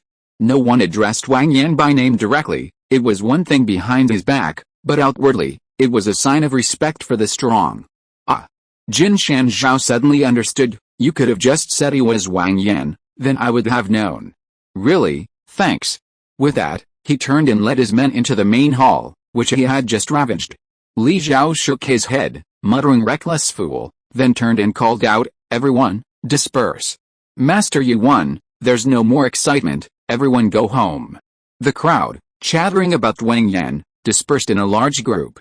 Jin Shanzhao entered the main hall and saw Wang Yan sitting in a chair talking to a man, with Uncle Xiong pouring tea beside him. Wang Yan pointed at Jin Shanzhao and said to Uncle Xiong, "Uncle Xiong, tell them to clean this up." Jin Shanzhao didn't say a word, but quickly led his 4 men to clean up under Uncle Xiong's command, even mopping the floor before finishing. Looking at the 5 obediently standing before him, Wang Yan asked directly, "Want to eat?" Jin Shanzhao replied without hesitation, "Yes, I want to eat." "Are you willing to endure hardship and kill?" "Yes." Jin Shanzhao nodded emphatically. Wang Yan then asked Jin Shanzhao's underlings, "What about you guys? We'll listen to our boss." Jin Shanzhao nodded, asked Uncle Xiong for paper and pen, wrote something, and handed it to Jin Shanzhao. "Take this, and go 10 li north outside the city. Go." Jin Shanzhao took the note, bowed to Wang Yan, and said, "Thank you for your generosity, Mr. Wang." Seeing Wang Yan nod, he turned and left with his men, heading north out of the city towards the mountains. "Thank you to Brother, Love, for the 5,000 coin reward. Thank you to Brother, AA, for the 1,500 coin reward. Thank you to Brother, for the 100 coin reward. Thank you to the 9 brothers, MOTO, V3, and others for their continued support with monthly tickets. A daily thank you to all the brothers who voted and recommended. Thank you to all the kind brothers who spoke up and those who just read the book. Thank you, brothers. Chapter 64 Marriage Contract. Seeing that Jin Shan had left, Ip Man knew what he was about to face. He sighed and remained silent, lamenting the damned state of the world. Hearing Ip Man sigh, Wang Yan said, "Why don't you go wander up north for a while?" At this moment, Zhang Yongchang stepped forward and interjected, "No way. The child is still so young. What will we do if something happens to you?" Ip Man hadn't hidden anything from them, and as long as it didn't affect their own safety, Zhang Yongchang let them do as they pleased. Seeing Wang Yan trying to persuade Ip Man to go to war, Zhang Yongchang objected, "Yan, don't say things like that again. Otherwise, don't blame your sister-in-law for not letting you into the house." Wang Yan waved his hand dismissively, "How could I? It was just a joke. Don't overthink it, sister-in-law." Zhang Yongchang glared at Wang Yan and went to coax Ip Man. She didn't believe Wang Yan's nonsense. Knowing Ip Man as she did, she was certain he had been tempted. "Yan, Yongcheng, It's alright, brother Wen, I know everything. Besides, how could I possibly send you to the battlefield?" Ip Man sighed again, remaining silent. Sometimes he envied Wang Yan's carefree spirit, wishing he could grab a gun, mount a horse, and follow Wang Yan out to slaughter his way to victory. But whenever he thought of his wife and children at home, and looked at Wang Yan's murderous aura, that thought vanished. This damned world. Ignoring the sentimental Ip Man, Wang Yan said goodbye and left, clearly indicating that Zhang Yongchang didn't want to see him today. For a while afterward, Wang Yan unusually stopped, perhaps this was the calm before the storm. In March of 1936, Wang Yan received news that Gong Baozan was retiring from the martial arts world. He had been promoted by Gong Baozan, so both morally and logically, he had to go. He absolutely had to go. He immediately took his newly recruited soldiers and Li Qianqan and headed north. With more than a month left before the deadline, he planned to fight one more battle along the way. After traveling in shifts for half a month, they assembled the forces operating in the area and immediately set to work. He had his men contact Old Yang, mainly to exchange information, and then Wang Yan arrived. Old Yang received the news and immediately understood the situation. He hurriedly began formulating a battle plan overnight, covering everything from the highest to the lowest. After various discussions, they finally decided to attack a heavily fortified location guarded by a regiment. It was only because Wang Yan was there that he dared not launch such a large-scale attack. Although Wang Yan's men were not ruthless and highly skilled in combat, without Wang Yan, they were essentially unofficial members of the anti-Japanese alliance. With Wang Yan, it was a completely different story. They were two entirely different teams. Wang Yan waited a day and received intelligence from the anti-Japanese alliance soldiers. Old Yang, an old friend, was very familiar with Wang Yan's fighting style. He directly told him which enemy to attack and what time to strike. They naturally took the lead, while Old Yang provided support. This was unavoidable, otherwise, if there had been a mistake and they hadn't outmaneuvered their opponents, Old Yang's men, who couldn't outrun Wang Yan's men, would have been taken down with them. The strategic objective was certainly achieved, but ultimately, they went a bit too far. A bit too hasty. Even with their calculated tactics, poisoning and assassination, Wang Yan's men still suffered nearly 100 casualties. These were mostly newcomers, the others were injured to varying degrees, their fates hanging in the balance. Old Yang's side fared no better. He himself was shot twice, one grazing a chunk of flesh, the other hitting his shoulder. This was normal. He was already covered in wounds, and a quick treatment was all it took. Aside from the pain, it wasn't a big deal. Jin Shanzhao was luckier. Even Li Qianqan, whom Wang Yan was protecting, was shot, while he only suffered a minor cut. He essentially crippled himself and needed a proper rest. After dealing with the aftermath, Wang Yan headed to Fengshan. After a frantic rush, he finally arrived at the location on the very day Gong Baozan retired. He had been cautiously observing his surroundings. He couldn't afford to be careless, as the Japanese knew all about his relationship with Gong Baozan. They had him firmly under Japanese control. In the south, their forces were weak and couldn't control him. Fengshan was their main base, just waiting for him to walk into their trap. Fortunately, Wang Yan was experienced in espionage. Disguised, he slipped into the ceremony venue unscathed, a large restaurant, the best in the area at the time. After all, Ma San was someone Guang Baozun had raised from childhood, no less than a biological son. When Wang Yan entered, Guang Baozun was on stage, exchanging blows with Ma San.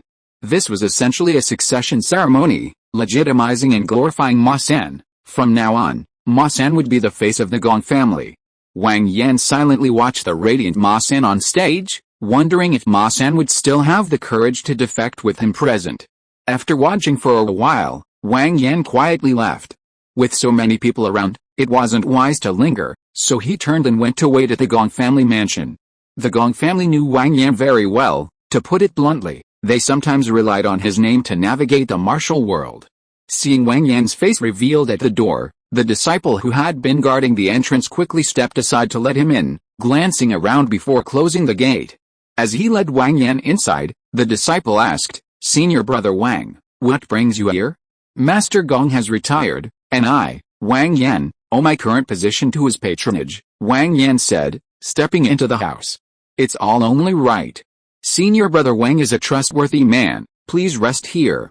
Master and the others won't be back for a while, so I won't disturb you any longer," the disciple said before taking his leave. Anyone guarding the house at this time was trustworthy. And Wang Yan had met this person before, so he had nothing to worry about. Wang Yan went into the side room, lay down on the heated brick bed, and immediately fell asleep. The Japanese have truly gone mad. This loss is considerable. They're risking their lives to capture them. I haven't slept well for a while now, and even with a slight relaxation, the drowsiness is unbearable. Guang Baozun returned, slightly drunk, with a large group of disciples. The disciple from before quickly stopped him and whispered a few words in his ear. Guang Baozun snapped awake, sobering up completely. Then, realizing what had happened, he resumed his previous demeanor. To be honest, Guang Baozun was quite conflicted. If Wang Yan hadn't come, he would have felt a little regretful. But now that he had, he was both surprised and delighted. After dismissing the disciples, Guang Baozun led Ma San and Guang'er to the room where he received guests. Not seeing Wang Yan upon entering, he turned and lifted the curtain of the side room, going inside.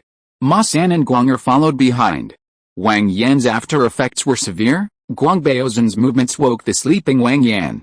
He rolled directly onto the a heated brick bed, to the wall, a pistol instantly appearing in his hand as he lunged forward. His gun was loaded and ready to fire in his spatial dimension. He was ready to go at it immediately. Fortunately, Wang Yan reacted in time and didn't fire, otherwise Guang Baozun would have been killed. Guang Baozun only reacted when Wang Yan stopped right in front of him. The two behind him didn't even realize what was happening. They only saw a flash before their eyes as Wang Yan approached with a gun. Wang Yan put away his gun and bowed apologetically to Guang Baozun, saying, "Master Gong, I'm so sorry, it's just a habit." Guang Baozun laughed, "Haha, I understand. It's alright, don't worry about it. Sit down and let's talk." With that, Guang Baozun sat down on the kang. Wang Yan nodded to Gong'er and turned to sit on the kang as well. As for Ma San, ignoring him was pointless. Guang Baozun noticed Wang Yan's actions and said with a smile, "Let me introduce you, this is my daughter, Guang'er." Wang Yan greeted Gong'er, "Hello, Miss Guang'er." Guang'er nodded, "Hello." Guang Baozun said, "Alright, we're all family, no need for such formalities." He then looked at Gong'er and said, "Go make some tea." Gong'er glanced at Wang Yan, turned, and went to make tea. Without anyone offering him a seat, Ma San sat down behind Guang Baozun. Now he understood, Guang Baozun hadn't hidden anything from him about Wang Yan. To be honest, he was a little scared. Of course, he was still resentful. Just because Wang Yan didn't like him didn't mean he would. He'd just avoid her. His master should have that much face, right? "You shouldn't have come," Guang Baozun said to Wang Yan, who was sitting across the small square table. "I owe everything I have today to Master Gong's guidance. How could I not come for something this important?" "You." Guang Baozun smiled with satisfaction and said, "Just now, I noticed your hand holding the gun seemed unsteady. Were you injured?" Wang Yan looked at Guang Baozun in surprise. He hadn't expected that Guang Baozun, at his age, could notice something so obvious despite his good control. Wang Yan said, "Master Gong has good eyesight. It's just a minor injury, nothing serious." Guang Baozun didn't believe him. Could it be a minor injury amidst a hail of bullets? He pressed. How bad is the injury? My leg was grazed, and I took a bullet to the shoulder. It's all taken care of. It's nothing serious, Master Gong. There's no need to worry. Guang Baozun asked curiously, you've made another move? How come I didn't receive any news? In the past, when Wang Yan caused trouble, rumors would spread like wildfire, but this time he hadn't received a single word. Wang Yan explained, Old Yang's anti-Japanese alliance unit was one we fought together. Hiss. Guang Baozun exclaimed in surprise, that was an entire regiment. The casualties must have been considerable, right? They were basically wiped out. They need to rest for a while. Guang Baozun sighed deeply. They were all good men, truly good men. After a moment of silence, Guang Baozun composed himself. Let's not talk about that anymore, let's talk about something happy. Actually, you didn't need to come this time. The Foshan Jingwu Association invited me to hold another retirement ceremony. At this moment, Guang brought in tea, poured tea for them, and sat down to the side. Listening to the conversation between the two, there was no room for her and Ma San to interrupt. She had known Wang Yan since she was 15, but had never met him. Now, at 20, she had finally fulfilled her wish to meet this legendary man. Wang Yan thanked him and said, Master Gong, I suggest you move south. You're already struggling here, and with my presence, things are even more difficult. The situation is unclear now, it's not wise to stay any longer. I know what you're saying. I'll think about it some more, Wang Yan replied, not trying to persuade him further. He knew Guang Baozun wasn't a stubborn person and could understand on his own. The two then chatted for a while before parting ways. Wang Yan was indeed exhausted and fell asleep again. In another room of the mansion, after dismissing Ma San, the father and daughter began to talk. Weren't you always clamoring to see him? Why aren't you saying anything today? Guang Baozun teased. He held Wang Yan in high regard, ever since Wang Yan first led a group north in 1932. However, following Wang Yan was unsafe, life was precarious, and he never knew when someone would kill him. His wish was simple, for Gong to be safe and sound. He was torn between a suitable option and a stable life. This delay has dragged on until now, and the girl is already 20. Guang said shyly, she doesn't look as imposing as the rumors say. Guang herself had practiced martial arts since childhood and preferred military attire to feminine dresses, but when it came to this kind of matter, the shyness of a young girl was inevitable. Seeing his daughter like this, how could he not know what she was thinking? Guang Baozun sighed and asked, have you thought it through? Although he also hoped that Gong would choose this way, he couldn't help but worry. I've thought it through. Gong had met the son of a family friend that Guang Baozun had arranged for her, and compared to him, she preferred Wang Yan. In any case, she would eventually have to get married.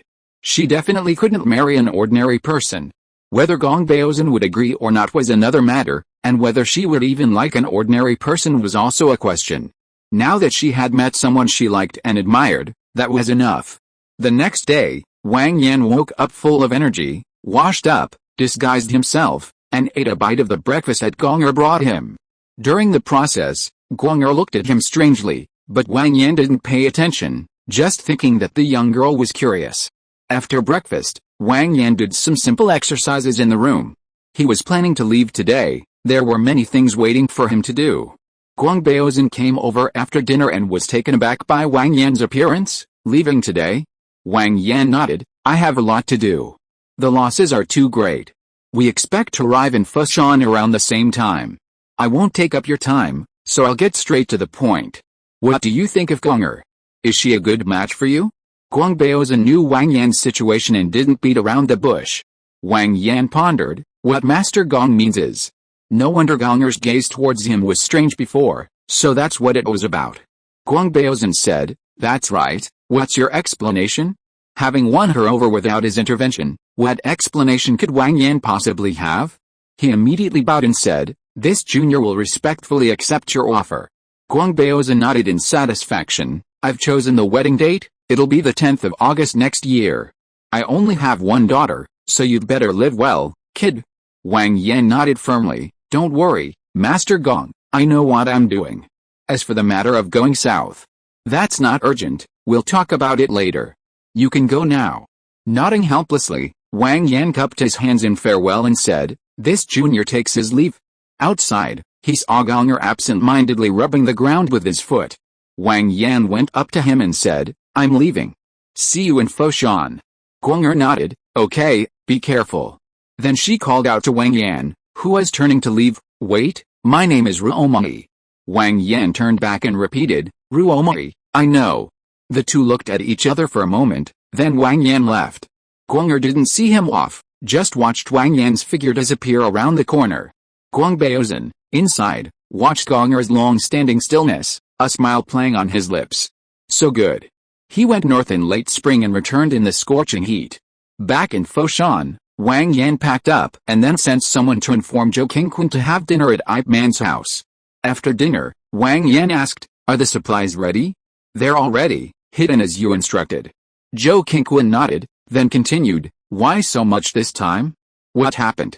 "The team was decimated, we need more manpower." Ip Man exclaimed in surprise, "To decimated?" He knew the fighting strength of that team, 4 or 5 people could kill him. "Yes." Wang Yan nodded, then told the two of them what had happened. The two sighed in disbelief, they were terrified. They had almost been killed several times, it was too close. Wang Yan didn't say anything more, changing the subject to casual conversation. Ip Man took a puff of his cigarette and said, "By the way, Yan, the Jingwu Association told me they've invited Mr. Gong to hold his retirement ceremony. It's the day after tomorrow, did you know?" Wang Yan replied, "Of course I know. I was there when Master Gong held his ceremony in Fengshan." Ip Man nodded and said, "That's good." Ip Man was worried that Wang Yan wouldn't know about Gong Baozhen's visit and might be impolite. Thank you to the 5 brothers, 110, Li, 1234, and, for their monthly ticket support. Daily thanks to the brothers who voted and recommended. Thank you to all the brothers who commented or just read. Thank you, brothers. Chapter 65. The child's surname is Guang. The next day, at night, at Foshan railway station, Wang Yan, along with Chairman Chen of the Jingwu Association and other high-ranking members, perked up at the sound of the train whistle and straightened their clothes. The train came to a stop, and Gong Baozhen, along with Gonger, Ma San, and a large group of disciples, disembarked. "Haha, long time no see. Senior Gong, you're still as dashing as ever." Chairman Chen quickly stepped forward to welcome him. "Not at all, Chairman Chen, you're just as you were back then." Gong Baozhen politely nodded to Wang Yan, then glanced at the others present, cupping his hands in greeting, "I thank you all for waiting so long." These people were no match for Gong Baozhen's skill level, and returned the greeting with flattery. "Senior Gong, you must be tired from your journey. Please rest first, we've arranged a place for you." Chairman Chen said, extending his hand in invitation, "Senior Guang, please." "Thank you, Chairman Chen, please." Guang Baozhen said. It wasn't the right occasion for Wang Yan to speak, so he followed the group to the place arranged by the Jingwu Association. Chairman Chen and the others had a welcome dinner with him and then left without disturbing him further. Guang Baozhen took a sip of tea and asked, "How's your injury?" "It's healing quite well. I haven't been in much trouble lately," Wang Yan said with a smile. "By the way, Master Gong, I forgot to mention last time, Senior Ding is in Foshan." Guang Baozhen paused in his tea drinking. "Senior brother?" Gonger and Ma San, who were standing nearby, were also taken aback and looked at Gong Baozhen, waiting for him to speak. Having experienced many ups and downs, Guang Baozhen wasn't in a hurry and calmly asked, "Where is he?" "At the Jinlao where the ceremony is being held tomorrow," Wang Yan said. "I met Senior Ding back in 1931, but he was afraid you'd be worried, so he didn't let me tell you. Master Gong won't blame me, will he?" "It's all right." Guang Baozhen waved his hand, seemingly recalling the past, and sighed. He hasn't had it easy all these years. Wang Yan wisely didn't disturb him, said goodbye to Gonger, and left. Although the movement had already lasted for 20 years, a generation's time, it would be embarrassing even 100 or 200 years from now, let alone now. Gonger was still a bit reserved when talking to them face to face, so she didn't flirt with him. Haste makes waste, it was bound to happen sooner or later. The next day, at the Golden Pavilion, martial arts figures gathered. "I've only accomplished 3 things in my life. At my retirement ceremony here, the one I'll spar with is a southern boxer. Pick one." With that, Guang Baozhen left with his men. Wang Yan had no say in the matter, he and Gong'er simply watched the spectacle. As before, seeing the true Buddha about to fight Ma Sen, a fight broke out. Guang Baozhen, having seen Ding Lianshan, returned and scolded Ma Sen, sending him back to the northeast. Whether Ma Sen caused trouble or was sent back to the northeast, Wang Yan didn't intervene or say a word. It wasn't his place to interfere, neither morally nor logically. It was the same reason Ip Man sparred with Wang Yan, he had no choice but to fight Gong Baozhen. However, this time Gong'er didn't complain, because Wang Yan had already fought Ip Man. Therefore, this match ended in a draw. In fact, Guang Baozhen didn't care about winning or losing, he just wanted to mentor younger generations and spread his spirit. Naturally, Ip Man won. Wang Yan carefully observed their fight and estimated that if Gong Baozhen were at his peak, Ip Man's listening bridge technique wouldn't be very effective. Ip Man had sparred with Wang Yan quite often and had used listening bridge with both of them.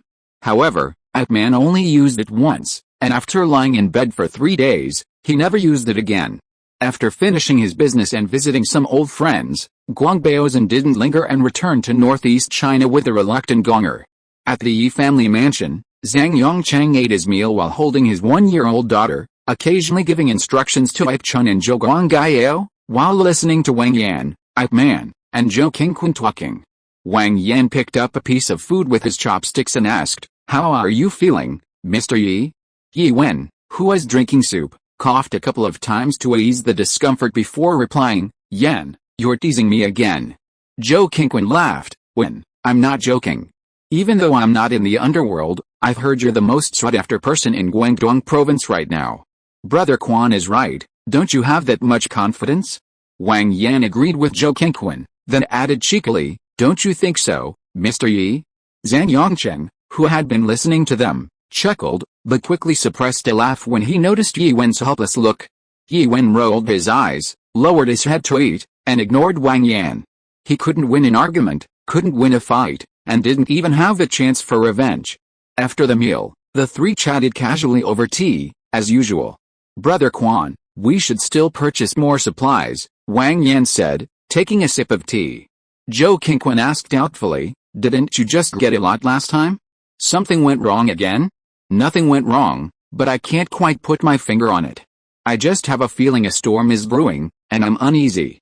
Wang Yan sighed, then turned to Yi Wen, who was leisurely puffing on a cigarette beside him, and said, "Brother Wen, why don't you take out some unused money from home too? Better safe than sorry." Neither of them objected. Wang Yan's judgment was always spot on. Less than a year passed, and Wang Yan felt increasingly pressured. Besides his daily letters and casual conversations with Gong'er, he recruited and trained men, stockpiled supplies, and organized small-scale training exercises in the north, preparing for any eventuality. In 1937, the incident broke out, the world was in an uproar, and war began. Wang Yan took a detour north. The train slowly started moving, and Wang Yan, dressed in a long robe and wearing glasses, sat quietly in a corner. He was about to cross the border, and the checks were quite strict. At that moment, a man sat opposite him, his eyes cold and fixed on Wang Yan. Wang Yan recognized him by his face and said calmly, "What can I do for you?" "I want to settle things. There will be a chance. Do you need my help?" Wang Yan glanced behind him and said softly. Yi Zianshan said slowly and deliberately, "I'll be waiting." He then stood up and left. Several Japanese soldiers with guns saw his back and shouted, "He's over there." They rushed over. Attracted by the sound, more people ran in that direction. Wang Yan shook his head. What a fool. Being chased and still thinking about settling scores. After a series of close calls, Wang Yan arrived in Fengshan. He quietly entered the Gong family mansion and crept into Gong Baozhen's study. As soon as he entered, he saw Gong Baozhen's sharp eyes fixed on him. Upon recognizing him, he smiled slightly and relaxed, saying, "Why didn't you tell me you were coming? The situation is bad, Master Gong. We can't delay any longer. Over 1 million people are in chaos in Shanghai, and the Japanese's wolfish ambitions are obvious. Given the current situation, if I stir up trouble again, the Japanese won't hesitate." Wang Yan didn't answer, but sighed and said, "Master Gong, let's go. There's more room for maneuver there. At your age, why leave?" Guang Baozhen said, "I'll leave. You take Ruomi with you." Wang Yan said helplessly, "Can she trust you, Master Guang? I know you want to do something here, to establish the reputation of the Chinese Martial Arts Association. But Master Gong, staying here is certain death. The longer you live, the longer you can establish it. Besides, you can bring those people to my side to expand our forces. Where isn't it to kill the Japanese? Seeing that he didn't speak, Wang Yan quickly said, Master Gong, when we have children in the future, I plan to let the first boy take the surname Gong. Guang Baozan had a son before, but he died young, which was also his regret. Hearing this, Guang Baozan's heart was filled with emotion. He pondered for a long time and said, let me think about it some more, let me think about it some more. Guang Baozan waved his hand, go and see Ruomai. Leaving Guang Baozan to think, Wang Yan climbed over the wall into Gonger's courtyard and saw her sitting in the courtyard gazing at the starry sky. Hearing the commotion, Gonger instinctively braced herself and reached out, simultaneously calling out in a low voice, who's there? Wang Yan emerged from the darkness, it's me. Gonger lowered her hands and took 2 steps forward in surprise, then suddenly remembered that this was inappropriate and stopped, saying, why did you come here? Weren't we fighting? I was worried about you and Master Gong. As he spoke, Wang Yan walked up to Gonger, go and persuade Master Gong, I can't convince him. Gonger said, you've mentioned this in your letters quite a bit, I've already tried to persuade him many times. Looking into Gonger's eyes, Wang Yan said, go and persuade him again. I just told Master Gong that our first son will have the surname Gong. As a daughter, how could she not know what her father was thinking? Hearing Wang Yan's words, Gonger was suddenly stunned, looking at him in disbelief. You're serious? Before she could finish speaking, Gonger realized that Wang Yan had said he wanted to have a child with her. Of course it's true. Gonger blushed deeply, lowering her head to avoid looking at Wang Yan. Who wants to have a child with you? Wang Yan naturally pulled Gonger into his arms and laughed, of course I want to have a child with you.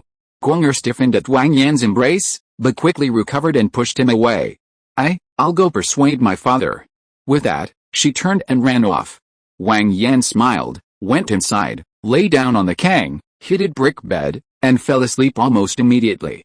He had been traveling with a tense mind and was exhausted. Guang Baozan, who had been lost in thought with his eyes closed, was startled awake by Gonger. Seeing her flushed face, Guang Baozan smiled slightly and said, trying to persuade me? Nodding, Gonger blushed and said, Father, Wang Yan said he wants the child to have the surname Gong. Don't you want to see the child? Oh, of course I want to. But, Father, I know you want to stay here and work. But you can do so much more by helping Wang Yan. Seeing Guang Baozan's silence, Gonger, indulging in her daughterly temper, made a final decision, this time it's up to me. It's settled. Pack your things tomorrow, and leave the day after. With that, Gonger ignored the sign Guang Baozan and turned to run away. Back in the courtyard, Gonger found no one there. She went into the house and startled Wang Yan, who had just fallen asleep. Wang Yan rubbed his face and said, what do you mean? Pack your things tomorrow, and leave the day after. Wang Yan got up and said, okay, that's all for now. It's getting late, let's go to sleep. With that, Wang Yan was about to leave. Gonger tugged at Wang Yan and said, sleep here. Realizing something was amiss, she added, there are many people in the Gong family, and it might attract unwanted attention. They looked at each other for a moment, then Wang Yan said, okay, whatever you say. He then lay back down. Wait, I'll get you a pillow and blanket, Gonger called out, pulling a blanket from the closet. Wang Yan thanked her, covered himself with a blanket, put on the pillow, and went to sleep. Gonger knew Wang Yan's situation and didn't think much of it. She quietly tidied him up, lay down beside him, and watched him silently until she fell asleep, a smile playing on her lips. The next day, Wang Yan woke up refreshed. He glanced at Gonger beside him, then carefully went outside. Facing the rising sun, he stretched lazily, then started practicing his boxing. After a couple of haphazard sets, Wang Yan focused and took a deep breath. Seeing Wang Yan finish practicing, Gonger said, your fist is different. Without answering, Wang Yan smiled gently, want to practice? As soon as he finished speaking, Gonger pushed off the ground with her right foot, simultaneously launching a cannon punch straight at Wang Yan's chest. Wang Yan dodged to the side, using Gonger's momentum to shift his body, while lightly kicking Gonger's thigh. Gonger staggered forward several steps. Composing herself, She turned and glared at Wang Yan with a mixture of shame and anger, then pressed forward again, delivering a chopping palm strike while simultaneously gathering momentum in her left hand. Wang Yan blocked the chopping palm, slightly shifting her body to avoid a sneak attack with her left hand, and then pushed Gong'er away with a palm strike, simultaneously following up with another. Gong'er didn't react in time, watching helplessly as Wang Yan changed her palm into a grab. In a flash, Gong'er regained her senses and found herself in Wang Yan's arms. Lying in Wang Yan's arms, Gong'er stared blankly at him. Just then, the door was banged on and pushed open, and old Jiang's voice came through, "Second miss, eat." Before he could finish, old Jiang, who had just entered, stared in astonishment at the scene before him, then turned to close the door and leave. "It's all right, old Jiang." Gong'er snapped out of her daze, rolled her eyes at Wang Yan, and lightly nudged him. "Aren't you going to put me down?" Gong'er got down, straightened her clothes, and said, "I'll go eat first, and have old Jiang bring it to you later." With that, she left first. Old Jiang smiled broadly, gave Wang Yan a thumbs up, and turned to follow her, the monkey on his shoulder baring its teeth at Wang Yan. In the study, the group, having finished their meal, were drinking tea and discussing matters. "Master, you go ahead," Ma Sam said to Gong Baozan. "I'll stay in Fengshan to guard the house. The family can't be left unattended." "Do you need to guard the house? Is there no one left in the Gong family?" Gong Baozan took a sip of tea and said, "Let's go together." Ma Sam opened his mouth to speak, but Wang Yan interrupted, "Brother Ma, a place with people's a home. Let's go together." Wang Yan knew why. It was simply that Ma San was defiant and didn't want to follow them. If he didn't want Gong Baozan to live a few more years, he wouldn't care if Ma San died. Looking at Wang Yan, Ma San's eyes were unreadable. He opened his mouth but ultimately didn't refute. Gong Baozan nodded in satisfaction. "All right, go pack your things. The road is dangerous, travel light. You won't lack anything when you get there." Everyone responded and dispersed to pack their things. Leaving Wang Yan in the study, Gong'er accompanied Gong Baozan as they walked around the mansion. "I wonder if we can come back."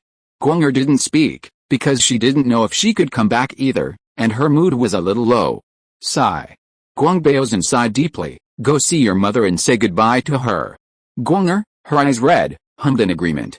In late August of 1937, Gong Baozan led his disciples and followers south in batches. After many days of travel, Wang Yan finally arrived in Foshan with them without incident. Having traveled for so long, Wang Yan and Gong'er's wedding date had long passed. After a final discussion, they decided to postpone it. A grand wedding was impossible now, a simple meal in Foshan would suffice. But this meal couldn't be just a simple meal. They were, after all, prominent figures. Even a simple affair required some ceremony. Thus, Wang Yan, back in Foshan, became busy. He settled the disciples from the Gong family and sent out invitations to friends and comrades who could come. He wanted to take advantage of the Japanese being too busy to deal with him, a nobody, and get things done quickly, as there were bound to be many twists and turns. Therefore, he recalled all his subordinates and made numerous arrangements. The night before the wedding, at Wang Yan's house, Wang Yan took a sip of tea and said, "Kaiankan, have all the supplies been delivered?" Li Kaiankan nodded, "They're all ready." "Where are the brothers?" "As you instructed, we have men all around the Foshan restaurant area, and preparations are also underway outside the city." "Good, go ahead. Tell the brothers to be careful. We'll invite you to the wedding feast later." Li Kaiankan laughed. Don't worry, I guarantee there won't be any problems." After saying that, Li Kaiankan left. Thanks to the following 17 brothers for their monthly ticket support, Da 00201708281230352218, Yai Forsm. A daily thank you to all the brothers who voted and recommended the book. Thank you to all the kind brothers who commented and those who just read without commenting. Thank you to all the great brothers. Chapter 66 Shattered Mountains and Rivers. A little wine today, slightly tipsy. A bit too tired to write anything, and I'm a little confused about what I wrote, so don't read on if you don't like it. September 15, 1937, Republic of China Year 26. October 18, 1937, Western Calendar. Wang Yan's wedding. The Foshan restaurant was packed with guests, a lively and bustling affair. The wedding was simple, neither Gong'er nor Gong Baozan said anything. Given the circumstances, It was for the best. Amidst gunshots and shouts, the ceremony concluded. After Gonger was sent home, Wang Yan returned to the restaurant to greet the guests who had come from all over to celebrate. Everyone chatted about the martial world and the nation, some absent-minded, some indignant. Others sensed something was amiss and left halfway through.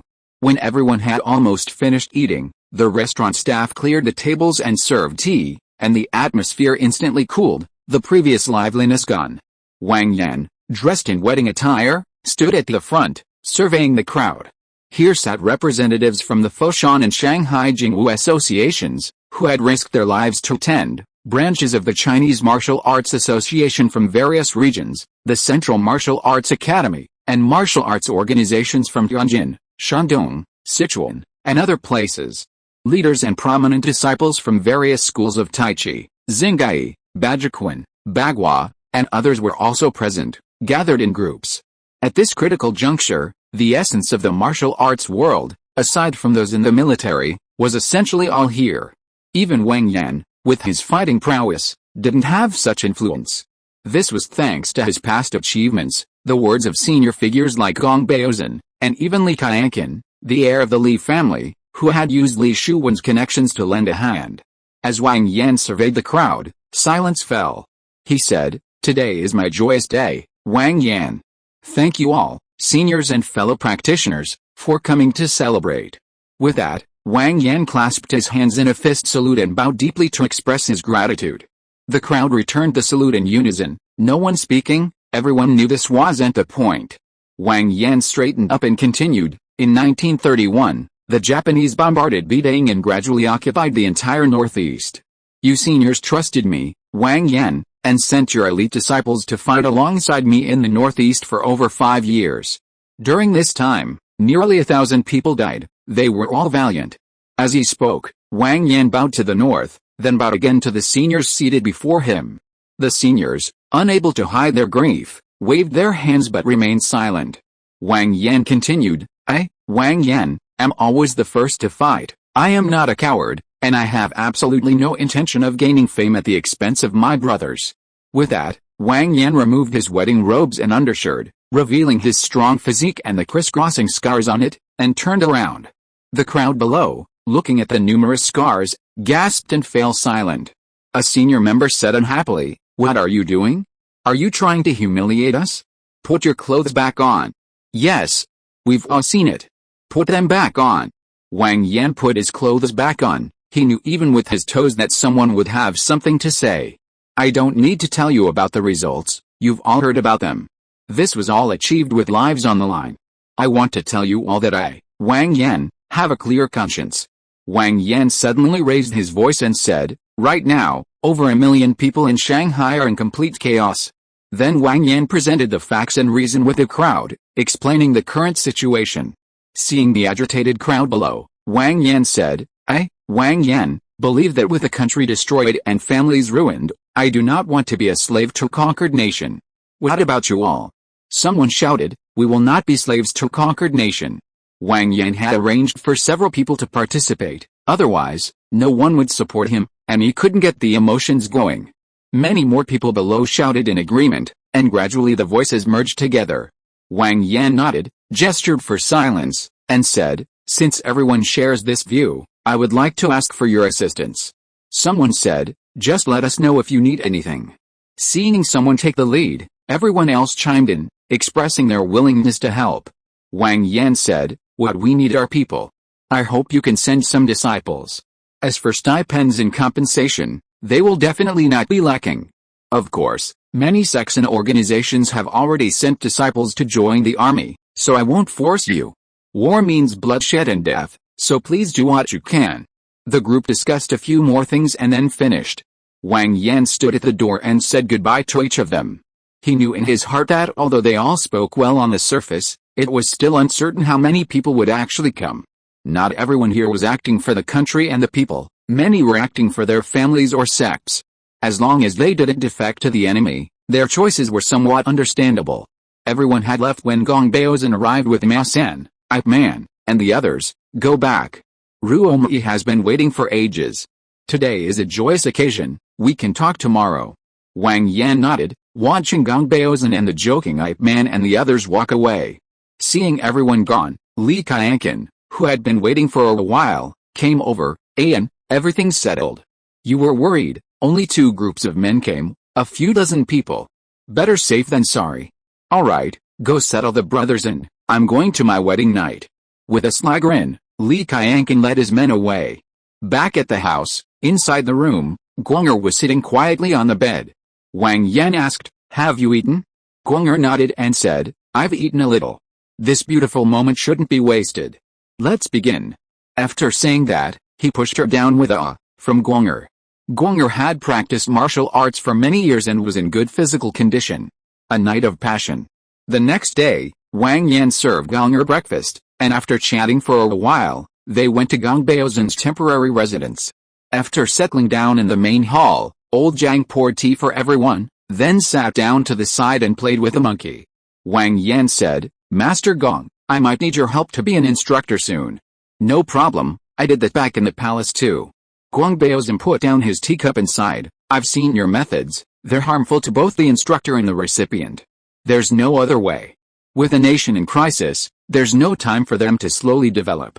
Wang Yan said, however, Master Gong, there won't be a safe place anymore. You could invite some senior practitioners over, it would be safer here. We could also brainstorm and work together to develop an effective method. Master Gong, you know I've been researching those prescriptions for years. If we win the war, we can promote them to improve the physical fitness of our people. That would be a great benefit to the country and its people. Gong Baozan pondered for a moment and said, what you said is indeed feasible. I'll contact them and see. Wang Yan nodded and said to Ma San beside him, Brother Ma, you should also be an instructor. Master Gong is getting old, it'll be up to you to manage things. Ma San said irritably, I know that without you saying it.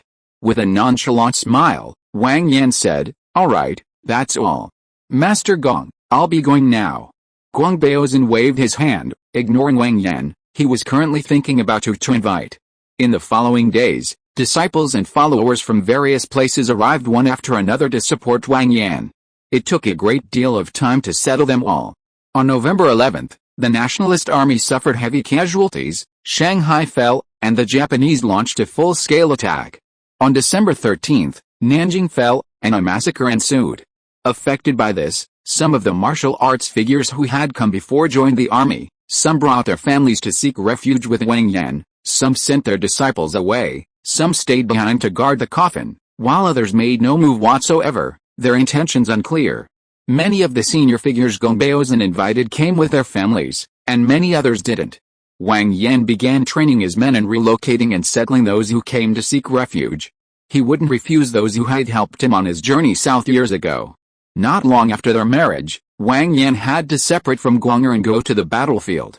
Wang Yan now commanded several thousand men, most of whom were inexperienced in combat, and their weapons and ammunition were insufficient. At this time, the Japanese were of exceptionally high overall quality, and their weaponry was formidable.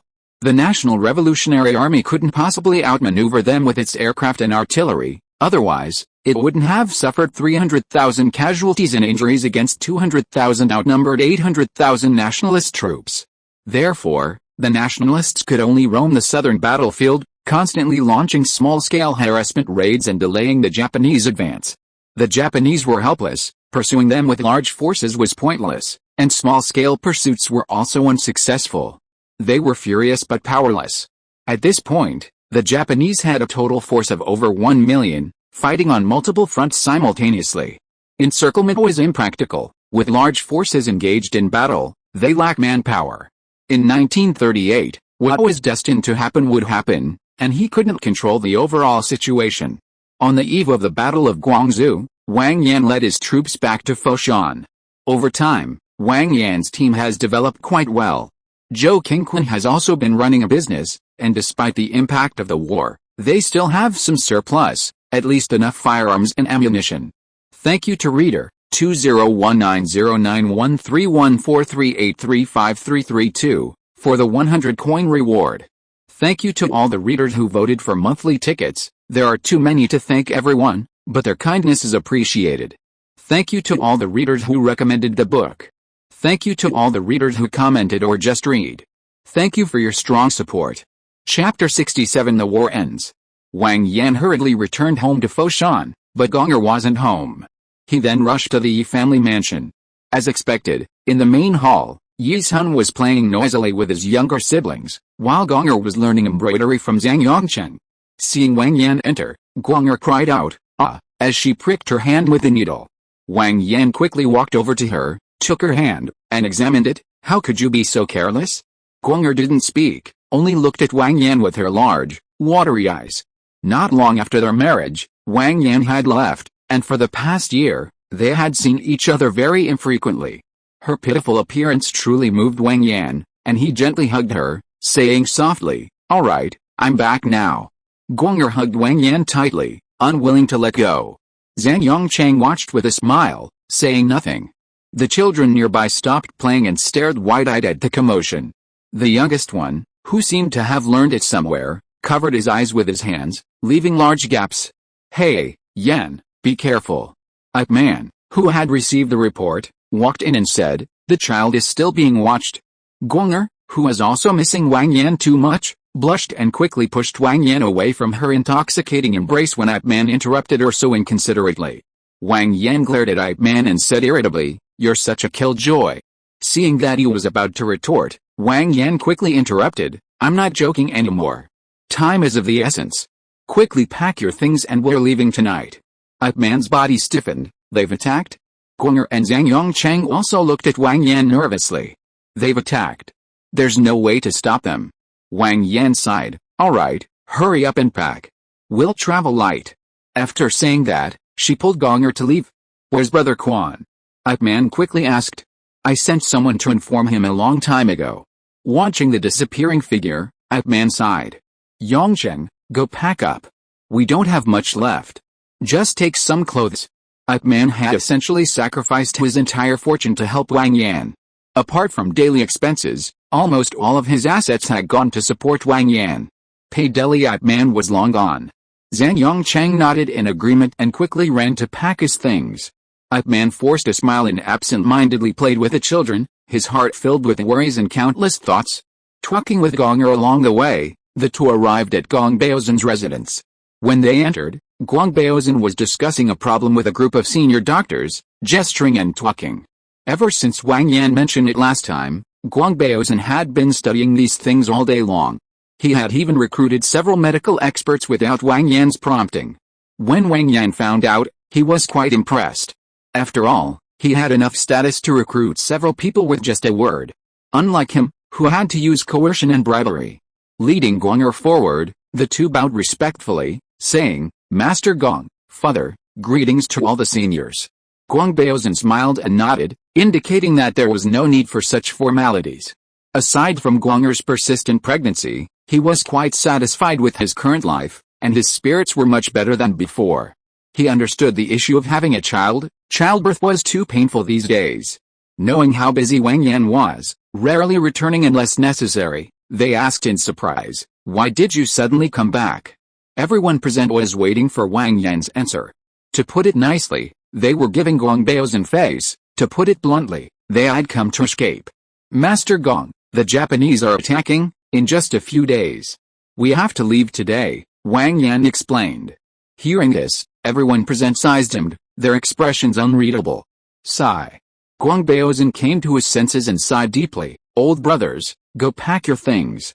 This world." The others sighed and dispersed to pack their belongings. Watching everyone disperse, Gong Baozhen said to old Jiang beside him, "Lucky Star, go pack up." Old Jiang responded and turned to leave. "Where are we going?" Gong Baozhen asked. Wang Yan replied, "Macau, everything is ready there. Some will be sent to Hong Kong Island and some more stable places in the south." Gong Baozhen nodded without speaking. Seeing this, Wang Yan said, "Master Gong, let's go back and prepare." Seeing Gong Baozhen wave, Wang Yan cupped his hands in greeting and led Gong'er and the other two home. At home, Gong'er asked while packing, "Are you coming with me?" "You know, I." Seeing Gong'er stop, Wang Yan didn't finish his sentence. Gong'er packed silently, tears streaming down her face. Wang Yan sighed and went over to hug Gong'er. Gong'er buried her face in Wang Yan's arms, crying silently.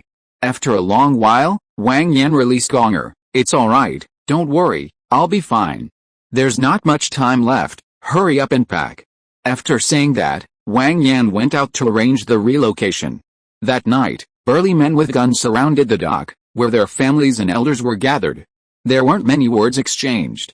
Guang Baozan simply sighed and patted Wang Yan on the shoulder. Ma San gave Wang Yan a complicated look. Guang Er clenched her teeth, tears streaming down her face, trying not to cry out. Yuan simply held his child, stunned and silent for a long time. The others looked away with reluctance, unsure if they would ever see each other again. Watching the people waving goodbye as they walked away, Wang Yan sighed. His abilities were limited, he couldn't help many people. This was his limit. In October 1938, the Battle of Guangzhou broke out. The defending forces were outnumbered, and Foshan fell. Wang Yan couldn't stop the Japanese massacres. He could only wage guerrilla warfare, constantly being chased by the Japanese. That same month, the Battle of Jiangcheng ended. The Nationalist Army suffered 400,000 casualties, while the Japanese suffered over 200,000, significantly reducing the enemy's fighting strength, and the war entered a stalemate. The Japanese offensive was halted, and they turned their attention to the areas they had already occupied. The story returned to its original course. A brigade of over 7,000 men was stationed in Foshan, led by the same Major General, Miura. That day, Li Zhao, exhausted from serving the Japanese all day, returned home to find laughter and cheerful conversation outside his door, a stark contrast to his usual sorrow. A smile appeared on Li Zhao's tired face as he opened the door, asking, "What good news? Why are you so happy?" Before anyone could reply, Li Zhao turned around and saw someone sitting to the side. "Mr. Wang?" He immediately tried to kneel before Wang Yan, saying, "I have my reasons, Mr. Wang." "All right, the child is watching. I need to talk to you about something." Wang Yan pulled Li Zhao back, preventing him from kneeling. Li Zhao didn't know what Wang Yan wanted to see him about, but seeing that he wasn't planning to kill him, he quickly said, "Then, Mr. Wang, come with me." He then led Wang Yan to a small hut nearby. Wang Yan didn't waste any time. He found a place to sit down and said to Li Zhao, who was standing obediently in front of him, "I know you're working as a translator for Miura, and time is of the essence, so I won't waste any more words. What you need to do is to observe Miura's movements closely, the garrison's meal and rest schedules, and the garden shift changes at the armory. I'll give you half a month. Is that all right?" Li Zhao said with difficulty, "Everything else is fine, but I can't access the armory, Mr. Wang. Then find out the first two things, and I'll send you away from Foshan after you're done." "Okay, no problem. How can I contact you?" "I'll come find you. That's all. Be careful, I'm leaving." After saying that, Wang Yan pushed open the door and left. He could do these things himself, but his knowledge was limited, so there were bound to be oversights. He had Li Zhao confirm things a second time to ensure everything was foolproof. Walking out into the outer room, watching the children eating meat heartily, Li Zhao smiled contentedly. It was good. Miura still found many boxers to fight, humiliating Chinese martial arts. He killed several of them every day. However, compared to the more than 200,000 compatriots who had died or fled, these losses were perhaps insignificant. People had become numb to it all. Wang Yan used his special abilities to evade the Japanese inspections, transporting weapons and ammunition into the city in trip after trip. Meanwhile, his men slowly gathered in the city. Finally, the time arrived at Li Zhao's home. "That's it, Mr. Wang." Wang Yan nodded, remaining silent, comparing the intelligence he had gathered in his mind. After a long while, Wang Yan said, "All right, I understand. Pack your things, and wait at home tomorrow night." He then got up and left. "Mr. Wang." Li Zhao called out, meeting Wang Yan's gaze for a moment as he turned back, before saying emphatically, "Be careful." Wang Yan smiled gently at Li Zhao and turned to leave. Li Zhao gritted his teeth, watching Wang Yan's departing figure. "You must live." The next day, night. Miura, along with several of his officers, finished inspecting the military camp and drove back. "Be on high alert today. The soldiers are all suffering from stomach aches. Something's clearly wrong," Miura said to Colonel beside him. "Yes, sir. I've already ordered an investigation. We'll have results tomorrow. Fortunately, it's only a portion. I've already made arrangements for the rest." Miura nodded without speaking. Suddenly, a gunshot shattered the silence of the night. With a gunshot, the colonel saw Miura's manhood erupt. followed by a grenade flying towards him. He didn't get a chance to see what happened next. This gunshot seemed to be a signal, breaking the silence of the night. Immediately following were alarms, the shouts of the Japanese soldiers, the explosion at the Western Armory, and the sounds of gunfire and shouts of battle erupting from all directions. This was something Wang Yan and his men had already scouted out. The guards consisted of only one company, about 200 men. After all, in a city already under their complete control, this was quite a number. He fired a shot and immediately turned to run. The soldiers guarding the Yura instinctively raised their guns and fired in the direction of the gunfire. A dense hail of bullets struck the windows and walls with a series of cracking sounds. Simultaneously, a large number of their own men charged out and quickly dealt with the attackers. Wang Yan then led the charge, his men fighting their way through the enemy lines. But the Japanese were no pushovers. Perhaps due to bad luck, he took several hits. Jin Shanzhao quickly supported Wang Yan, shouting, "Mr. Wang, are you alright? I won't die for now. Don't worry about me, go help the others." Jin Shanzhao wasn't stupid, he understood the situation. Seeing that Wang Yan was alright, he left a few men to protect him and fled with his men. Gradually, the gunfire subsided, replaced by cheers, curses, and cries of the people echoing throughout Foshan. The cheers were for the death of the invaders, the curses for their inhumanity, and the cries for their deceased loved ones. Hearing this, amidst the horrified screams of his men beside him, Wang Yan's head lolled to the side, and he fainted, a smile playing on his lips. That night, Foshan was liberated. 7,000 enemy soldiers were killed, Wang Yan was seriously wounded, and nearly 1,000 of his men were killed or wounded. The next day, the news spread. Although it was only a one-night liberation, it gave a strong boost to the morale of compatriots resisting in other regions. 6 months later, Macau. "Are you leaving?" Gong'er asked, nestled in Wang Yan's arms. Wang Yan stroked Gong'er's hair and sighed, "I've recovered, it's time to go." "Then be careful, don't be so reckless like this time." Gong'er remembered how Wang Yan was sent back half a year ago, and said with a slight sob in her voice, "Don't worry, I promise there won't be a next time." Wang Yan said, reaching out to tease her, "Then let's do it again." Gong'er said emotionally, "I want to have a child." Before she could stop, Wang Yan said, "Wait a little longer, these days, children suffer when they are born." "No, I want to have a child." Gong'er stopped and looked into Wang Yan's eyes, saying each word slowly and deliberately. Wang Yan understood that Gong'er was afraid he might die out there at any time and wanted to leave an heir for both families.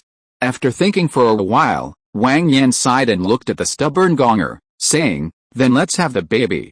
Hearing Wang Yan's agreement, Gong'er's stern face immediately transformed into a bright smile like a peach blossom in early spring, and she slowly leaned over. Gong'er, unaware of Wang Yan's abilities, insisted on keeping him in bed for 3 days before letting him go.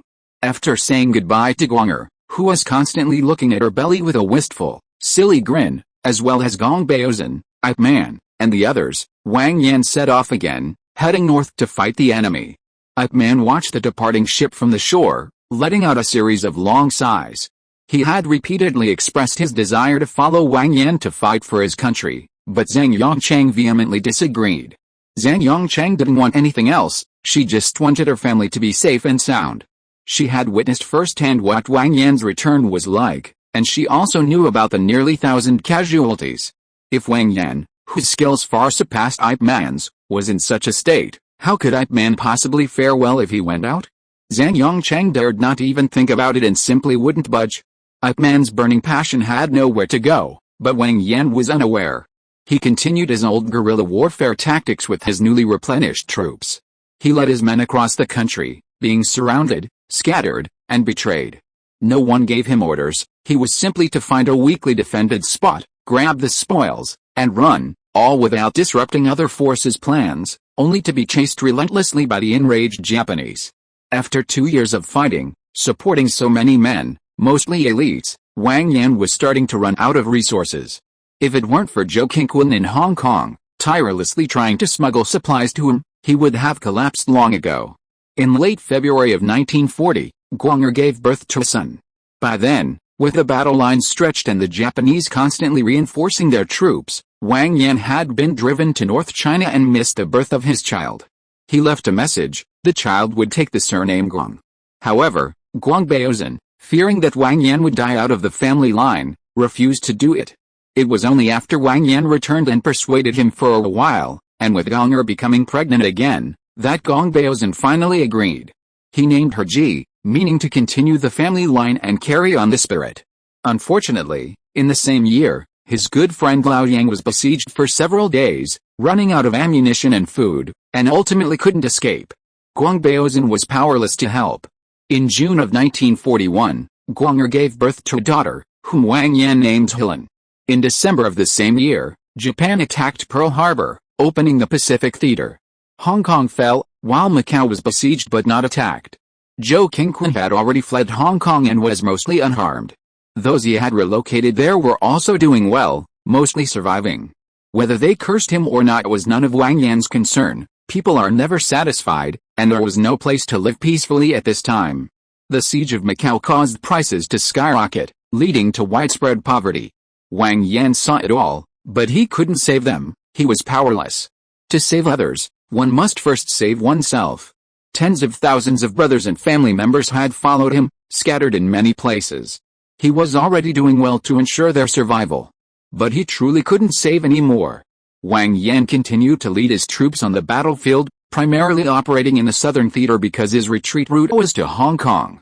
He had also cooperated with a legendary figure there, Liu Hezi, on several occasions. The dangers were immense. He had nearly been killed several times, but stubbornly survived. In August of the fourth or fifth year, two major events occurred. Japan surrendered unconditionally, and the war of resistance against Japan ended. The entire nation breathed a sigh of relief, leaving their homes to pay respects to the deceased, a mixture of sorrow and celebration.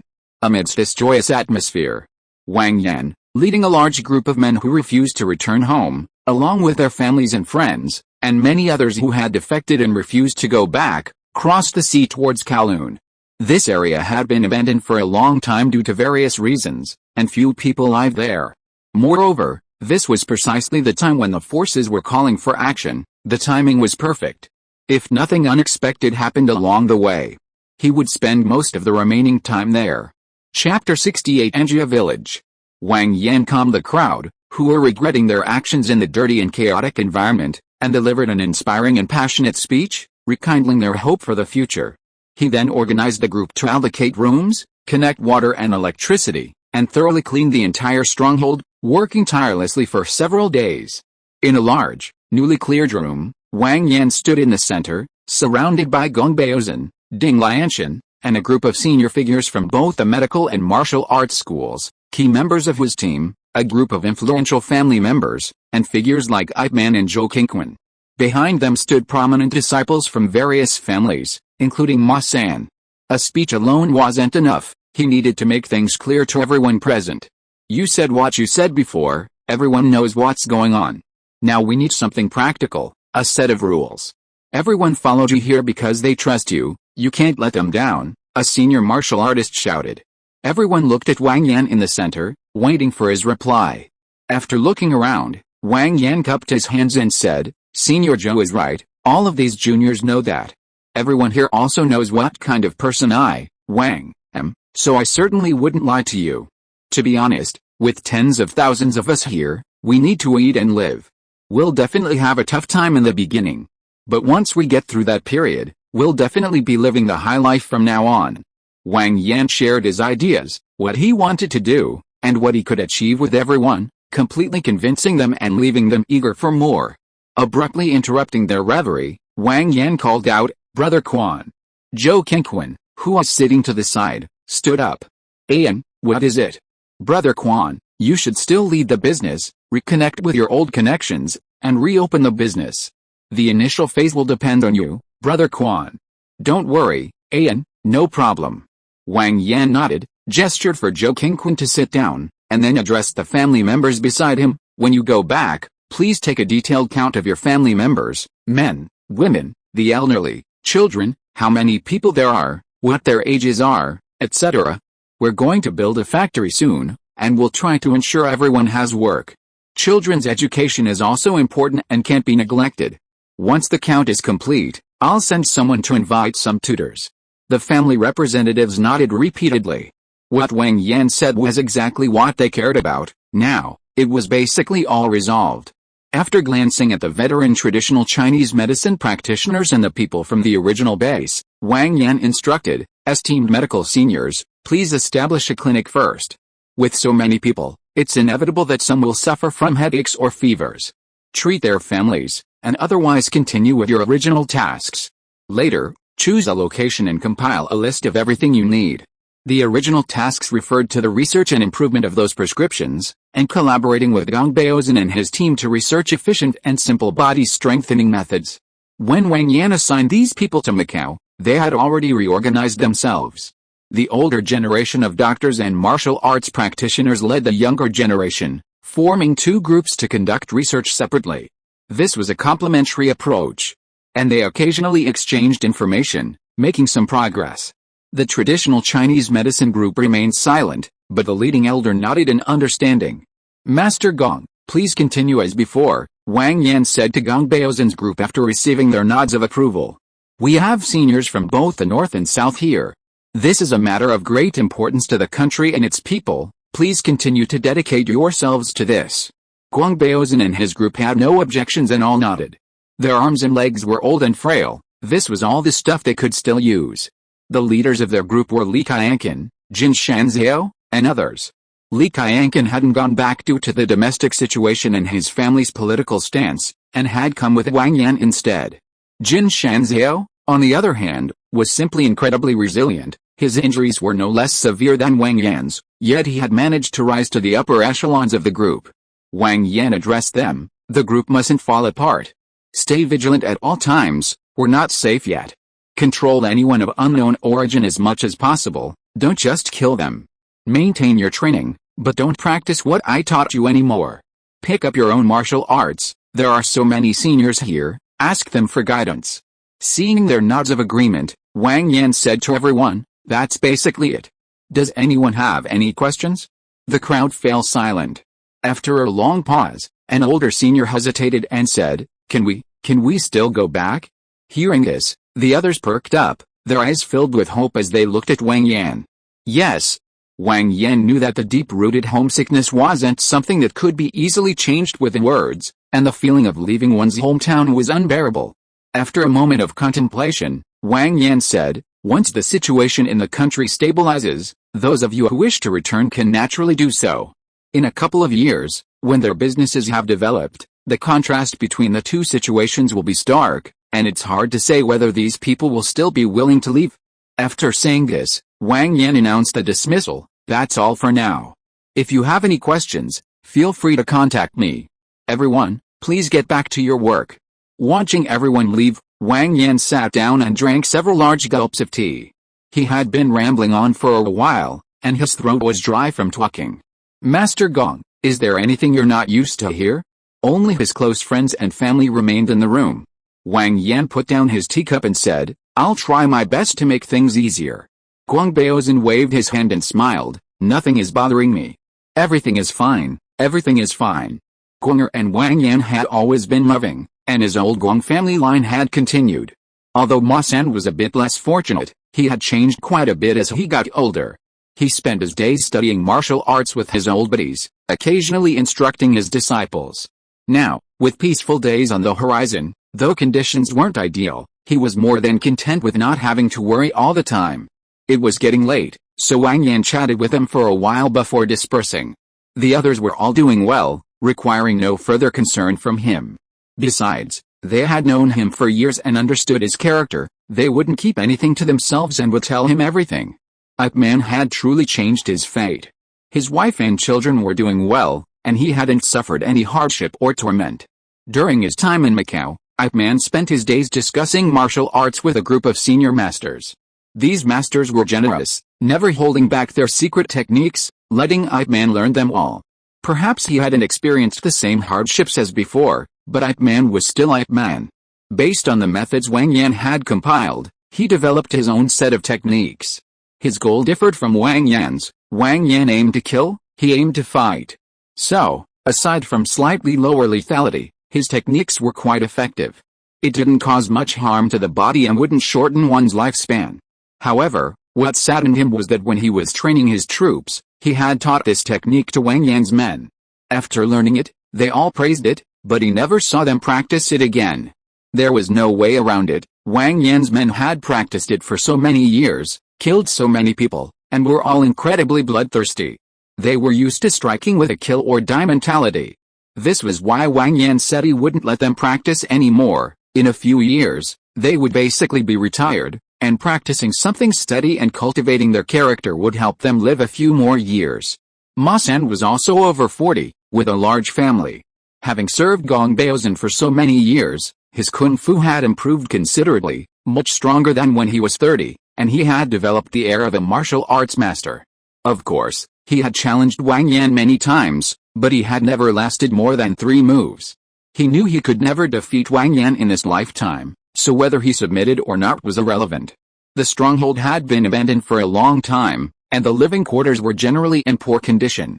Wang Yan's place was just a bit bigger, not much better than the others. There weren't many of them now, compared to the historical figures who housed 40,000 or 50,000 people. It would have been quite comfortable. Returning to the clean and tidy house, they saw Wang Zilan running around with Gong Ji, who was yelling and yelping. Guang'er was tidying things up, glancing at them every now and then. Guangji was now 5 years old and had always been looked after by Guang'er. The child was easy to manage from a young age, quite quiet. Gong Baozan didn't bother the child much, just playing with him occasionally and enjoying some family time. Wang Zilan was 4 years old this year, and Gong Baozan said she was just like Guang'er when she was little, always making a ruckus and never behaving properly. That's why she took care of Gongji, because she was the eldest. Seeing Wang Yan enter, Wang Zilan cried out "Dad!" and pounced on him. Wang Yan caught her steadily and spun her around a couple of times amidst her giggles. Gongji, after calling out "Dad," looked up at them. Wang Yan put down the pouting girl, picked up Gongji, and spun him around several times, but with much more exaggerated movements. Gongji pretended to be deep in thought and didn't cry out, but his wide grin was impossible to hide. After playing with the 2 children for a while, Wang Yan told them to get ready for bed and then turned to hug Guang'er, who had been watching with a smile for a long time. Guang'er leaned against Wang Yan and asked, "Is everything settled?" "Almost. We'll see how it goes. No matter how much I say, they'll still be skeptical." "Are you sure?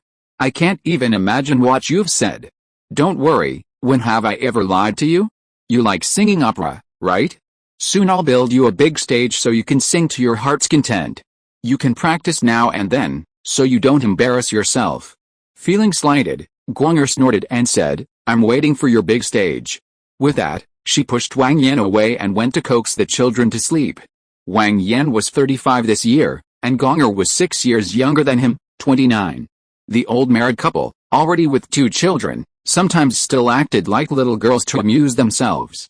Amused by Guang'er's charming back, Wang Yan washed up and picked up a book, leaning against the headboard to read. It was an old, thread-bound medical book, obtained from those old men. It was quite valuable now, and even more so in 60 or 70 years.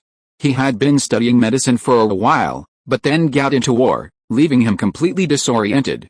Now that things were mostly settled, he picked it up again. After reading for a short while, Guang'er put the 2 children to sleep, washed up, and returned. There were people taking care of the children there. They didn't need to worry about them in the middle of the night. Guang'er took the book from Wang Yan's hands and put it aside.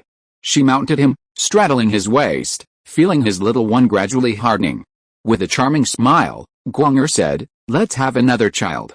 She felt things were peaceful now and wanted to have another child to continue Wang Yan's family line. Wang Yan understood, it was all for his own good. Without a word, he flipped over and pinned Guang'er beneath him. In the time that followed, the walled city developed quietly, with no one paying attention to them, or perhaps they were simply pretending not to see. Following Wang Yan's instructions, Zhou Kengquan, relying on his savings, led Wang Yan's men in a shipping business. With the money they earned, they gradually acquired land near the walled city to build factories. These factories required little technical expertise, mainly to support a large workforce, and life in the walled city improved significantly. He also bribed the police to gradually issue numerous identity documents to the families. Meanwhile, Wang Yan sent people north to find many teachers to bring back and instruct the school-aged children in the families. Inevitably, many homeless people from Hong Kong Island and people from the north also came looking for them. Wang Yan didn't drive them away, he settled them on the outskirts of the walled city.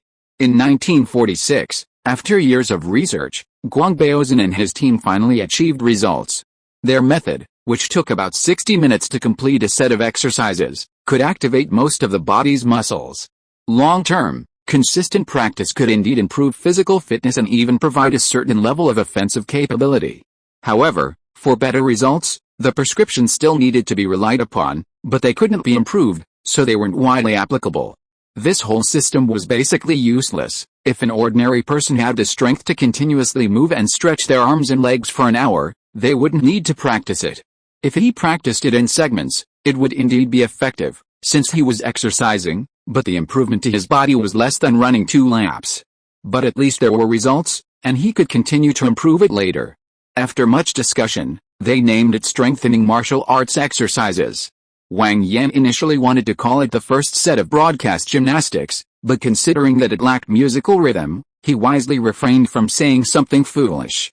That same winter, Guang'er gave birth to a son as she wished, and Wang Yan named the child Xing. He had been a martial artist, and when his child took charge, it would be time to promote martial arts as well. In 1947, the Hong Kong government did not expel undocumented residents from the walled cities. After they learned about the origins and strength of these people, they abandoned the idea. It wasn't that they couldn't win, their combined land, sea, and air forces, with planes, tanks, and artillery, couldn't possibly defeat their mere 10,000 or so men. Rather, considering the potential losses and international repercussions, they abandoned the operation, leaving them to fend for themselves.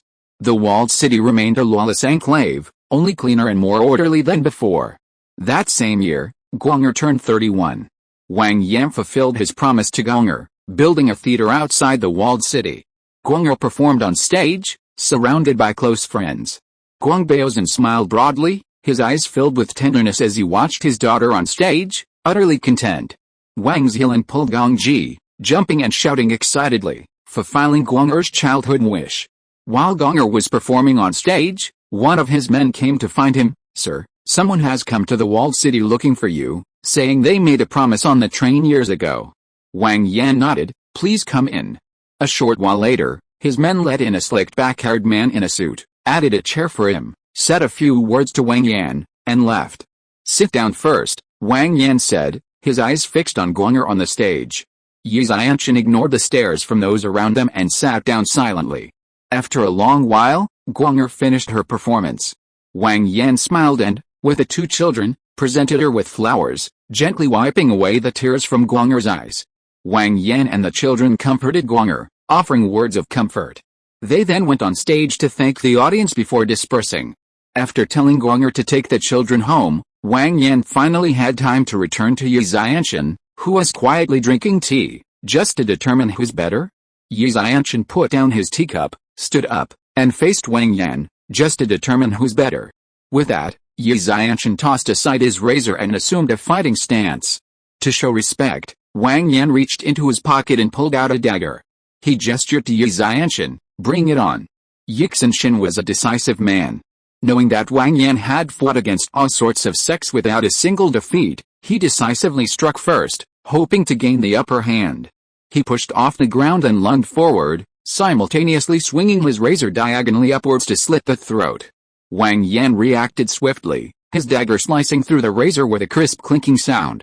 Blocking the razor, Wang Yan flipped his wrist, striking Yi Xianqin's right wrist, which was holding the razor. Yi Xianqin felt the pain, his right hand went numb, and he released the razor. He reacted quickly, not grabbing the razor, but using the power from his right arm to twist his body into a horse stance, delivering a powerful elbow strike.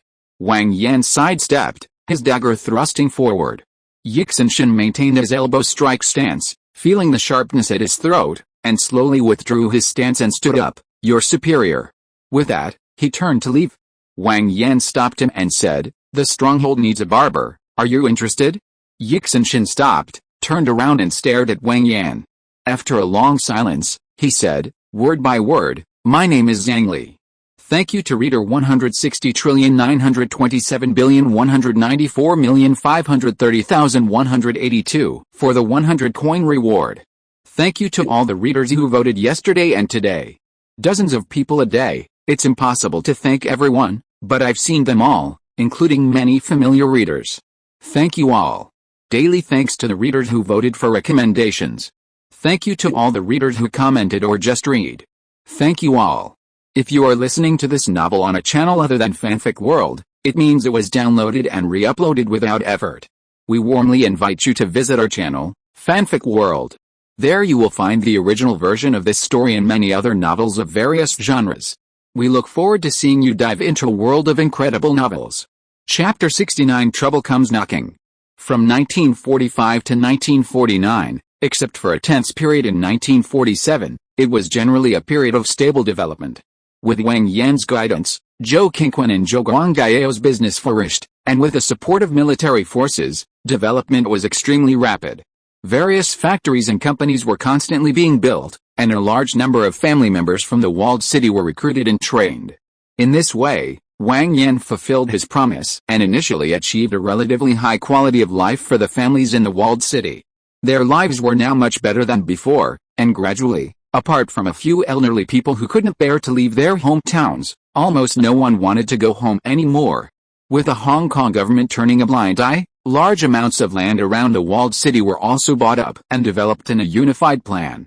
Most of the poor people gathered around were recruited into factories and became self-reliant. On a street outside the walled city, dozens of martial arts schools opened for business, decorated with lanterns and colorful decorations, with firecrackers and lion dances. Wang Yan accompanied Gong Baozan and other senior figures to stroll along the street, watching the grand scene. Good. Good. Guang Baozan exclaimed. Guang Baozan couldn't get enough of this scene. He wanted to spread northern Kung Fu southward and southern Kung Fu northward, but unfortunately, fate was against him. After promoting Ip Man, before he could even make any moves, war broke out. His lifelong dream remained unfulfilled, and it would be a lie to say that Gong Baozan wasn't sad. Ip Man was also quite upset. He had once been full of ambition, determined to make a name for himself, but it ended abruptly, leaving him with some lingering resentment. He thought his life was hopeless, but unexpectedly, a turning point came. In 1937, Guang Baozan went south with Wang Yan to seek refuge, where his life experienced a second spring. The people Gong Baozan invited were all of good skill, and the exchanges and interactions were a process of absorption and integration. They learned from each other's strengths and continuously improved and perfected their own martial arts. His Gong family Bagua and Xingai were also revised again and again. The same was true for the others. The distinction between northern and southern Kung Fu had long since disappeared. The other senior practitioners were also satisfied. At their age, they lacked neither fame nor fortune, and this was all that remained of their aspirations. Looking back now, our so-called scholarship was truly laughable, an elder remarked, observing the throng of people. A man nearby chuckled, haha, why talk about that? Just focus on the road ahead. Guang Baozan stammered, yes, focus on the road ahead. Senior Gong, don't overthink it, Yi Wen quickly interjected, noticing Guang Baozan's odd state. You once told me, what you hold dear will surely come to pass. Now that it has, you'll have much to do. Wang Yan, who had been about to speak, was interrupted by Yi Wen and watched with a smile. Ma San chimed in, Arwen is right. Master, you taught me, better to advance with one thought than to stop. You still need to strive for improvement. Guang Baozan paused for a moment, then burst into laughter. Without a word, he strode forward with light, steady steps. Wang Yan and the others exchanged glances, then laughed heartily, catching up with Gong Baozan. Guang'er's life was becoming increasingly vibrant. She wasn't exaggerating, she truly was remarkable. Over the past 2 years, she's become a star performer. Of course, her status as the lady of the walled city inevitably plays a part. That can't be changed. Her status is what it is. People have different motives. Many want to curry favor and build relationships through her support, while others are simply there for the spectacle. Regardless, every show is packed, and she's incredibly popular. Her 3 children are also thriving. Guangji is 9, and Wang Zilin is 8.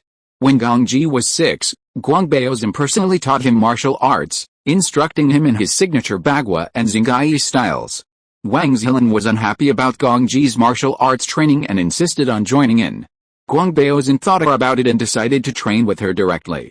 Wang Zilin was already wild, but after learning martial arts, she became even more unruly. Among the children in the walled city, she was the true leader. Wang Yan had specifically instructed them not to let other family members give the children any advice about their status or what kind of young master or young lady they were referring to. No one ever mentioned this to the siblings, so they had no idea about it. They went to school together and were carefree all day. Whether they said it in private or not, among children of similar age, Wang Zilan was truly unmatched. Guangji, needless to say, was the type to feign profundity. Wang Yan had seen the siblings spar and estimated that Wang Zilan wouldn't last more than 3 moves. Of course, the result was that Wang Zilan would win, that was a given. The remaining little one, Wang Xing, was only a little over 2 years old. Her mother was busy performing in operas, so Wang Yan had always taken care of her. She was also a mischievous child, not much different from Wang Zilan when she was young. It's worth mentioning that Li Zhao, who had followed Wang Yan, was placed in the Kowloon police station by Wang Yan. It was in their area, making it convenient for them to handle matters.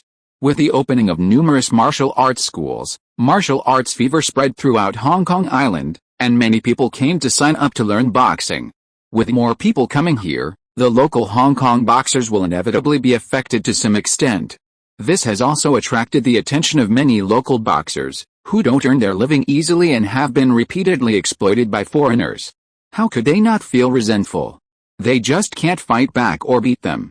That day, at Wang Yan's house, he was staring at Wang Xing, who was covered in ink and babbling, with a mix of laughter and tears. Wang Xing thought Wang Yan was teasing him and giggled as he reached out to grab Wang Yan. Wang Yan had just put the child on the large desk to play by himself while he started writing calligraphy. In a moment of inattention, he had made a mess of the entire desk. This was his little devil. If Gonger came back and saw the child like this, she would nag Wang Yan to death. After so many years, Gonger's little daughter had long lost her shyness and didn't spoil him at all. With a sigh, Wang Yan picked up the giggling Wang Xing and was about to clean up the child. Coincidentally, Gonger hummed a little tune as she walked in. As Gonger entered, she saw Wang Xing, who was being held under Wang Yan's arm and kicking his legs, grinning foolishly at her. She glared at Wang Yan, then, seeing Wang Xing wanting a hug, said, "What are you doing with the child? Look at the mess he's made of." Wang Yan pretended not to hear, glaring at Wang Xing who was clapping and yelling. Seeing Wang Yan like this, Gonger became even angrier, "I'm telling you." Fortunately, just as Gonger was about to launch into a long tirade, her subordinate knocked and entered, suppressing a laugh, saying, "Sir, there's a boxer surnamed Hong outside who says he represents the Hong Kong martial arts industry and wants to see you." She glared at her subordinate, signaling him to bring the man in. Wang Yan turned to Gonger and said, "Look, someone's looking for me. I'll go see." With that, she ignored the grumbling Gonger and turned to leave. Gonger glared at Wang Yan's retreating figure, annoyed. She couldn't scold the father, so she scolded the son. Regardless of whether she could understand or not, she turned and began to lecture the aggressive Wang Xing. She was seething inside and couldn't bear to keep it to herself. Wang Yan entered the reception room just as a subordinate let in a greasy, fat man. The subordinate then turned to serve tea. After the subordinate left, Hong Zhanan cupped his hands and said, "Greetings, Mr. Wang. I have long admired your reputation. Meeting you today truly lives up to it." "Not at all, you're too kind." Wang Yan cupped his hands in return and invited, "Sit down and let's talk." Hong Zhanan thanked him and sat down properly. His men served tea to the two men. Wang Yan took a sip, put down his teacup, and said, "I heard that Master Hong is here on behalf of the Hong Kong martial arts community. May I ask what brings you here?" Hong Zhanan knew that it was already a good thing that Wang Yan even bothered to see him. He figured it was best to get straight to the point, he didn't need any flattery. So he immediately said seriously, "To be honest, Mr. Wang, we're working for foreigners." Hong Zhanan rambled on about their plight, trying to sound pitiful, and then continued, "I know it's very presumptuous of me to come see you like this, but I have no choice. I have to swallow my pride and ask you to give me a job. Just tell me your conditions, and I'll make the decision." His words were a bit blunt, but that was exactly what Wang Yan wanted to hear.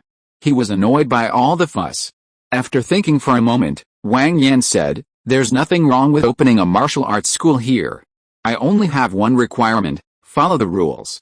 Can you do that?" As long as they followed his rules, Wang Yan didn't care about these other things. It's a dog-eat-dog world, Competition drives progress. If he couldn't beat them, there was nothing he could say. Hong Yan nodded excitedly. No problem, no problem. Thank you, sir. Thank you, sir. Wang Yan nodded, accepted the thanks, and picked up his tea to drink.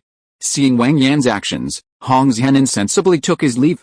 From then on, all the martial arts practitioners in Hong Kong Island were concentrated in the martial arts streets outside the walled city. To regulate the development of the martial arts practitioners in Hong Kong Island, Wang Yan, along with a group of senior figures, as well as Ip Man, Zhang Li of Yixin, Hong Sunan, and others, once again unveiled the signboard of the Chinese Martial Arts Association. This time, Wang Yan served as the president, with Ip Man and Zhang Li as vice presidents. Continuing to uphold the ideology of strengthening the race to protect the country and strengthening the people to defend themselves. Possessing sharp weapons, it is inevitable that murderous intent will arise. And as these people with different personalities gained fighting power, conflicts and fights were bound to occur. Wang Yan could not interfere in other places, nor was it his place to interfere. But within the area surrounding the walled city, the Chinese Martial Arts Association was the law, and his brothers were still full of energy, ready to deal with anyone who caused trouble. Of course, prevention is worse than cure. While skill may not be inherently superior, skill must be differentiated, hence the rise of ring combat.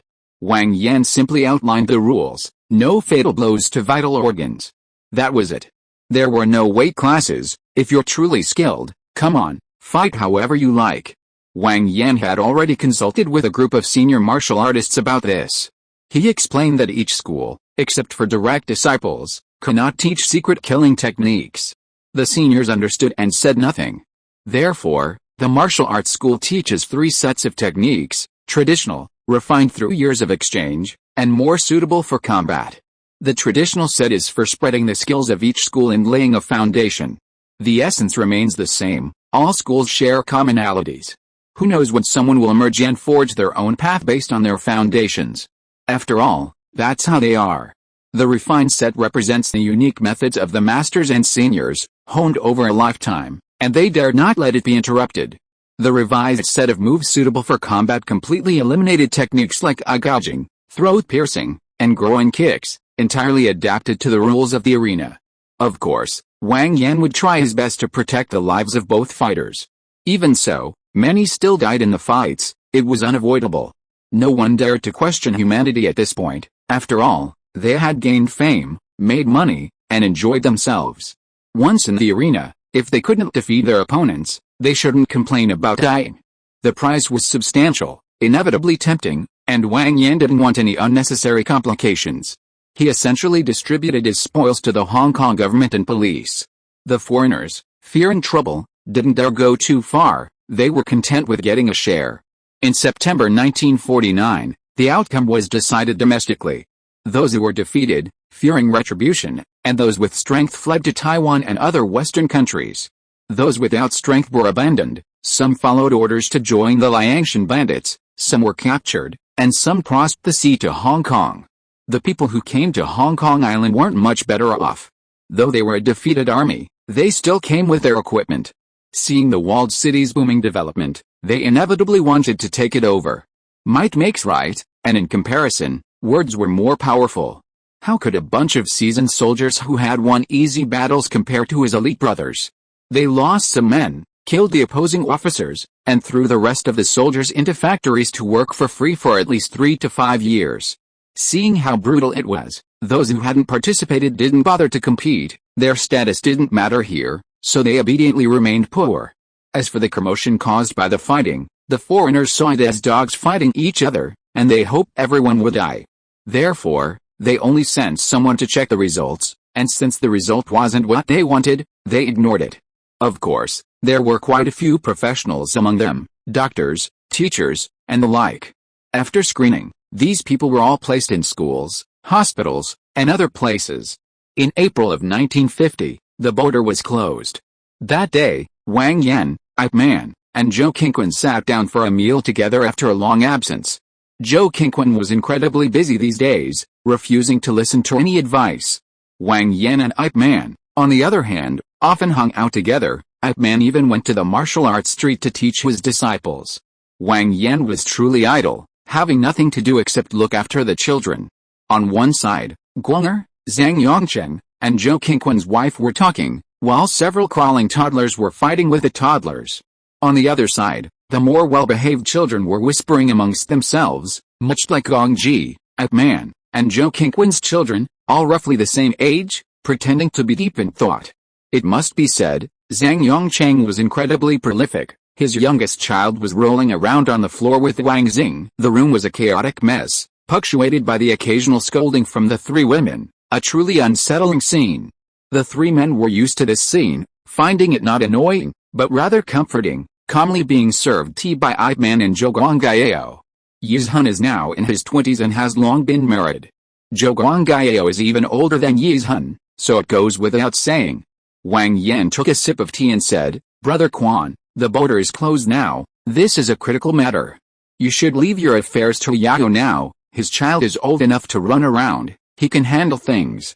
Zhou Guanggao's eyes showed hope. He had followed his father around for so many years and had never made any decisions.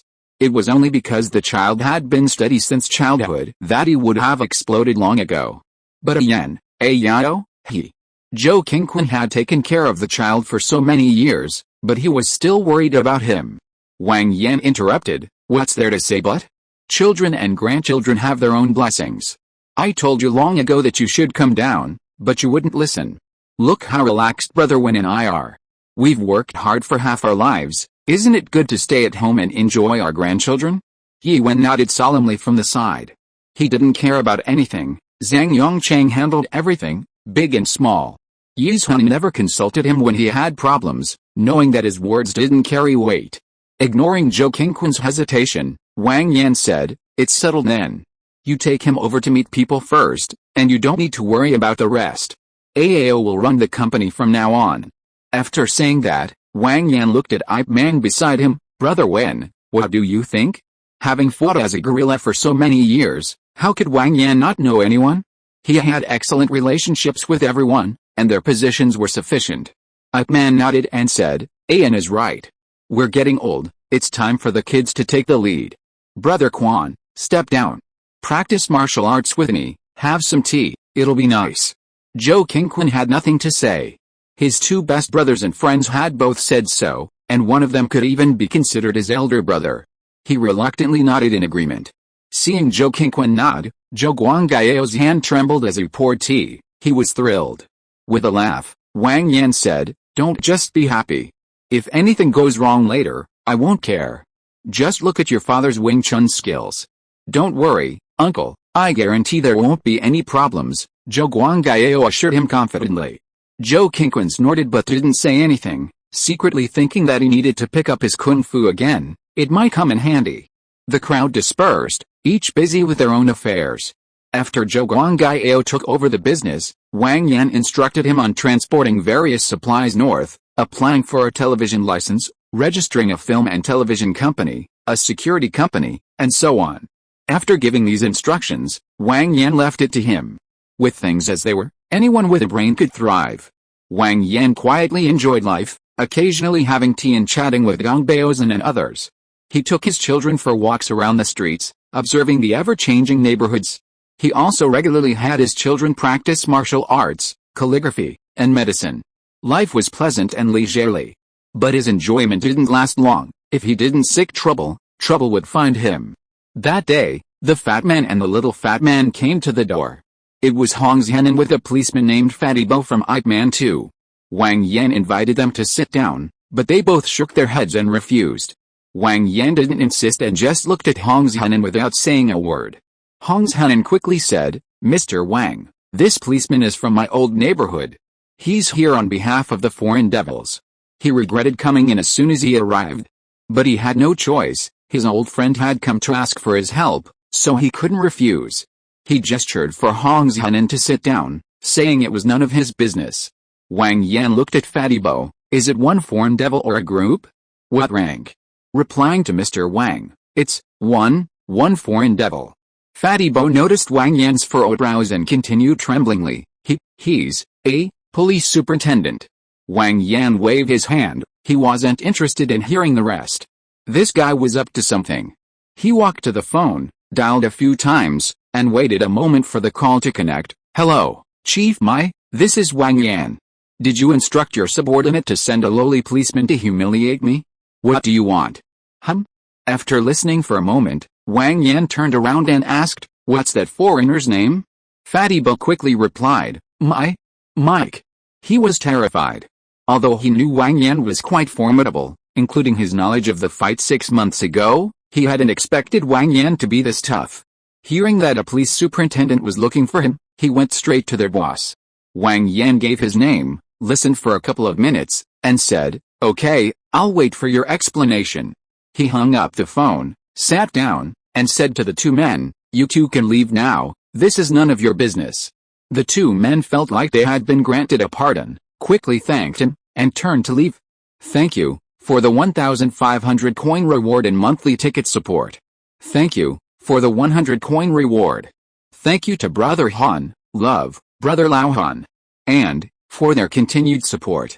Also, thank you to 11 other brothers for their monthly ticket support. P.S. It's too hard for me to type this by hand. Le Shu Wu, Q, 20180714232705433, and my memory is limited, besides the early supporters, I really can't remember so many. Please forgive me once again. Daily thanks to all the brothers who voted and recommended. Thank you to all the brothers who commented and those who just read. Thank you, brothers. Chapter 70 Triple Kill Development. Wang Yan sat quietly, sipping his tea, waiting for Director Mai's so-called instructions.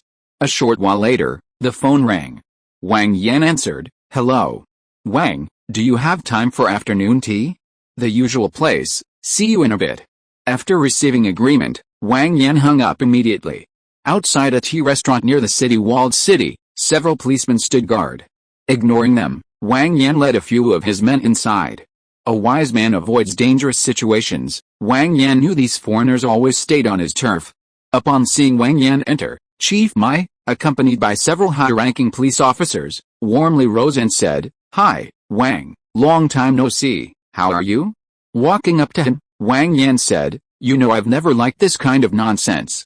You have more guns, you're more powerful. Chief Mai shrugged. Still as unfunny as ever. Alright, let's sit down and talk. Once seated, Chief Mai had his men bring in a bruised and battered foreigner, pointing at him and saying, this is the one who didn't know any better. I've already taught him a lesson. I hope you'll let him off the hook for my sake. He then leaned closer to Wang Yan and whispered, his grandfather is a member of parliament. Ignoring Chief Mai's words, Wang Yan looked at the unfortunate man with hatred in his eyes and said, too lenient. His subordinate understood immediately.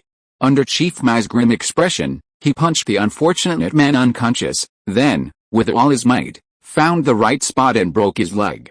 The intense pain jolted the unfortunate man awake, who let out a series of agonizing screams. Director Mai glared angrily at Wang Yan, opening his mouth to say something, but wisely shut his mouth after seeing Wang Yan's indifferent gaze. He feared that if he said anything more, Wang Yan might impulsively kill the idiot, which would be difficult for him to explain. Wang Yan didn't tolerate such behavior. What was a mere counselor compared to this? Who was he trying to scare? Clearly, Director Mai had already been beaten black and blue, so he was clearly no match for him. Director Mai controlled his emotions well, ordering his men to take the screaming idiot away. As if he hadn't been the one with the livid face and extreme anger just moments before, he smiled and said, Wang, you've vented your anger. Let's talk business. Wang Yan nodded, signaling him to continue.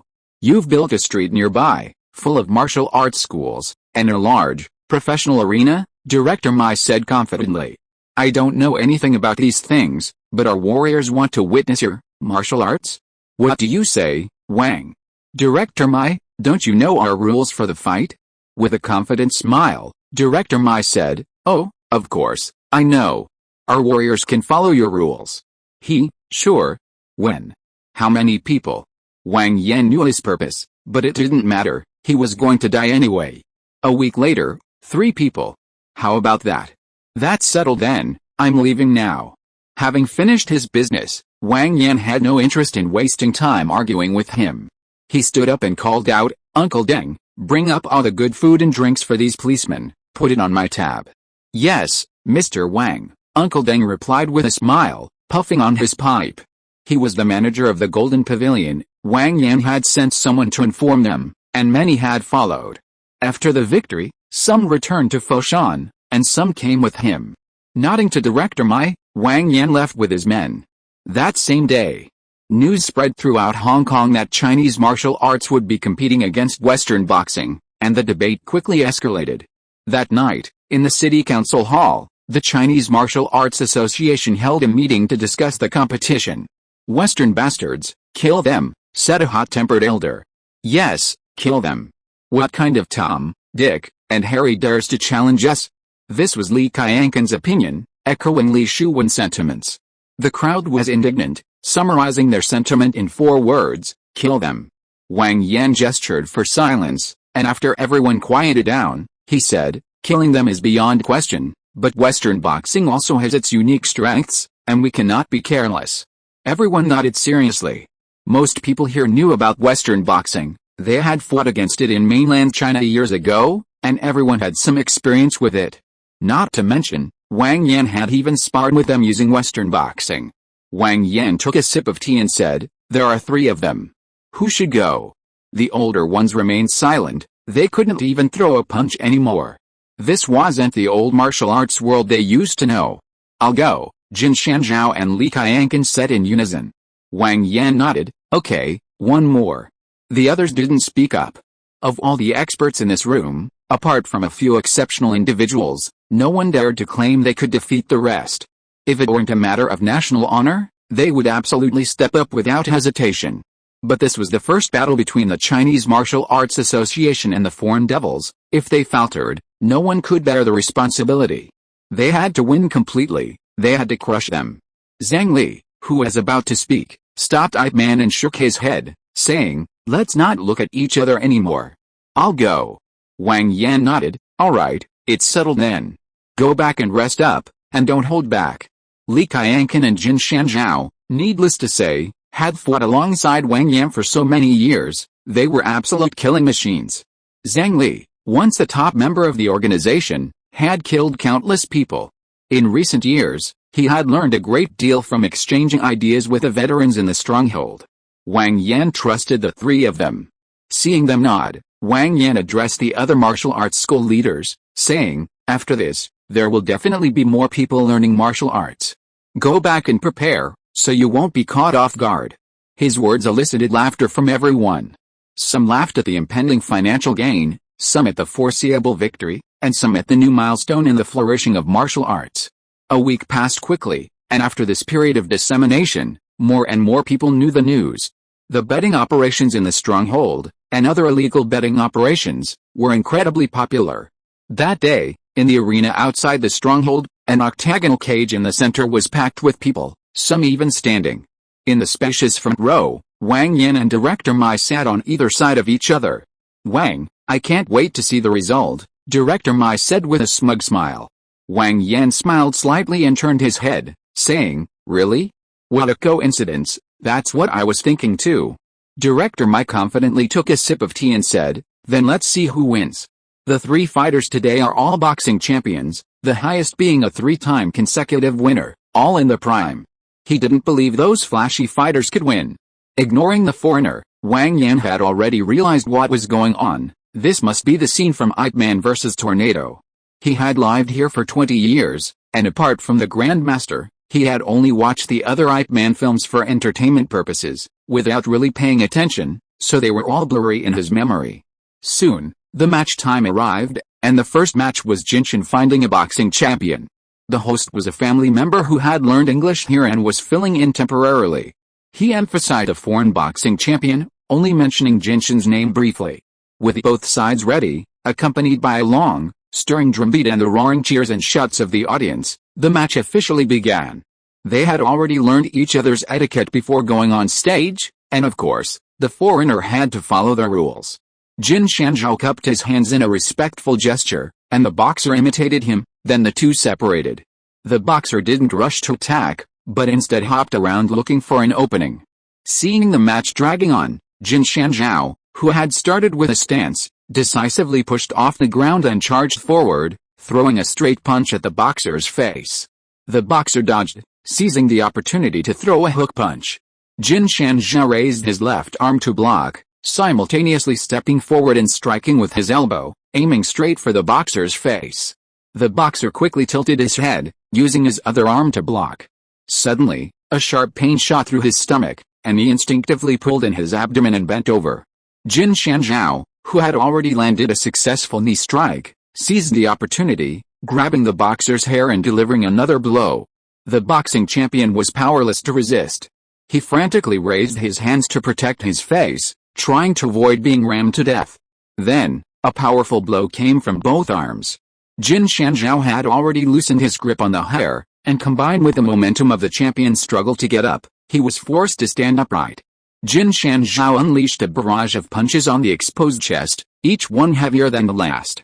As the referee stepped forward and pulled Jin Shanzhao away, the champion, leaning against a cage, slowly collapsed. Jin Shanzhao was only going through all this trouble to abide by his own rules, otherwise, it wouldn't have been a hair grab and knee strike, but a direct throat puncture. Hearing the referee announce the result of the match, the people below remained silent. They had been quiet since Jin Shanzhao's powerful punches. Only when they heard that the champion had been killed did the foreigners become somewhat angry, because some of them didn't know the rules and hadn't even read them. They shouted for an explanation and made a scene for a while. This was all easily resolved, because Director Mai had personally explained the rules. Aside from the prohibition against striking vital organs, there were no other rules. The fight continued until one side conceded or died. Returning to his seat, Director Mai's expression was somewhat unpleasant, but he forced himself to remain calm as he sipped his tea to conceal it. Being fat now isn't a big deal. There are still 2 matches left, best of 3, no rush. Wang Yan glanced at him indifferently, not uttering any sarcastic remarks. The facts were there. Why bother with useless talk? Li Qianqin entered the ring, exchanging blows, a powerful strike to the edge of the octagon, a follow-up elbow strike to the heart, causing the heart to stop, followed by a flurry of punches that killed him. Finally, Zhang Li faced Tornado, using his mobility to easily win, killing him outright. During the match, Wang Yan quietly asked Ip Man how long it would take him to fight Tornado under these rules. Wang Yan hadn't fought Ip Man in a long time and didn't know his current level. Of course, Ip Man didn't want to invite trouble. He avoided it whenever possible, as being one-sidedly beaten was pointless. Hearing Wang Yan's question, Ip Man smiled and held up 3 fingers. Wang Yan chuckled and took a sip of tea, then said to Director Mai beside him, "Director Mai, this kind of activity is excellent. I think we should all exchange ideas more often in the future." As he spoke, Wang Yan pushed a check onto the table. "Of course, that's only right." Director Mai forced a smile, glanced at the number on the check, paused, blinked, looked again, and then chuckled as he picked up his teacup, saying, "Wang, you're right. We really do need to exchange ideas more often. Only through exchange can we make progress."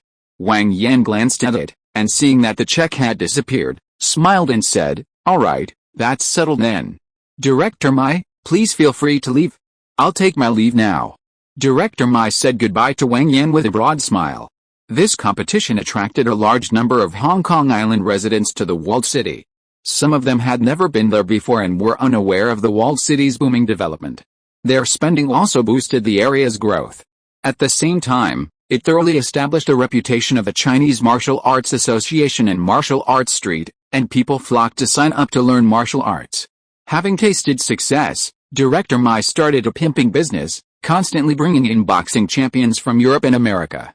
The bloodshed in the rings increased, and the expansion of the walled city accelerated.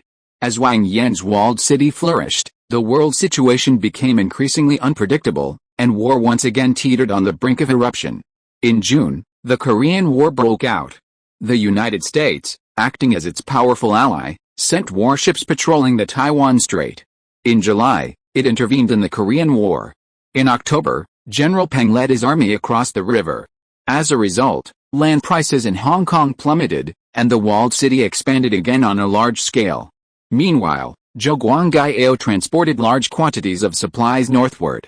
At the same time, a campaign to suppress bandits was launched domestically, aiming to completely wipe them out. The nearly 200,000 bandits and tyrants entrenched in the Guangdong and Guangxi regions were no match for them and were repeatedly defeated. Consequently, A large number of scum migrated south to Hong Kong Island. They were just like the previous year's batch, and the second round of the walled city defense war began. The outcome was inevitable. After slaughtering a large number of scum, the remaining men dutifully worked alongside their predecessors for free. This was a time of great construction, and these men, their mouths brimming with oil, were all strong laborers, skilled workers, contributing to the prosperity of the stronghold. At the end of the same year, in the increasingly solemn council hall of the stronghold, Guang Baozhen and other senior medical and martial arts practitioners sat in the front row, followed by the second-generation disciples of various families, all watching intently as Wang Yan moved swiftly and skillfully in the center of the hall. He performed a series of movements, including a straight punch, a high kick, a crouching tiger stance, and a twisting stance. After each set, Wang Yan closed his eyes to meditate and reflect. Everyone held their breath, afraid of interrupting him. After a long while, Wang Yan opened his eyes, clapped his hands, and shouted, "Good." Instantly, the young disciples in the hall cheered wildly, while the seniors breathed a sigh of relief, their eyes red with laughter. After Guang Baozhen and his team developed the first set of strengthening martial arts exercises in 1946, they finally produced the second set after 4 years of diligent research. Compared to the first set, the second set represents rapid improvement. A single set now takes about 20 minutes to complete, with a low intensity, perfect for children. Adults might find it a bit more strenuous because their bodies are fully developed and their flexibility is insufficient, making it difficult to perform many movements correctly, thus significantly reducing the effectiveness. The results are considerably less than the first set, given the increased exercise intensity. However, long-term adherence will lead to significant improvements in physical fitness, and with more practice, these movements will become second nature, enhancing combat abilities. By the time they reach their teens, they will have a solid foundation for pursuing martial arts professionally and can quickly master the skills. Once everyone quieted down, Wang Yan said, "Don't get too excited yet. The second set of martial arts exercises is much better than the first. However, children cannot practice it every day, they need to take breaks. The key issue now lies in the secret formula. Just like the first set, maximizing the effects still requires the use of the secret formula. Without this, relying solely on food and meat wouldn't provide sufficient nutrition, and long-term practice could damage the body." After so many years of research, and with the help of the foreigners brought to Hong Kong, and various medical devices, the secret formula has seen some improvement. Replacing 2 precious medicinal herbs reduced the efficacy by a small margin, which is acceptable. All medicines have some degree of toxicity. If the side effects are resolved and all the herbs are replaced with cheaper, readily available ones, even with only a slight effect, it would still be a success. Wang Yan then looked at the white-haired old man in charge of the secret formula and asked, "Mr. Li, are there any difficulties with the secret formula now?" Mentioning the secret formula made them unhappy, and they all looked at Mr. Li. 20 years of research, and still nothing. Mr. Li knew what Wang Yan meant. He was asking what was missing. After all, he knew Wang Yan's medical skills. Mr. Li said, "There's nothing else, it's our problem. It's been almost 20 years, we've changed the medicine twice, and I don't know if I'll live to see that day." Everyone understood, there was really no other way. There are already plenty of doctors available, both traditional Chinese medicine and Western medicine, and their skills are quite sufficient. Adding more people wouldn't make much difference. For now, all they can do is continue to refine their martial arts exercises, and they don't know when the problem will be completely solved. After a rather dull conversation, everyone dispersed. Wang Yan contacted a friend in China, sent over the first and second sets of strengthening martial arts exercises, explained the precautions and potential problems, and that was it. To be honest, Wang Yan no longer relied on the secret formula, he'd just let nature take its course. Guang'er nestled in Wang Yan's arms, and seeing that he hadn't moved for a while, she couldn't help but ask, "What are you thinking about?" Coming back to his senses, Wang Yan hugged Guang'er and said, "If I keep thinking about those secret formulas, I'm doomed in this lifetime." "Don't talk nonsense. What do you mean, doomed in this lifetime? It's been 20 years already. Maybe in another 20 years it'll be better? We can wait." Guang'er patted Wang Yan. She felt his words sounded wistful and unpleasant. "Yes, we can wait, we can wait. But now I'm getting a little impatient, what should I do?" Wang Yan said, fidgeting. It's not that just now, oh dear. Thank you, Bored Caged Bird, for the 100 coin reward. Thank you, Never Lonely, for the 100 coin reward. Thank you, Loki Bookworm, for the 100 coin reward. Thank you to the following brothers for their continued support, and, as well as the 12 brothers who voted for me with monthly tickets. N. Red, 2260, 20180714232705433, and I also want to thank the brothers who voted and recommended the book. Thank you to all the brothers who commented and those who only read the book. Thank you, brothers. Chapter 71 Return. February 5, 1951, Lunar New Year's Eve, noon. The walled city was brightly decorated, filled with the aroma of various delicacies. Groups of children skipped and played through the streets, occasionally sneaking into shops to steal snacks amidst the shopkeepers' laughter and scolding. Normally, at this time, the walled city would have been a den of iniquity, a place of gangsters and thugs, where prostitution and drug use were rampant. Now, with Wang Yan in charge, such sordid things were impossible. Of course, prostitution couldn't be prohibited, as the people of the walled city were the wealthiest group in Hong Kong besides the foreigners. If they were willing, it was a fair trade, and Wang Yan couldn't interfere too much. As for internal unity within the walled city, Wang Yan couldn't guarantee it for a long time, but it would definitely be fine within 3 generations. After that, he would probably be gone. Today, to celebrate the walled city's great development, regardless of regional customs, the tens of thousands of people in the walled city held a grand feast. As for the others who came later, Wang Yan didn't create conflict, he promoted integration between the two sides. Once they arrived, they were all part of the walled city, and the fun was over. 4 or 5 years ago, we crossed the sea to come here. The first time Zhou Guanggao's voice blared from the loudspeaker, and people listened quietly to the developments and changes of the past 5 years. Wang Yan then said a few more words, offering encouragement, and the banquet officially began. Wang Yan sat down with Gonger, Guangbaozhen, Ma Sen, Ip Man, Zhang Yongcheng, Zhou Qingquan, and a group of others. As for the children, they couldn't sit still at all, they were probably off somewhere else. Anyway, they weren't hungry, and no one dared to come to the walled city to kidnap them. Despite the lively atmosphere inside, countless people were patrolling outside to deal with any emergencies. Taking a sip of his drink, Guangbaozhen said with a smile, "Life is getting better and better these days." Ma Sam poured Guangbaozhen a drink, saying, "Master is right. Back in Macau those years, I never even dared to dream of this." He then raised a glass. "Wang Yan, I'll toast you. You're really something, kid." Ma Sam finished his drink in one gulp. Wang Yan chuckled and drank in return, saying, "Brother Ma, you're too kind.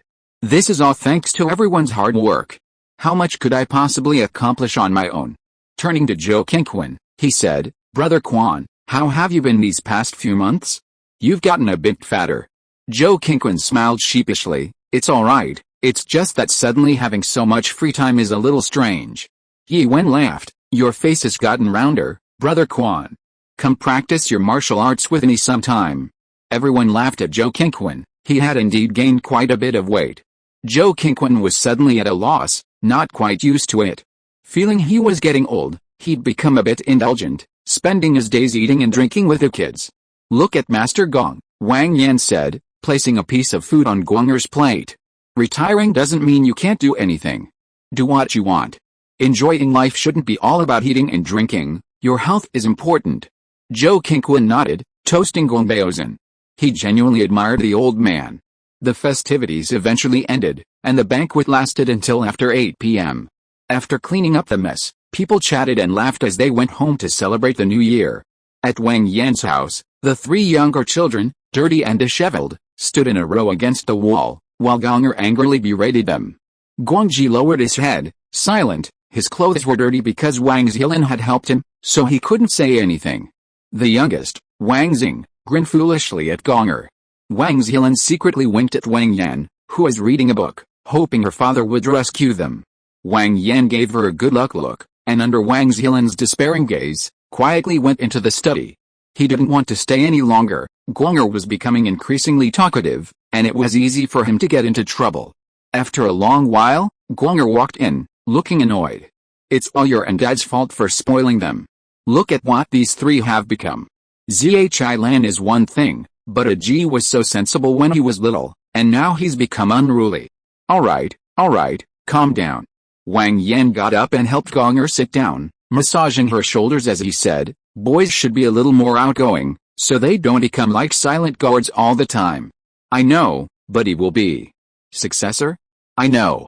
A G is only 10 years old, there's still plenty of time. Besides, you know how good he is now, he's not weak. Don't push the child too hard. Interrupting Gonger, noticing the eavesdropping outside the door, Wang Yan said loudly, if all else fails, you can teach Zhi Lan a lesson. She's the one who raised a G. Who says women are inferior to men? Let her learn from you, his mother. As soon as he finished speaking, they heard a muffled "oo" sound outside, followed by the sound of footsteps fading away. Hearing the commotion, Gonger shook his head and chuckled, Zilan would definitely fight you to the death. But what you said makes sense, we really need to discipline her. She's so old, and she's acting like a madwoman all the time. Looking at the time, Wang Yan said, yes, she really is acting like a madwoman. Let's not talk about them anymore. Tomorrow is the first day of the new year, and your theater has a big show to perform. Get some rest.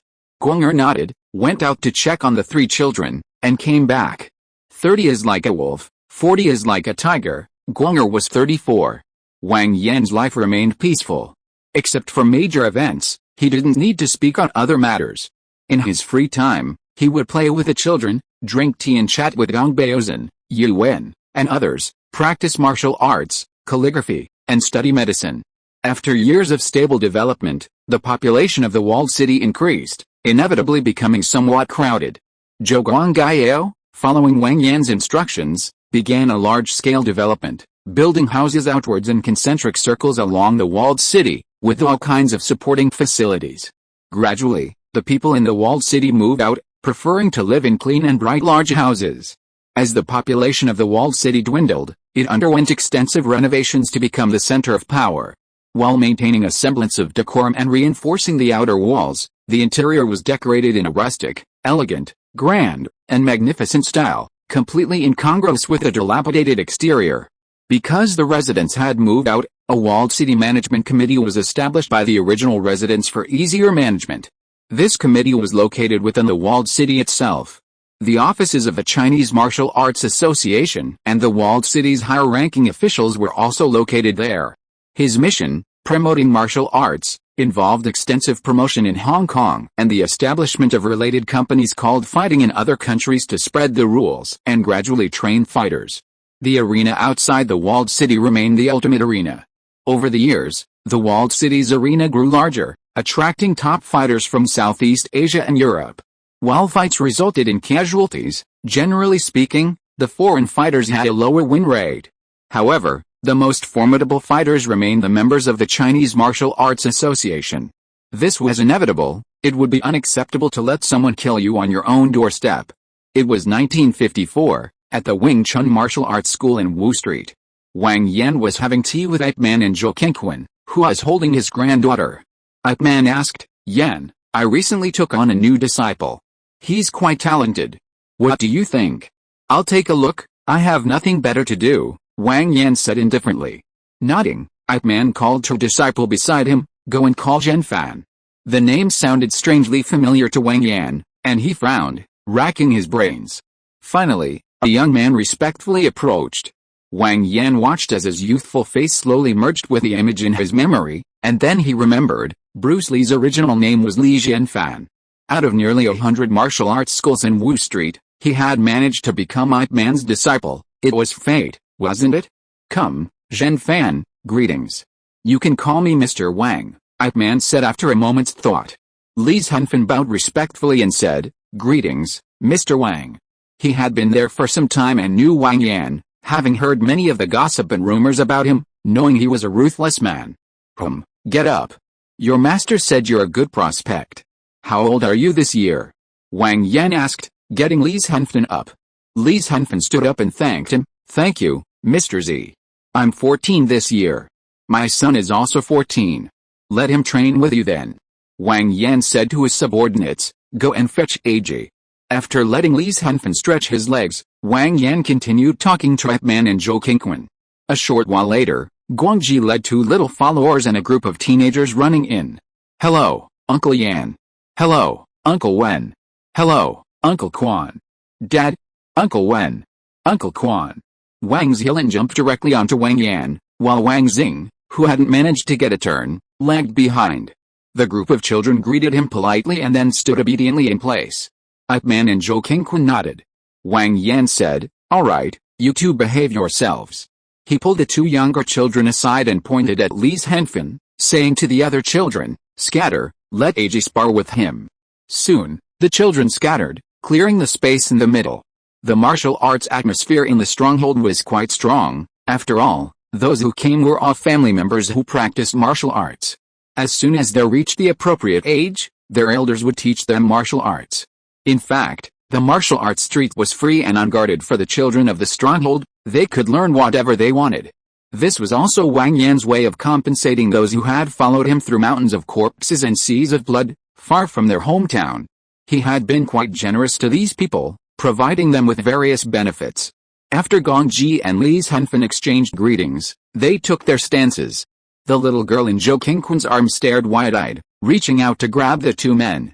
The 2 faced off, waiting for an opportunity to find an opening. Suddenly, Gongji stepped forward and delivered a powerful punch. Li Zhenfan deflected the attack with a swift movement, his right hand forming a palm strike aimed straight at Li Zhenfan's face. Gongji, in turn, crouched down and circled behind Li Zhenfan, striking towards his waist with a palm strike. Li Zhenfan calmly twisted his body and parried the incoming palm strike, then kicked diagonally at the shin bone. After the attack was dodged, he followed up with a horror stance and a finger strike to the throat. Guangji swung his hand to deflect the incoming arm, simultaneously throwing a straight punch, at which point Li Zhenfan's fist also came at him. Both men struck each other in the chest, staggering back 2 steps. After watching them fight for a while, Wang Yan realized that Gongji was slightly stronger overall, having trained since childhood with various precious medicines to forge his bones and muscles. Li Zhenfan lacked this ability. He couldn't withstand Gongji's attacks. In terms of pure technique, the 2 were evenly matched. "All right, stop now," Wang Yan interrupted, addressing the 2 panting children. "You're all good kids. Practice more when you have time.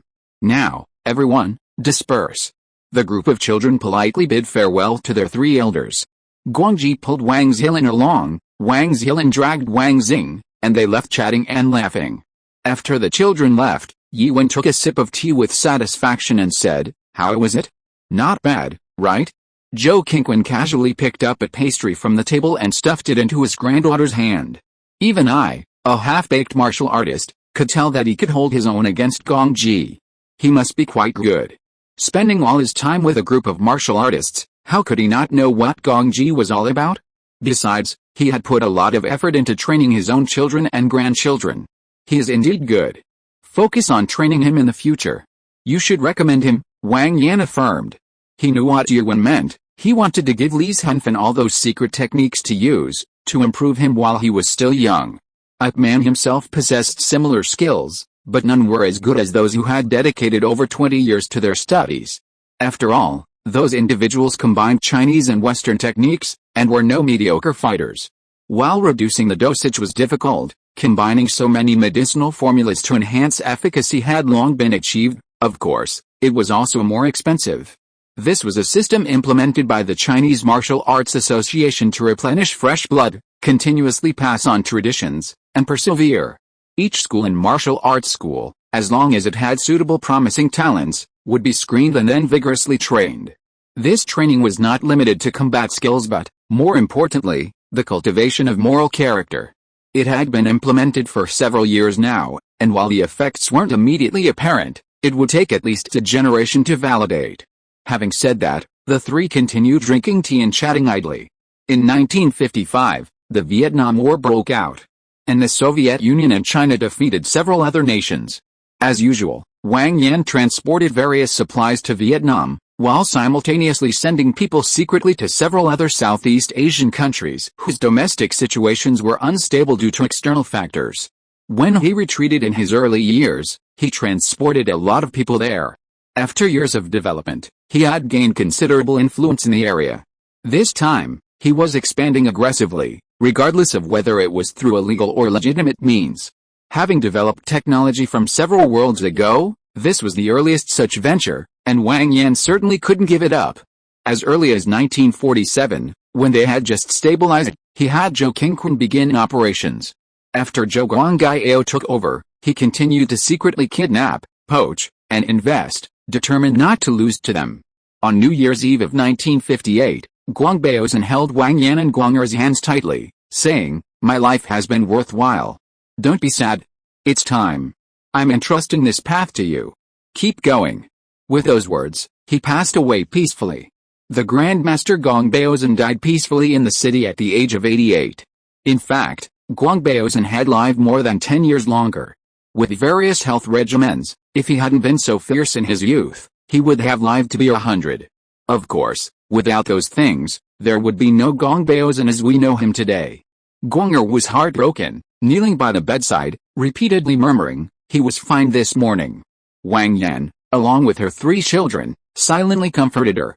Having witnessed so much life and death over the years, and considering Guangbaozhen's long life of 88, Guang'er could understand.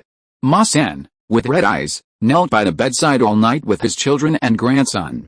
Old Zhang, dejected, stroked his monkey's head, muttering incoherently. After 3 days of mourning, Wang Yan contacted friends in China and returned with the Guang'er, the children, Ma San, and others. Guangbaozhen had said he wanted to be buried next to Guang'er's mother.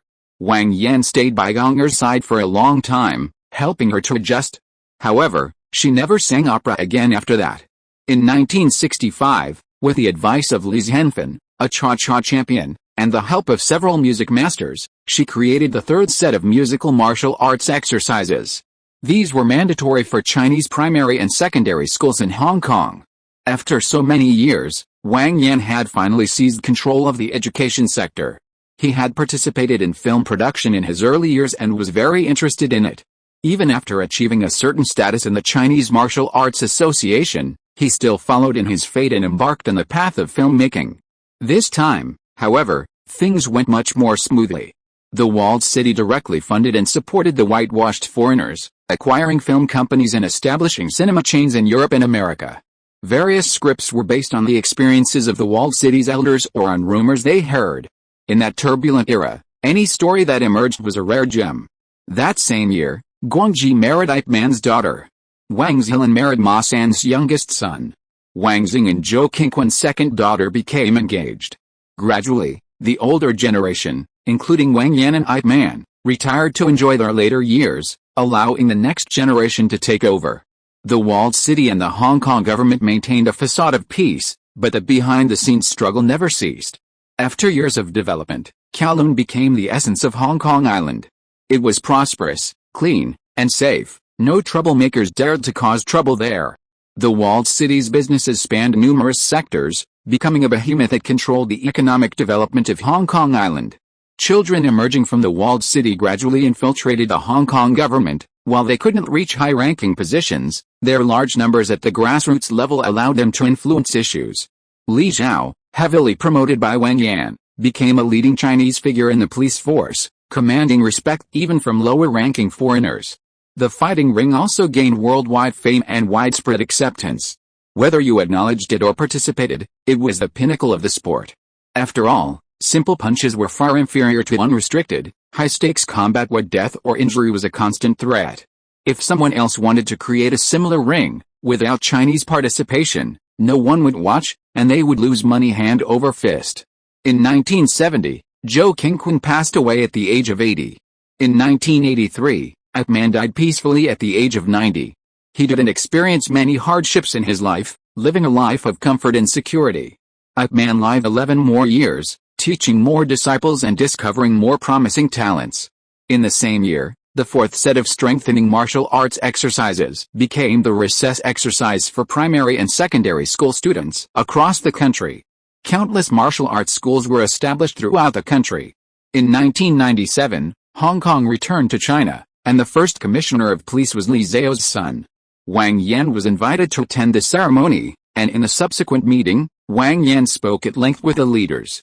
The walled city was inevitably dismantled, for no other reason than that it was too large. Also in that year, 81-year-old Gong'er said she missed home, and Wang Yan took her back to Fengshan. Since Gong Baozhen's death, Wang Yan had always stayed by Gong'er's side, helping her take care of the children and grandchildren. Gradually, the grandchildren grew up, and the two of them stopped caring for the children. Every day, they would stroll leisurely through the streets of Hong Kong, witnessing a prosperity they had never imagined before. Since arriving in Fengshan, Gong'er's health had deteriorated day by day. Wang Yan was saddened, but he forced a smile to hide it and tried his best to comfort Gong'er. Every day, he would take Gong'er to walk around the streets of Fengshan and listen to her tell stories from her childhood. In 2000, on a snowy winter day, amidst the crisp plum blossoms in the courtyard, Gong'er passed away at the age of 84. As she died, she held Wang Yan's hand, and with her last breath, hoarsely uttered, "I love you." These were words Gong'er had held back her entire life, never uttering them aloud. That day, Wang Yan was in tears, unable to utter a single word. Gong'er was the woman who had been with him all his life, the woman he had cherished all his life. Just like that, she was gone, just like that. The children wept as they arranged the funeral, and on the day of the burial, snow fell heavily as before. Gong'er was buried next to Gong Baozhen and her mother, just as she had been as a child, playing beside them while her parents laughed at her. From then on, Wang Yan would hobble to her grave every day, murmuring a few words, keeping her company. Wang Yan had long since lost his friends, his former brothers, his close comrades, were all gone. He was old, he had no strength left. The injuries he sustained in his youth always throbbed, and he would often wake up in the middle of the night, unable to fall back asleep. At Gong'er's grave, Wang Yan's most frequent question was, "When will I die?" The children were all doing well and no longer needed his guidance. Chinese martial arts had long been the best in the world. The arena outside the city walls was littered with the bones and blood of those who doubted them. The martial arts spirit in China was so strong that everyone truly knew kung fu. Due to the system, the crime rate was already low, and with a nationwide martial arts practice, after a generation, very few people would go out and get beaten up for no reason. Movies about Chinese martial arts, as long as they were of good quality, were basically small profits, a guarantee of box office success.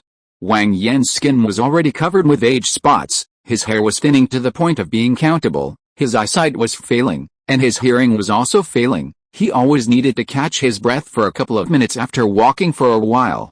Finally, in the winter of 2003, amidst the heavy snowfall, Wang Yan received a long-awaited message from the system, reminding him to return in 12 hours. Without anyone's help, Wang Yan walked shakily to Gong'er's grave.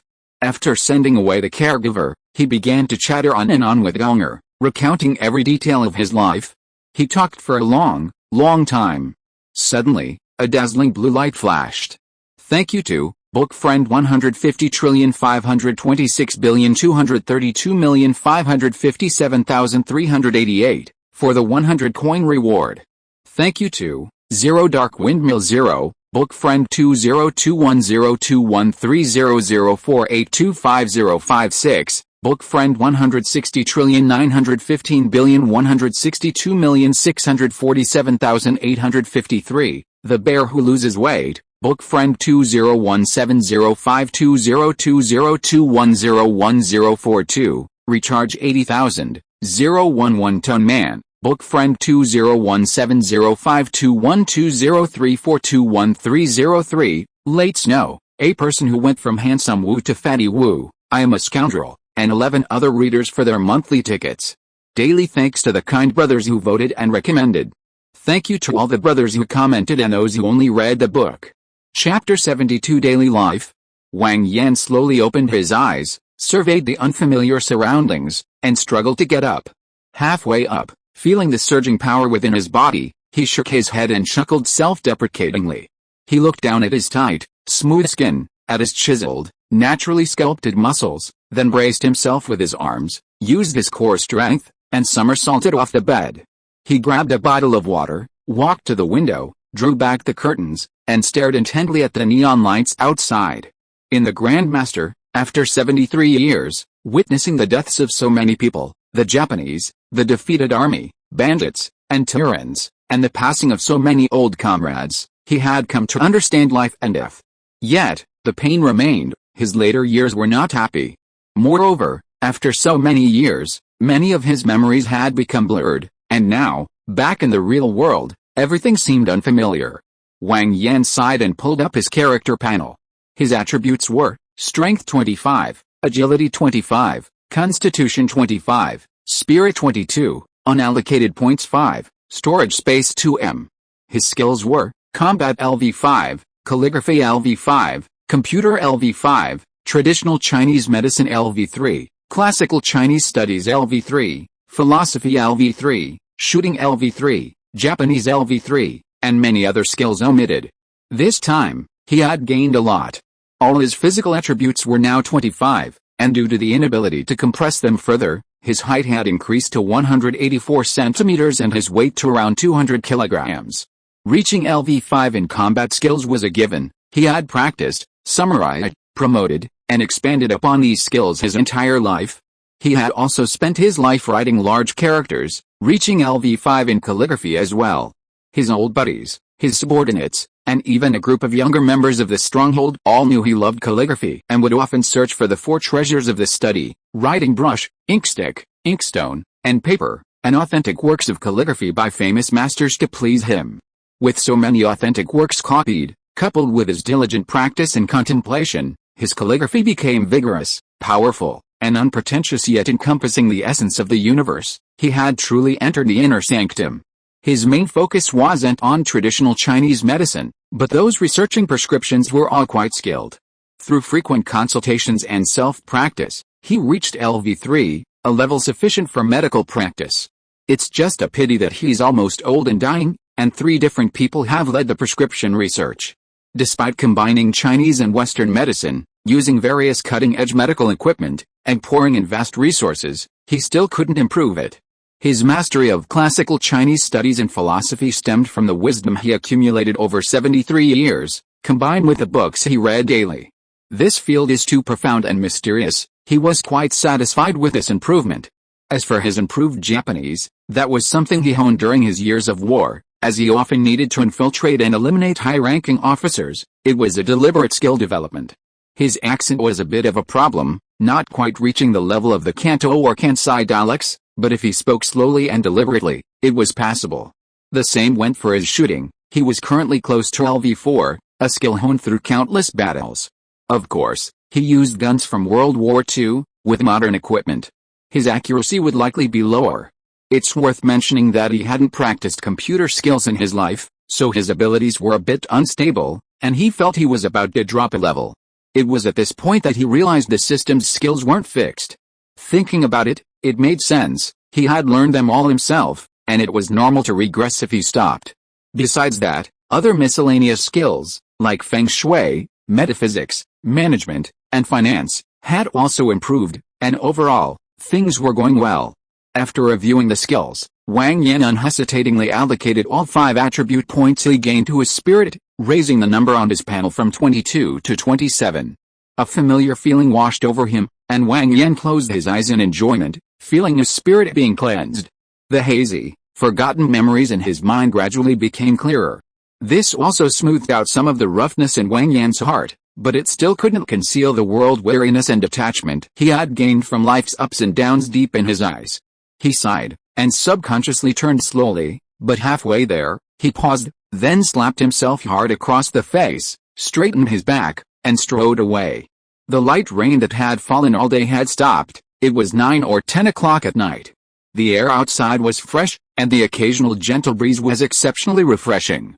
Wang Yan, hands behind his back, hummed a tune that Gonger often sang, and strolled towards West Lake. Passing through the crowd, Wang Yan sat down on a bench on the shore, staring blankly at the rippling lake amidst the laughter and chatter of the tourists. After a long while, a sound beside him woke him from his reverie. Turning his head, he saw a woman sitting next to him, a woman in sportswear, with long hair, large eyes, and a natural face. Her appearance was average to above average. Wang Yan remembered her. She was the woman who had looked at him earlier. Wang Yan nodded politely to the woman and resumed his previous posture. After a while, the woman said, "What are you looking at?" "Westlake. You've been looking at it all day, haven't you seen enough?" The family portrait in front of Wang Yan disappeared, and he shook his head and sighed, "I can never get enough." The woman understood and thought for a moment before saying, "Why don't you look at the mountains behind Westlake?" Turning to look at the woman, Wang Yan said, "I know what's behind the mountains too, I'll still come back to see Westlake." He shook his head, no longer dwelling on this thing she couldn't understand, and changed the subject. "Are you a local?" "Chang'an, and you?" "Liaoning Province." "Liaoning Province? I've been to Luda and Fengshan, and you, where are you from?" "Longcheng." Seeing her blank look, clearly she hadn't heard of it, Wang Yan explained, "It's a small place, but it has a long history. It's where the first bird took flight, where the first flower bloomed. You can learn more if you're interested." "Yes, I will." Seeing Wang Yan get up to leave, she took out her phone and said, "We've met twice, it's quite a coincidence. Let's exchange contact information." Without giving Wang Yan a chance to speak, she opened her WeChat QR code and handed it to him, smiling at him. He glanced at the woman, took out his phone, scanned the code, and added her as a friend. "What's your name?" "Wei Lan." The woman accepted the friend request from Wang Yan on her phone and looked up, saying, "I've sent it to you." Wang Yan nodded and changed the nickname. "Then I'll be going now, goodbye." "Okay." Wei Lan watched Wang Yan's back disappear into the distance once more. Once Wang Yan was out of sight, Wei Lan took out her phone and started scrolling through Wang Yan's WeChat moments. But the result disappointed her. Apart from a few photos of him drinking with someone, the rest were all about houses, which houses had high appreciation potential, good layouts, and which new developments were selling like hotcakes. She noticed the location information in his moments. Most were in Dalian, with occasional mentions of Longcheng, Fengshan, and then Beijing. She had a general idea of where he was. Wang Yan rarely posted on WeChat moments, but work forced him to. He'd been doing it for years, posting several times a day, and he couldn't keep up with deleting them all, so he just let it be. Aside from checking Wei Lan's recent updates when messaging people on WeChat to find topics to discuss and cater to their interests, he rarely, if ever, browsed moments. It was simply too much of a headache. Wei Lan's moments could document a person's entire life from birth to death, detailing every aspect of their life, a complete one-stop service. Walking down the street, Wang Yan casually scrolled through Wei Lan's moments. Very good, visible for 3 days. He smiled helplessly and strolled back to his place with his hands behind his back. Since then, Wei Lan would occasionally message him, and Wang Yan would reply sporadically. It wasn't that he was playing hard to get, but after this incident, his desire to get married had diminished. Unlike before, when he'd occasionally think about her. To be honest, there's no need to mess with her, there are plenty of women prettier and with better figures. As for Wei Lan, at first, she approached him and chatted casually, leading him to assume she was the kind of girl who knew how to have fun. But after they ate together a couple of times and chatted on WeChat occasionally, his impression changed. Wei Lan was 27, an only child, and worked as a product manager at an internet company. Her income wasn't mentioned, but it was likely quite high. She wasn't a promiscuous girl, she was quite proper. Wang Yan analyzed that her approach was simply due to her slightly artistic nature and the situation. She was curious to see if his posing for himself acted like a fool. About half a month later, Wang Yan had been in Linen for a while and packed his things to leave. After thinking it over, he told Wei Lan he was leaving. After all, meeting in this vast sea of people was fate. Wei Lan, who was working, saw the icon in the lower right corner of her computer screen flash. She opened it and saw a message from Wang Yan. After a moment of silence, she replied, "Let's have dinner together tonight," and then stared blankly at Wang Yan's OK gesture on the screen. "Wei Lan?" A colleague next to her patted her and said, "What are you thinking about so intently?" Wei Lan snapped out of her reverie and said, Nothing, Sister Chen, I just have a friend inviting me to dinner tonight, and I'm thinking about what to eat." Sister Chen said in surprise, "You were complaining to me a month ago, and now you have a boyfriend without a word? Oh dear, what are you thinking, Sister Chen?" Wei Lan said, blushing, "He's just a friend." "Come on, why are you blushing over a friend?" Sister Chen teased, then changed the subject. "Okay, I won't tease you anymore. Look at this." Wei Lan sighed and continued working. Night, Luai Lu restaurant by Westlake. Picking up a piece of food with her chopsticks, Wei Lan asked, "Where are you planning to go next?" "Rongcheng. That's a nice place. I have a classmate there. Have you been there before? If not, Do you want me to introduce you? Wang Yan took a sip of water and said, "It's my first time. I don't want to trouble anyone. I can figure things out on my own." Looking at Wang Yan, Wei Lan said somewhat nervously, "Okay then. Will you come to Linen again?" "Most likely not," Wang Yan said. "After all, there are so many places I haven't been to." Wang Yan understood Wei Lan's meaning, but a very real question remained. Would she go back to his hometown with him? Would she wander around aimlessly with him, without a fixed abode? Would her parents agree? They were both only children. Had she considered the issue of marrying so far away? They weren't young anymore. At this point, wasting her feelings and time, delaying herself and others, was frankly pointless. If you were rich, then these problems wouldn't be so difficult to solve.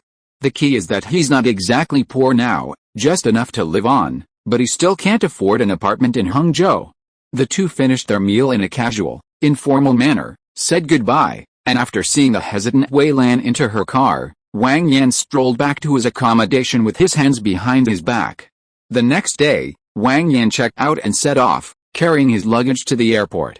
5 hours later, Wang Yan emerged from Chengdu Shuangliu Airport. He took a taxi to a hostel again, booked another month's stay in Chengdu, and settled in. It wasn't peak tourist season, so the crowds were manageable, and the travel experience was good. He quickly visited the sites in Chengdu. That morning, Wang Yan saw a group of 4 or 5 cyclists outside a bicycle shop by the roadside, and an idea popped into his head. "Hello?" Wang Yan greeted them, asking, "Are you all going to Tibet?" "Yes, to Tibet," the leader said with a hint of pride. "What's up, brother?" "Well, nothing much.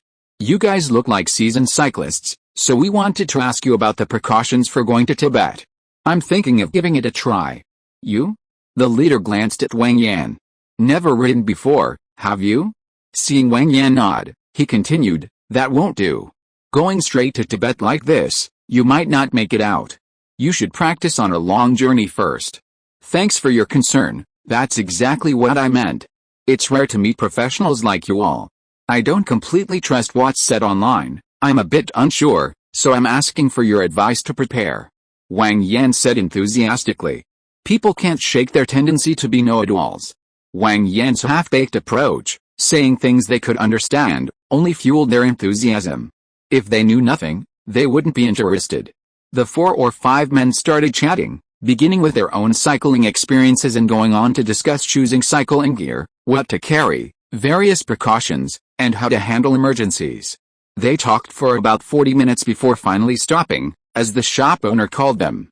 "That's about it, but I still advise you to be careful," the leader said. Wang Yan grasped the leader's hand and thanked him. "Thank you so much." "Hey, we're all friends from all over the world," the leader patted Wang Yan on the shoulder. "We were in the same boat back then." "All right. The bike's almost packed up. See you again sometime." With that, they went into the shop. Wang Yan looked around and bought a case of Red Moo cigarettes and a carton of cigarettes for about 20 yuan at a nearby supermarket. Returning to where they had been, he saw them about to leave. "Friends, wait a minute," Wang Yan said, handing them the gifts. "These are a small token of my appreciation, please accept them." "Hey, what are you doing? Aren't you looking down on us?" the leader said. "Yeah, do we need your stuff or what?" the other brothers chimed in. "Hey, misunderstanding. This is my way of thanking you all. We're setting off soon, so I wanted to wish you all a safe journey and cheer you on. I don't know when I'll be able to finish, so please take my good wishes with you." Wang Yan persuaded them for a while before they finally accepted the gifts. They waved goodbye to Wang Yan and set off happily. Watching them walk away, Wang Yan turned and went into the shop. He talked to the owner for a while, compared the prices, and then spent some money to buy a complete set of equipment. He planned to set off tomorrow and go straight to Sunshine City. He rode his bicycle leisurely for most of the day, ate dinner, returned to his lodgings, turned off the lights, and lay down on the bed to get a good night's rest and recharge. But just then, a system message popped up. "Ode to Joy, Jiu Yingying, Strong Woman." Reluctantly, Wang Yan got up, turned on his computer, and logged into search. Ode to Joy mainly tells the story of the joys and sorrows of 5 women. There are 2 parts, nearly 100 episodes in total. Wang Yan would sleep when he felt uncomfortable watching it, and continue watching when he woke up. With frequent fast-forwarding, he watched it day and night for more than 3 days before finishing it. As usual, he checked domestic and international stock market information, and also looked at the analyses and reviews of Ode to Joy from netizens. This was a good opportunity to relax for a few years. In fact, he wasn't as carefree as he appeared. He hadn't adjusted yet. He checked the time. It was already past 9 o'clock at night. Wang Yan took a sip of water, got up, drew the curtains, lay down on the bed, pulled up the control panel, and selected confirm. A flash of blue light, and Wang Yan on the bed disappeared without a trace. Thank you for the 500 coin reward. Thank you for the 100 coin reward. Thank you for the 100 coin reward. Thank you to Brother Dulama, the Shaolin temple priest residing at Wudang Mountain, for the 100 coin donation. Thank you to Brothers Langai Wu Tao, Tongxia Oaoi, and Yeshibai Anjili for their continued support, and to 13 other brothers for their monthly ticket support. Book friend 201712201237041129, Luhong. Book friend 2020061718483130, Dream Theater Old Trafford. Book friend 2020111022310926, Chengjing Dehuhong, Feng Sao Dexon, Long Liangson, Renkson, King Fang Doran, Pak Ogjd, Kaiming Shen Ji Yui, and book friend 131,013,2,301,390. Daily thanks to all the brothers who voted for recommendations. Thank you to all the good brothers who commented and those who only read the book. Chapter 73 Ode to Joy 2301. Sensing something, Wang Yan opened his eyes and found himself lying on the bed wearing only a pair of shorts and a plain white short-sleeved shirt. Looking around to make sure everything was alright, he began to receive information from the system. Wang Yan, male, 28 years old. His parents died in an accident when he was 20. He received compensation, and with his own savings and some personal efforts, after graduating from university, he opened a bar, hired someone to manage it, and bought apartment 2301 in building 19 of Joyful Ode. Adding to this was stocks, cash, and other assets. He had accumulated around 100 million yuan. He had been wandering around for a while and only moved in today. Similarly, all his identification documents were stored in a space. He got out of bed and looked around the room. As usual, it was a one-bedroom apartment with an ensuite bathroom, a large living room, a large study fully equipped with writing brushes, ink, paper, and a computer, and an open kitchen. The remaining space was divided by bookshelves filled with books. He randomly picked up a few books and flipped through them. They were all unfamiliar to him. The entire room had solid wood floors, and the walls were adorned with some obscure ancient landscape paintings and calligraphy works. Wang Yan took a closer look. The writing was all from his previous world, ranging from his early 20s to his later years when he could no longer hold a pen but stubbornly persisted in his crooked, illegible handwriting. The balcony had been converted into a sunroom, with a tatami floor, a recliner, cushions, a low table, and a tea set. A door on the side led to a large, open space. Under the partition extending from the sunroom, there was a low wooden table with several irregularly placed single sofas. Beside it was an elevator shaft, humming softly. Normally, this building had 2 elevators serving 3 apartments per floor, with the 22nd floor being the top floor. This was a modification by the system's power. Drawing on the experience of nothing but 30, to accommodate Wang Yan's preference for high rises over low rises, all the top floors in the entire Joyful Ode building had this layout. Regardless of any response, Wang Yan silently praised his system, his living father, in his heart. Reaching the edge of the rooftop, Wang Yan stood with his hands behind his back, facing the wind, looking at this familiar yet unfamiliar city, his thoughts drifting, reflecting on the stories he had experienced here. After a while, Wang Yan came to his senses, turned around, went back inside to get a glass of water, and sat down in the living room. Suddenly, Wang Yan felt a tremor under his feet, and at the same time, he heard muffled drum beats and electronic music. Wang Yan immediately thought of the scene at the beginning of the story, took out his phone, and dialed the police immediately. After hanging up, he called the property management according to the system information and asked them to come up with the police. After waiting for a while, Wang Yan estimated the time, slipped on his slippers, went downstairs, and waited at the elevator door on the 22nd floor. Wang Yan had just stood there with his arms crossed, leaning against the wall, when he heard the door open with a bang. Chu Yingying met Wang Yan's eyes, smiled at him, turned around and closed the door, and was about to walk towards apartment 2203 next door. "Miss," Wang Yan called out. Hearing the voice, Chu Yingying stopped, pointed to herself, and looked at Wang Yan, saying, "Are you calling me?" Wang Yan smiled and asked, "Is there anyone else here?" Scratching her head, Chu Yingying smiled shyly and asked, "Did you call me for something?" "I've already called the police and notified the property management," Wang Yan said with a smile. "Don't bother knocking on the door, it probably won't get you anywhere." "Huh? You called the police? Okay then." Chu Yingying was slightly surprised, but then she thought that calling the police wasn't a problem, so she stopped worrying about it. Then, her mind raced, and she asked curiously, "Are you a resident here? I've never seen you before." "It would be strange if I had, I just moved in today," Wang Yan said with a smile, pointing upstairs. "I live upstairs." Chu Yingying suddenly realized, "Oh, I see. That explains why I've never seen you before." She then happily extended her hand to Wang Yan. "Hello, my name is Chu Yingying. You can call me Xiao Chu or Yingying. I live in 2202.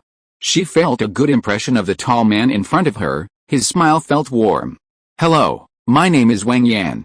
Wang Yan extended his hand and shook hands with Chu Yingying, then lowered his hand and said, "I'm probably older than you, just call me Brother Wang.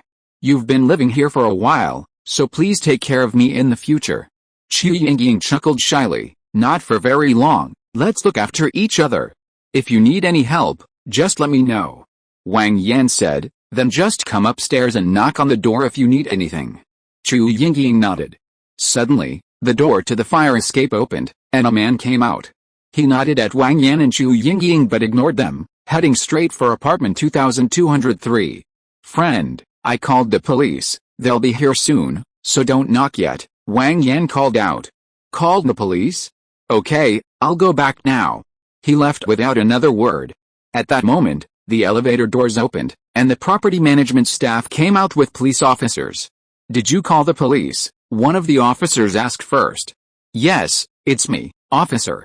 Wang Yan pointed towards apartment 2203 and said, "The residents in this apartment are disturbing the peace. Listen to this noise. How can anyone sleep well? It's shaking so loudly upstairs, let alone the residents on the same floor and downstairs." The officer nodded and said, "Just wait here. Don't show your face." He then went to the door and started banging on it. Unfortunately, if he didn't knock hard enough, no one inside could hear him. This officer was clearly experienced with this kind of situation. A property management staff member said to Wang Yan, "We're so sorry, Mr. Wang." Interrupting him, patted his arm. Wang Yan said, "I understand your difficulties, no need to say more." He then leaned against the wall again with Chu Yingying, waiting for the outcome. The staff member gave Wang Yan a grateful look and went behind the officer who had been knocking. At this moment, the door to apartment 2202 opened. Guanzhou and Fan Shengmei, who had been waiting for a while, had come out to check on Chu Yingying, wondering what had happened. Just then, they saw the police and property management staff knocking on the door. Chu Yingying was standing with a strange man. The two, unaware of the situation, didn't speak, looking at Chu Yingying with suspicion. Chu Yingying exchanged glances with him, indicating that the man beside her had called the police.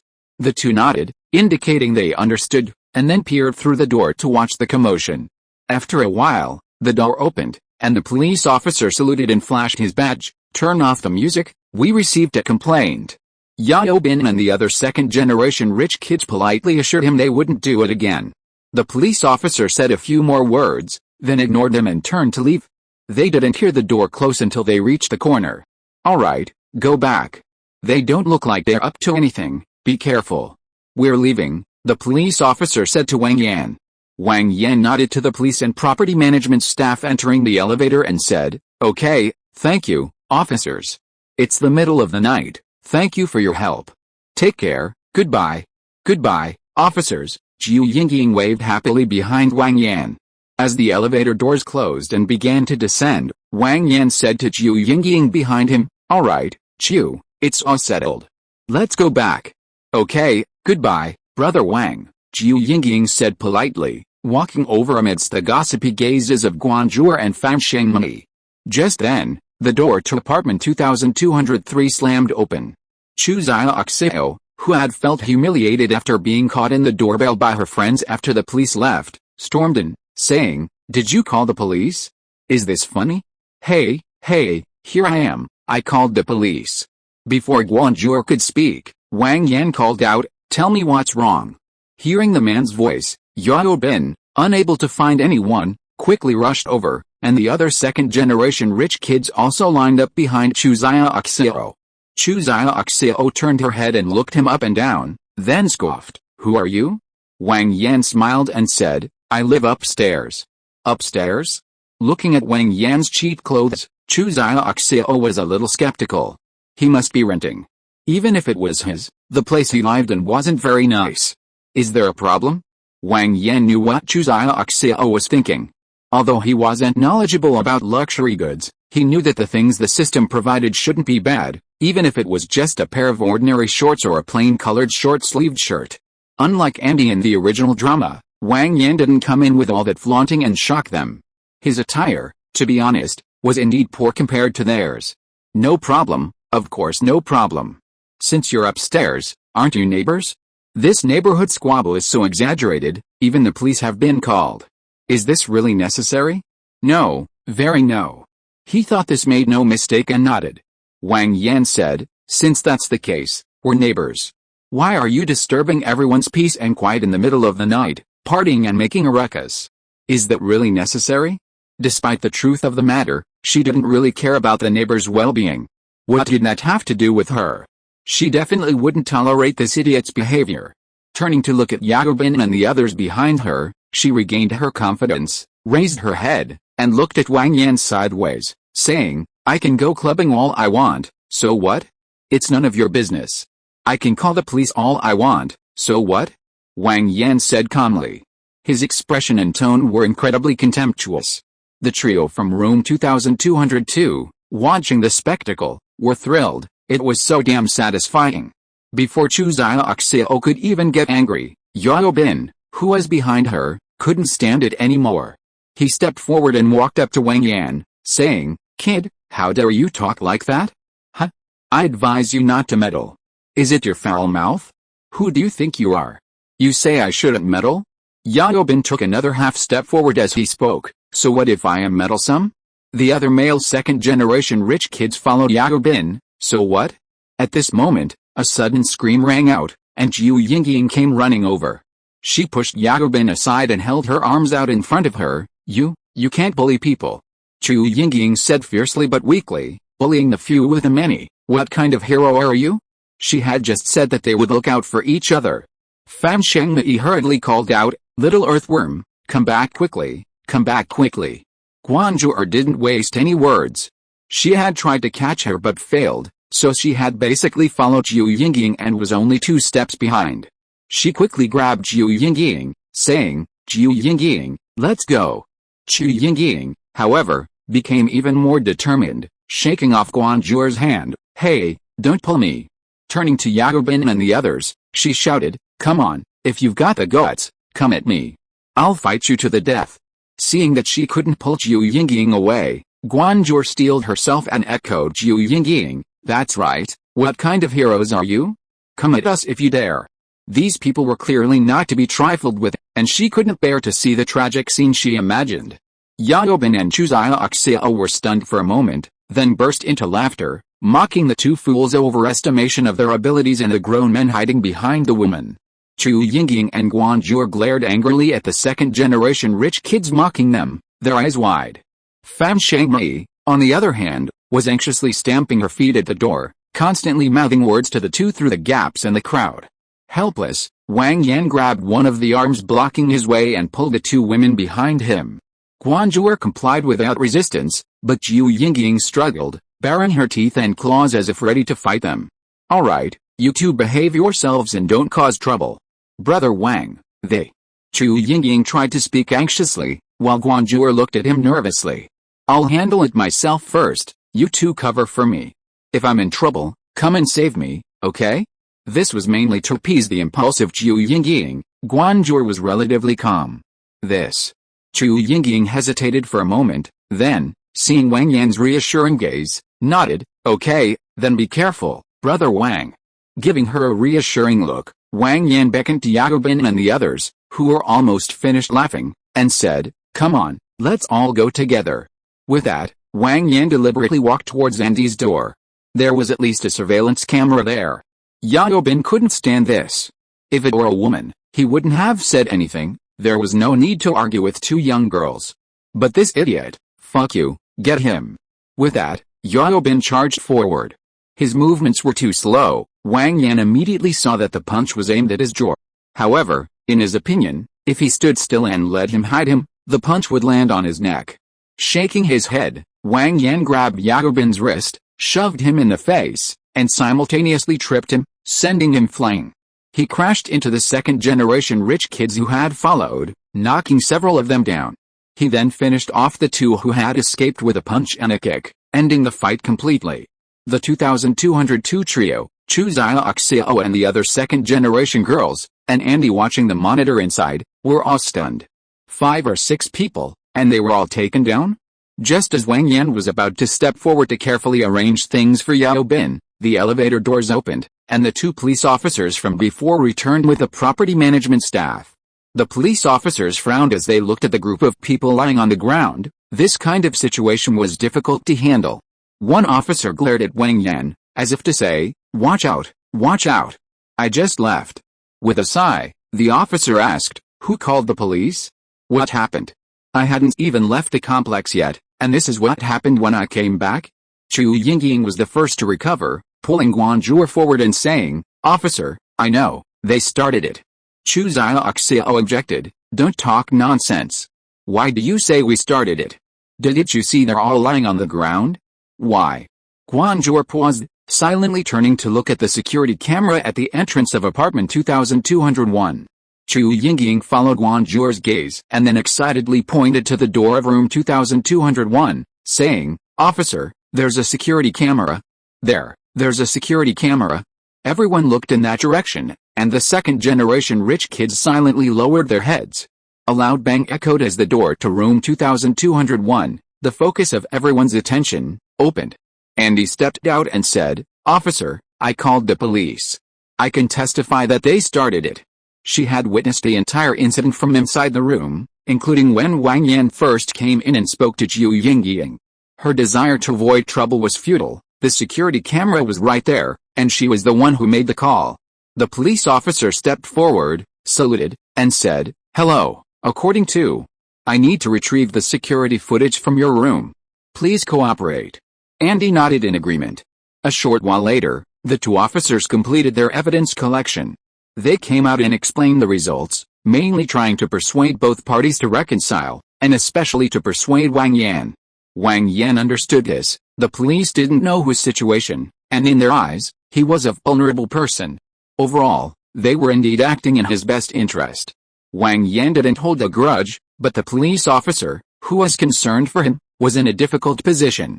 He asked Yao Bin, who had already gotten up, "Is it over?" Yao Bin gritted his teeth, "It's over. Can you tolerate it?" "Yes, I can."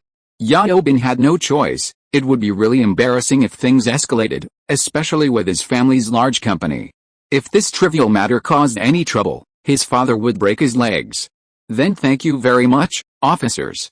Wang Yan turned to the police officer and said, "I'm really sorry for running around in the middle of the night. It's too much trouble for you two."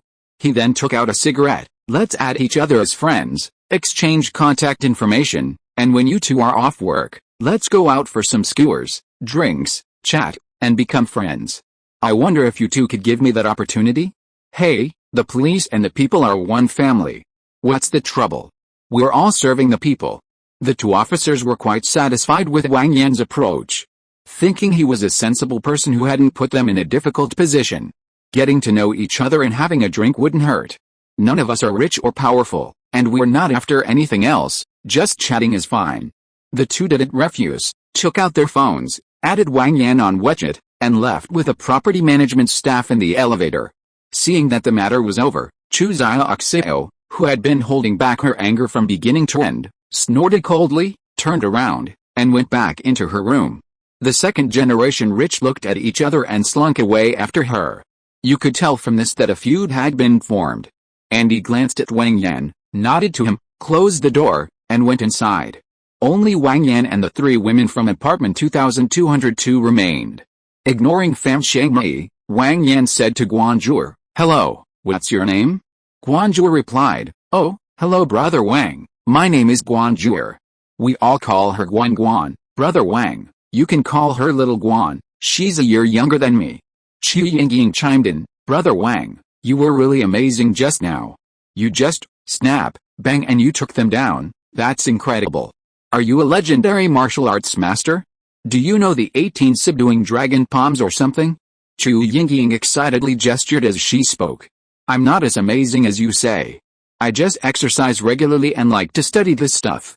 I've been doing it for years, and this is how I am. Most people can't even get close to me." As he spoke, he even demonstrated a couple of moves for Qu Yingying, making her laugh heartily. After joking around with Qu Yingying for a while, Wang Yan smiled and said, "Well, ladies Qu and Guan, tomorrow is Saturday. I wonder if you have time to thank me for my help?" "How should we thank you?" "I'm sorry," the two women said at the same time. Halfway through their sentences, they looked at each other and gave Wang Yan an awkward laugh. "If you want to express your gratitude, of course you should treat us to a big meal. What could be more joyful than that?" Qu Yingying nodded repeatedly in agreement, making Guanzhou cover her face in embarrassment. "Little Guan? What are you embarrassed about? Do you have plans for tomorrow?"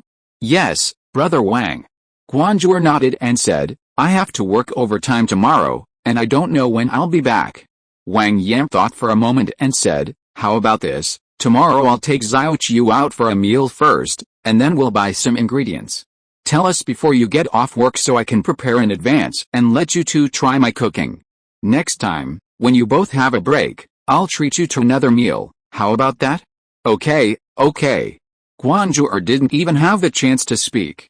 One big meal turned into two, all to thank her, without any burden at all. She wasn't stupid. How could she casually agree to a stranger she had just met? But she could definitely feel Wang Yan's kindness, which felt strange, yet undeniably warm. Seeing this, Guanzhou could only nod helplessly. "Okay, it's settled then." Afterwards, Wang Yan took out his phone and added the two as WeChat friends, telling Qu Yingying to send him a message tomorrow after she was ready, or to come upstairs and knock on his door.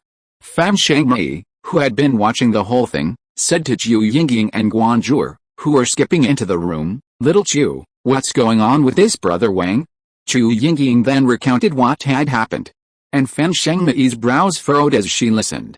Guanzhou asked, "What's wrong, Sister Fan? Is there something wrong with brother Wang?" "A problem? A big problem. He's highly skilled, shrewd, smooth-talking, and quite calculating, don't you think?"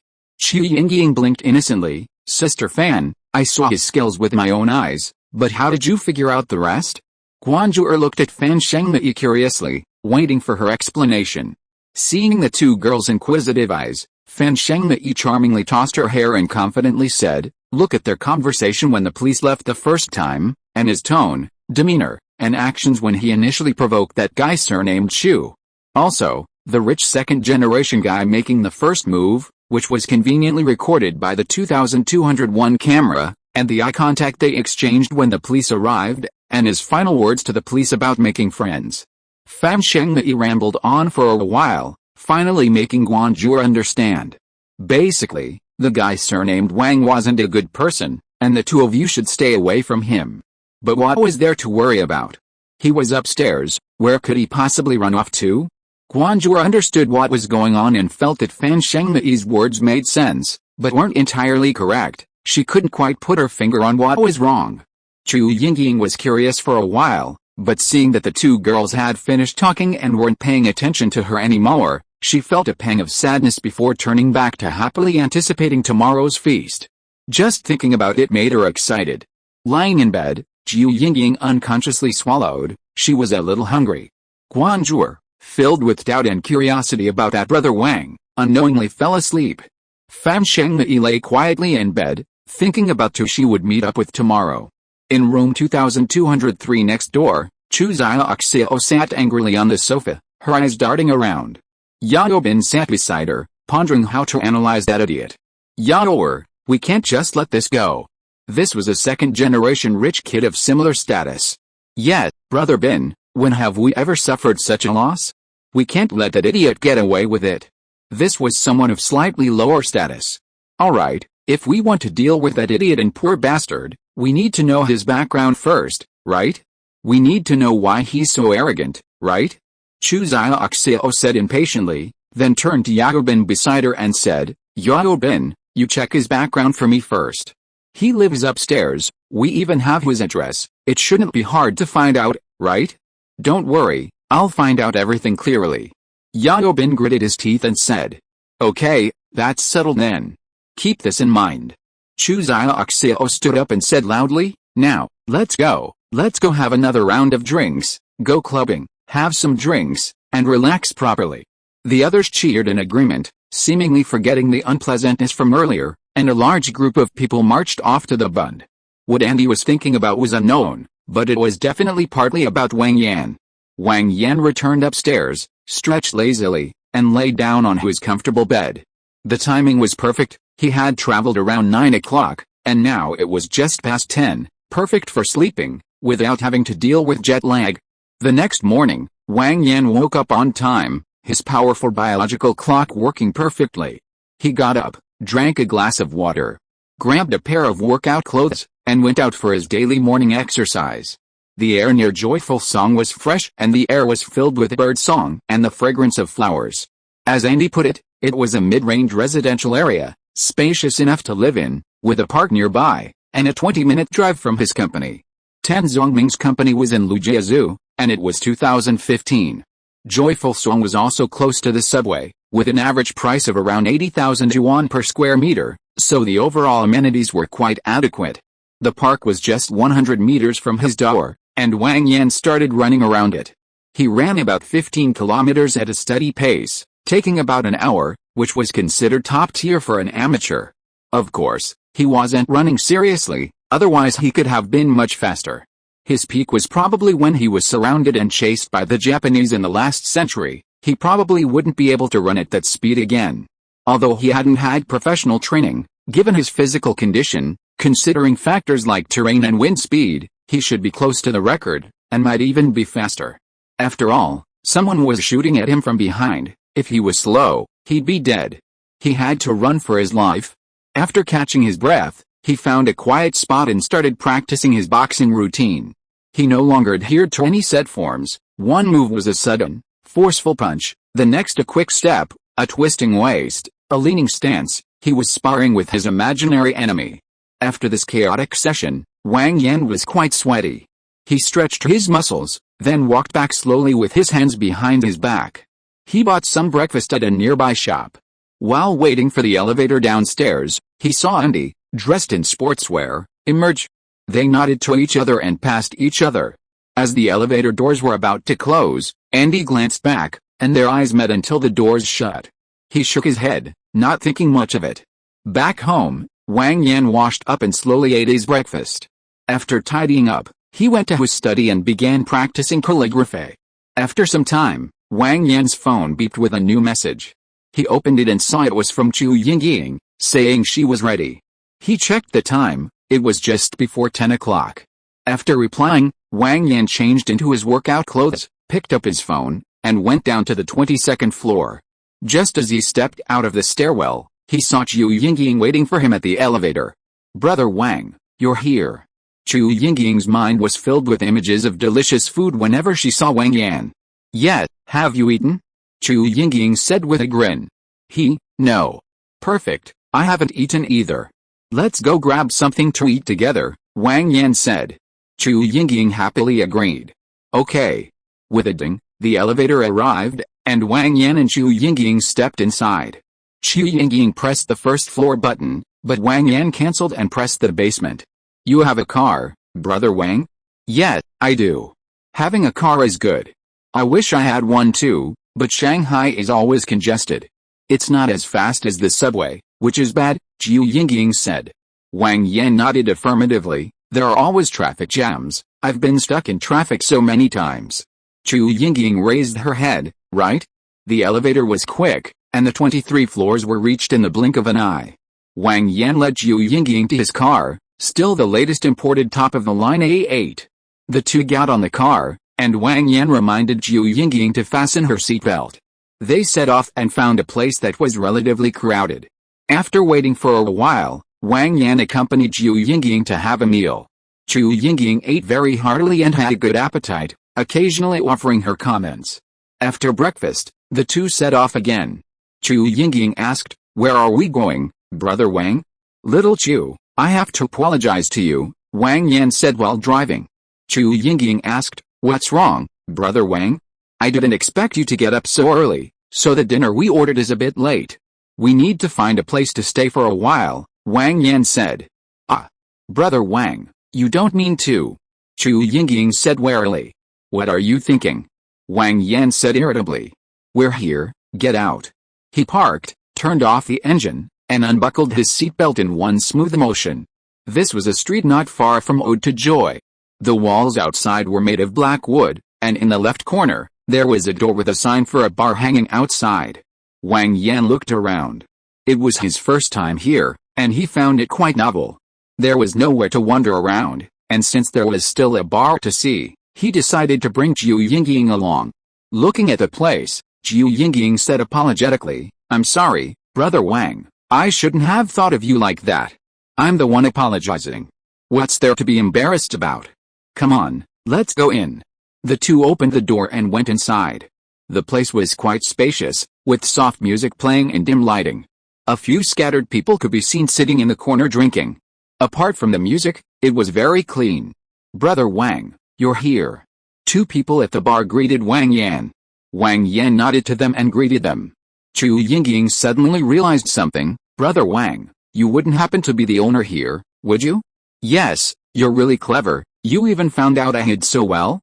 Wang Yan gestured for Chu Yingying to sit down and said to one of the men, "Xiaoli, bring 2 glasses of juice and some snacks." Chu Yingying sat down curiously, asking questions with great interest, which Wang Yan answered patiently. After a while, Xiaoli brought over the freshly made juice, and Wang Yan placed it next to Chu Yingying, saying, "Here, forget the wine, consider this my apology. The taste is pretty good, but I advise you to eat less. It'll be uncomfortable to just look at the food when we have the big meal." Chu Yingying said confidently, "Brother Wang, seeing how sincere you are, I'll forgive you. But don't worry, I can eat a lot. Don't say I'm not loyal, didn't I warn you?" Wang Yan repeated after taking a sip of juice. Chu Yingying patted her chest and said, "Absolutely no problem. Thank you to brother, for the 500 coin reward. Thank you to brothers, 20200617184831370, and, for their continued support. And thank you to the following 10 brothers for their monthly tickets, 151,214,161,520,482, and 20181102220515552. Daily thanks to the brothers who voted and recommended. Thank you to the brothers who commented and those who only read the book. Chapter 74. He will send you a message. After yesterday, it seems my little brother has finally figured things out. He probably can swim now. I'm not quite sure how to handle it, so I'd appreciate your feedback, brothers. I'll see how I do it, Brother Wang. The food here is really good." Chu Yingying mumbled, her mouth full, then took another sip of her juice. The juice is delicious too." Wang Yan said, "If you like it, just come back and eat there next time." He then looked at Xiaoli, who was playing on her phone. "Xiaoli, she can eat for free next time." Xiaoli nodded, "Okay, Brother Wang." She continued playing on her phone. "How could I accept this?" Chu Yingying said apologetically, "Brother Wang, I can't let you pay. I'll pay. We're both upstairs and downstairs, and besides, you're the one who helped me, it's only right." Seeing Chu Yingying about to say something more, Wang Yan interrupted, "All right, just eat. I'll get angry if you say anything more." Chu Yingying chuckled and continued eating in silence. But having made up his mind, he had to pay. Ignoring Chu Yingying, who was still munching on breakfast, Wang Yan and Xiaoli gathered information about the business. The shop sold only high-end domestic and international liquors, white wine, beer, red wine, and imported spirits. All genuine, and naturally, the prices were high. Another bartender, Xiao Zhang, was quite skilled. They were open from 10 a.m. to 10 p.m., with live music starting after 6 p.m., mostly quiet and lyrical songs. Revenue was good, with a small profit. Plus, they owned the shop, saving on rent, so overall it was pretty good. Having learned more, they went back and chatted happily with Zhu Yingying. This girl was rather naive and innocent, always saying things that seemed irrelevant. One minute she was talking about her hometown, the next she was talking about her company. Wang Yan quite enjoyed listening to her talk. It was relaxing and pleasant, offering some relief to his agitated mind. Looking at the time and shaking his car keys, Wang Yan said, "Let's go, it's almost time, we can drive there now." "Huh? We're already here? It hasn't been long?" Zhu Yingying said in surprise, taking out her phone to check the time. "Oh dear, it's already past 1 o'clock? I didn't even realize it." She scratched her head sheepishly, looking at Wang Yan with a grin. "It's so much fun chatting with Brother Wang, I didn't even notice the time passing." Wang Yan laughed heartily. "I'm also very happy chatting with you, let's chat more often in the future. Let's go." Zhu Yingying wiped her mouth, glanced at the things on the table with a hint of reluctance, and stood up. Noticing her gaze, Wang Yan said to Xiao Li, "Pack some snacks for me, pack a lot." "Okay, Brother Wang." Xiao Li agreed and turned to go to the back to pack. "Wait a minute," Zhu Yingying called out to Xiao Li, "Brother Wang, I've already eaten so much, and I still need to pack it up." "Eh?" Wang Yan interrupted, gesturing for Xiao Li to pack it up. "Xiao Guan hasn't tried it either, take it back for her to try. You seem to get hungry easily at night, so we can make a late-night snack." Zhu Yingying thought Brother Wang's suggestion made sense, so she didn't refuse. A short while later, Xiao Li came out with neatly packaged food. Zhu Yingying thanked him and followed Wang Yan, carrying the food. Half an hour later, Wang Yan stopped the car in front of a restaurant. Zhu Yingying exclaimed, "Brother Wang, we're eating here?" "Yes, what's wrong? Won't that be too expensive?" "What's expensive? I'll treat myself to something nice, let's go in." Wang Yan went in first, with Zhu Yingying following closely behind. It was a decent private restaurant. Wang Yan had booked several places, but this was the one he chose. After exchanging names and phone numbers with the staff at the door, the two were led to a small private room. Tea was served to the two of them, and the waiter politely said, "Please wait a moment," before turning and leaving. "Brother Wang, how much does a meal here cost?" Zhu Yingying asked, looking at the elegant decor. "Don't worry about it, just enjoy your meal," Wang Yan said, pouring her a cup of tea. "Don't worry about my wallet, we're going to eat our fill today." Before Zhu Yingying could ask further, Wang Yan quickly changed the subject, talking about things that interested her. If she was happy, she wouldn't think about the price. After a few words, the waiter knocked on the door and brought out all the dishes. Wang Yan said there was no need to keep them, and the waiter politely withdrew. Looking at the table, with plates and dishes of food on either side, Zhu Yingying exclaimed exaggeratedly, "Wow, Brother Wang, you're not kidding me, this really is a feast." As she spoke, Zhu Yingying took out her phone and started snapping photos. Wang Yan smiled and said, "Next time, when Xiao Guan has time, I'll take you to a more lavish place." "That's great. It's the first time I've ever seen such a sumptuous meal." Putting down her phone, Zhu Yingying tentatively asked, "Did I eat?" Eat your fill," Wang Yan said with a smile, getting up to pick up a piece of food for her. "Try this, the description says it's a signature dish." Zhu Yingying put it in her mouth, smacked her lips, and gave a big smile, saying, Delicious. If it's delicious, then eat more." Zhu Yingying nodded and began to eat heartily. After a long while, Zhu Yingying slumped in her chair, clutching her stomach, and sighed, looking resentfully at Wang Yan eating at the table, saying, "If I had known we were at a bar, I wouldn't have eaten so much." "Hey, I warned you, you can't do that." Wang Yan exaggeratedly leaned back, complaining. Before Zhu Yingying could comfort him, Wang Yan picked up a bite of food, smacked his lips, and said, This dish is really good. Brother Wang." Zhu Yingying's call was uttered with 1,000 twists and turns, giving Wang Yan goosebumps. "Stop teasing me, I'm not kidding anymore." As he spoke, Wang Yan exaggeratedly shivered. Ha ha ha, hiccup. Zhu Yingying quickly covered her mouth, staring at Wang Yan with wide eyes. Shaking his head with amusement, Wang Yan poured a cup of tea and handed it to her. Drink some water to calm down. Hiccup, thank you, Brother Wang. Zhu Yingying blushed and quickly picked up the cup to drink the water, avoiding looking at Wang Yan. After finishing the rest of the food, Wang Yan said, let's go buy some groceries and then go home. Zhu Yingying nodded, grabbed her things, and followed Wang Yan. Wang Yan drove Zhu Yingying to a market, bought a bunch of ingredients and seasonings, and then returned to joyful song. Guanzhou just messaged me, saying she gets off work at 6 p.m. and should be home around 6:30. It's almost 5 p.m. now, just in time to tidy up and cook. On the 22nd floor, Zhu Yingying said as she stepped out of the elevator, Brother Wang, I'll put my things in, I'll come up and help you in a bit. Okay, go ahead. Wang Yan replied. Watching the elevator doors close, Zhu Yingying skipped and hopped to get her keys and opened the door. She saw Fan Shengmei in the room, putting on makeup in front of the mirror. Zhu Yingying happily exclaimed, Sister Fan. I'm back. Oh, I see you, no need to be so loud. Seeing her about to close the door, Fan Shengmei said, Don't close the door yet, I just took a shower and need to breathe. Zhu Yingying agreed and walked over to Fan Shengmei, saying, Why are you all dressed up like that? There's a bar opening today, a friend is taking me to the opening party, Fan Shengmei said casually. While changing clothes, Fan Shengmei said from inside the room, Little Zhu Yingying, I saw the photos you posted. Your brother Wang really went all out. How was it? Was it delicious? Zhu Yingying, who was putting things away in the room, quickly ran out and shouted into the door, It was especially delicious. Really, Sister Fan, I'm not lying to you.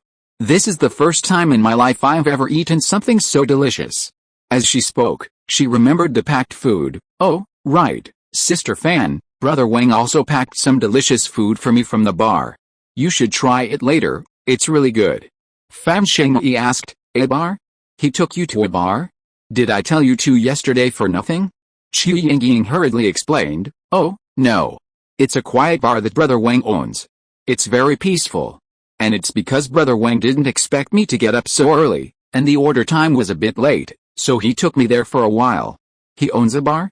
I didn't realize he had so much money. Fan Shengmei said disdainfully. This was because she had clearly seen it yesterday. When she opened the door, the man surnamed Wang glanced at her, and then didn't look at her again. That's why she looked down on him, a loser. What was there to be proud of? Otherwise, with his bar, she might have given him some favors. Not continuing the topic, Fan Shengmei opened the door and swayed in front of Zhu Yingying. How was it?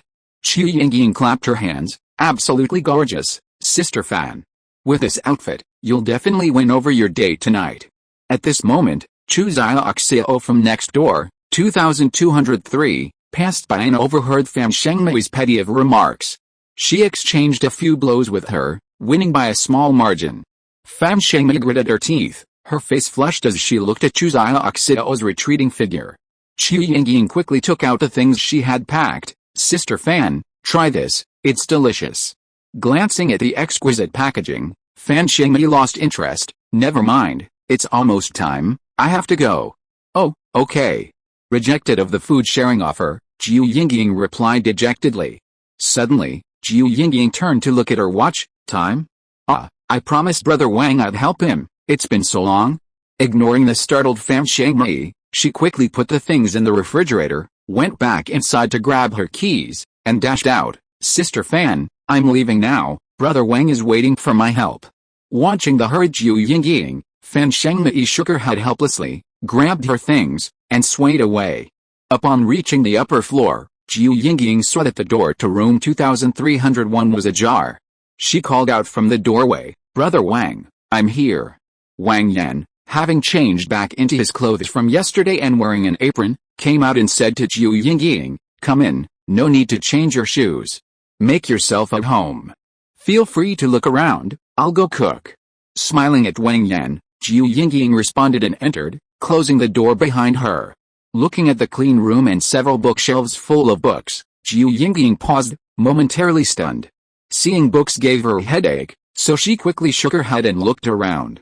After a while, Zhu Yingying, who had been enjoying the breeze on the rooftop, snapped out of her reverie, remembered she was there to help Brother Wang, stomped her foot, cursed herself, and hurried to the kitchen.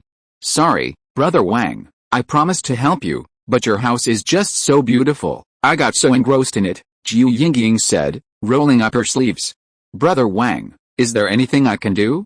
Wang Yan smiled and said, it's alright, I can manage myself. You can continue to be engrossed. No, I have to help you, Brother Wang, quickly give me some chores. Shaking his head, Wang Yan handed her some vegetables. Here, pick these vegetables. Happily taking them, Zhu Yingying said, Brother Wang, just you wait and see, I'm the best at picking vegetables. My mom always says I pick them well. Even without Wang Yan, Zhu Yingying's rambling wouldn't be awkward, let alone with Wang Yan's occasional guidance. Zhu Yingying got more and more excited as she talked, giggling and laughing. She felt that Brother Wang was nice, willing to listen to her, unlike them who always thought she was stupid. Time always flies when you're happy, and before she knew it, it was past 6 o'clock. Wang Yan had almost finished cooking the dishes. He finished the last dish with a clanging and clattering sound, glanced at the time, it was about the same as Guanzhou had said. All done. Let's take the dishes over. Xiao Guan will be back soon. Just as he was about to agree, Zhu Yingying's phone rang. She answered, hello? Manager Bai? Really? Great. Thank you, darling. Okay, bye. Hanging up, Zhu Yingying screamed, Brother Wang. Brother Wang. Manager Bai is going to class with me tomorrow. To be honest, even Wang Yan's usually strong heart trembled slightly at her shout. Who's Manager Bai? Why are you so excited about a class? Manager Bai is. Zhu Yingying was about to explain when the doorbell rang. Seeing Wang Yan with a plate of food in each hand, she quickly ran to open the door. Upon seeing Guanzhou at the door, Zhu Yingying immediately went up and hugged her. Ah, Guan, you're finally back. I have something to tell you. Manager Bai and Handsome Bai are going to class with me tomorrow. Ah, okay, I know. Guanzhou said, struggling for a moment but unable to break free. Yingying, let go first, I can hardly breathe. Quickly letting go of Guanzhou, Zhu Yingying said apologetically, I'm so sorry, Guan, I'm just too happy. You two come and eat quickly, the food will get cold. At this moment, Wang Yan put down the dishes and called out from inside.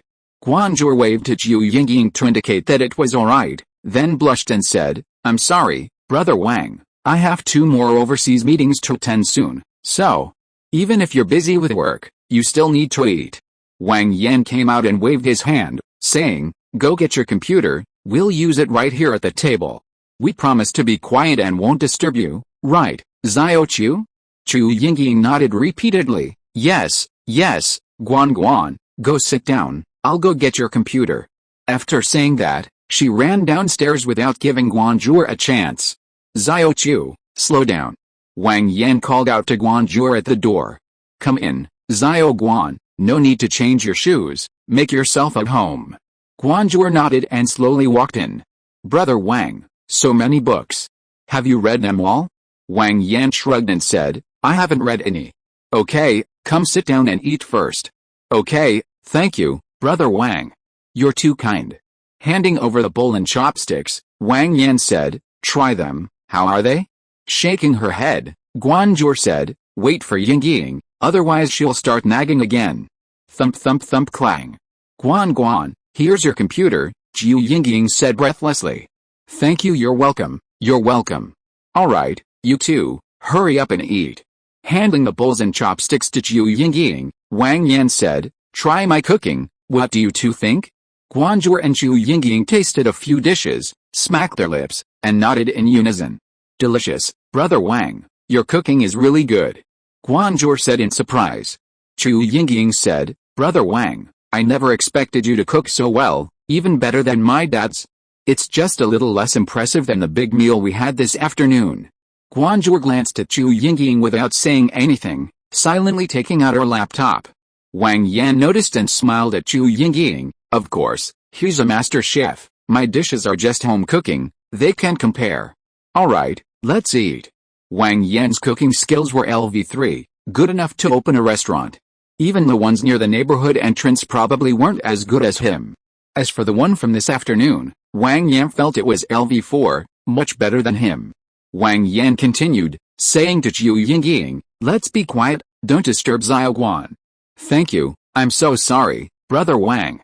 It's alright, it's work, I understand. Eat up. Guanzhou turned on her computer, taking bites of food every now and then, occasionally typing on the keyboard. Wang Yan and Zhu Yingying ate while whispering to each other. Xiao Chu, that Bai you mentioned earlier. Manager Bai. Zhu Yingying added happily. Yes, Manager Bai. Wang Yan put a piece of food on Zhu Yingying's plate and said, why are you so happy when he's teaching? Blushing, Zhu Yingying said shyly, I think he's very handsome, I think he's pretty good. Oh. Wang Yan gave her a knowing look, which made Zhu Yingying lower her head. But, Xiao Chu, let me tell you, you really need to think this through. Judging from your expression, I can tell you don't understand him. Zhu Yingying opened her mouth to argue, but then thought about it and realized it was true. She pouted and said, but shouldn't you get to know him better by spending more time together? Have you spent more time together? Shaking her head, Zhu Yingying said, no, but I've been observing him quietly. Taking a bite of food, Wang Yan asked, what did you observe? Zhu Yingying recounted everything she had seen. It's like this. After thinking for a moment, Wang Yan said, I understand what you're saying. They're both men, and in my experience. He paused, then changed the subject, saying, how about we make a bet? Okay, what's the bet? Tonight, that Manager Bai will message you asking for your address, saying he'll pick you up to go to class together. Zhu Yingying chuckled, he'll message me? Guanzhou, who had been distracted by their conversation, wearily slapped her forehead. Hey? Brother Wang, how did you know he would message me? I don't know either, it's just a possibility, that's why I made a bet with you. Oh. Okay, what's the bet? You treat me to a meal, how about that? No problem. Without thinking, Zhu Yingying agreed immediately, then said shyly, but Brother Wang, I can't afford anything too fancy. It's alright, KFC, McDonald's, skewers, hot pot are all fine, I'm not picky. Zhu Yingying smiled and raised her little finger, then it's settled? Wang Yan nodded and made a pinky promise with him, a promise that would last 100 years. By the way, if he messages you, don't tell Manager Bai about it. Just pretend nothing happened and keep your distance. Wang Yan gave him a few words of advice, worried. He had no choice, he trusted Zhu Yingying's ability to do something like this. Zhu Yingying nodded, seemingly understanding, and continued eating. Because Guanzhou was working, the meal took quite a while, and Zhu Yingying, having recovered from the large meal she had eaten in the afternoon, ate quite a bit more. Without needing their help to clean up, Guanzhou borrowed a few books, and Wang Yan saw them out. As Zhu Yingying opened the door, she said, Guan, do you think Manager Bai will message me? I don't know, let's wait and see. Okay. Zhu Yingying nodded, opened the door, and ran inside. I need to wear a nice outfit to attract Manager Bai's attention. Guan, can you help me choose? Guanzhou said weakly, I still have work to do. Yingying, you choose for yourself. Mint bar. Dynamic music, dazzling lights, swaying crowds, restless hearts, fiery bodies, and unbridled desires. Yaobin found Chu Xiaoxiao swaying to the music and pulled her aside. With a rhythm, Chu Xiaoxiao swayed and said, how's it going? Got everything? Of course I found it. This is the 911 guy. Yaobin handed her the phone. Yaobin warned her not to cause trouble, he couldn't afford to mess with her, and he couldn't outmaneuver her. Chu Xiaoxiao said insincerely, I'm too busy teasing my brother to bother with her. What about my poor upstairs neighbor? Taking the phone, Yaobin flipped through it a couple of times. Here, this is that idiot's information. I didn't expect him to actually have some money. Chu Xiaoxiao took it and flipped through it a couple more times, saying, even if his parents left him some money, it wouldn't be enough for his current assets. Connections? Did he find anything? The information wasn't very detailed, Yaobin hadn't reached that level yet. He only found out about his parents' accident that was in the news, the joyful song property under his name, the bar he owned, and the car. Shaking his head, Yaobin said, you know my abilities, any further details will take quite a while. Chu Xiaoxiao nodded and said, then let's wait a bit. We're not in a rush, we'll play with him slowly. Thank you to Lian Nanzu Lang for the 1,500 coin reward. Thank you to Yu Yinzing Kang Yi Nong, for the 1,500 coin reward. Thank you to Bu Wei Shen Long, for the 500 coin reward. Thank you to all the brothers who voted for the monthly tickets. I saw it all. My heart is with you. Daily thanks to all the brothers who voted for recommendations. Thank you to all the good brothers who commented and those who just read. Thank you, brothers. Chapter 75 The Elevator. 5 women take a break. Night, Ode to Joy, room 2202. Hearing the door open, Jiu Yingying ran excitedly to the door, clothes in hand. Sister Fan, you're back. Quick, look at these 2 outfits, which one looks better on me? Fan Shengmei closed the door and turned back, saying, what's wrong? Why are you dressed so nicely? Jiu Yingying happily replied, tomorrow, Manager Bai from our company's finance department, that handsome guy, is also in class with me, so I want to dress up nicely to attract him. Fan Shengmei shook her head helplessly and randomly pointed to an outfit. This one, I think this one will do. With that, she went back to her room. Okay, thank you, Sister Fan. Listening to Sister Fan is always the right thing to do. Jiu Yingying thanked her and turned to go back to her room when her phone beeped.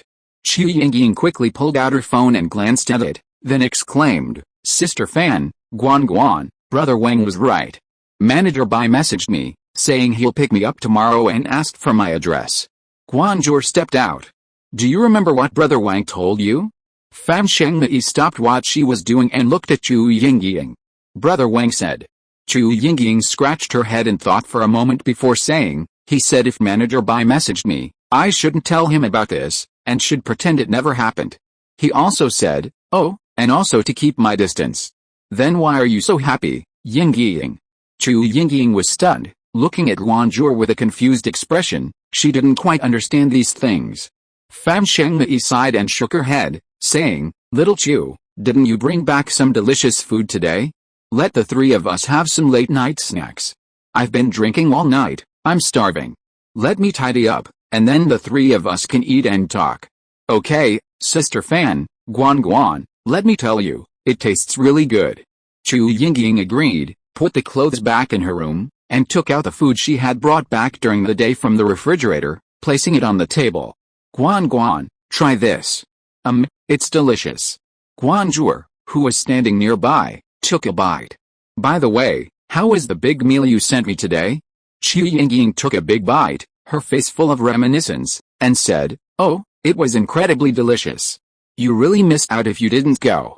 It's a pity I ate too much of this and didn't get to enjoy it to the fullest. Coming back to her senses, Jiu Yingying changed the subject and said, Guan, why do you think Brother Wang said that? Of course, it's because Brother Wang thinks Manager Bai's motives are impure. But Brother Wang has never even met Manager Bai, he's only heard some things from me. How can he just jump to conclusions? Faced with Jiu Yingying's stubbornness, Guanzhou said helplessly, Yingying, I don't have any experience either. Let Sister Fan talk to you properly after she's finished cleaning up. She nodded, and the 2 ate in silence. After a while, Fan Shengmei changed her clothes, opened the door, and came in to sit down. Jiu Yingying said anxiously, Sister Fan, please tell me what happened. She casually picked up something, took a bite, and thought, the taste is not bad.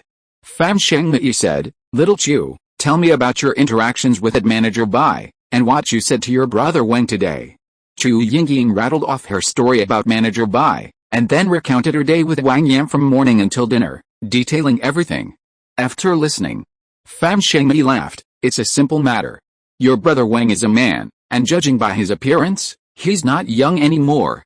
He himself said, with his experience, so he's experienced a lot.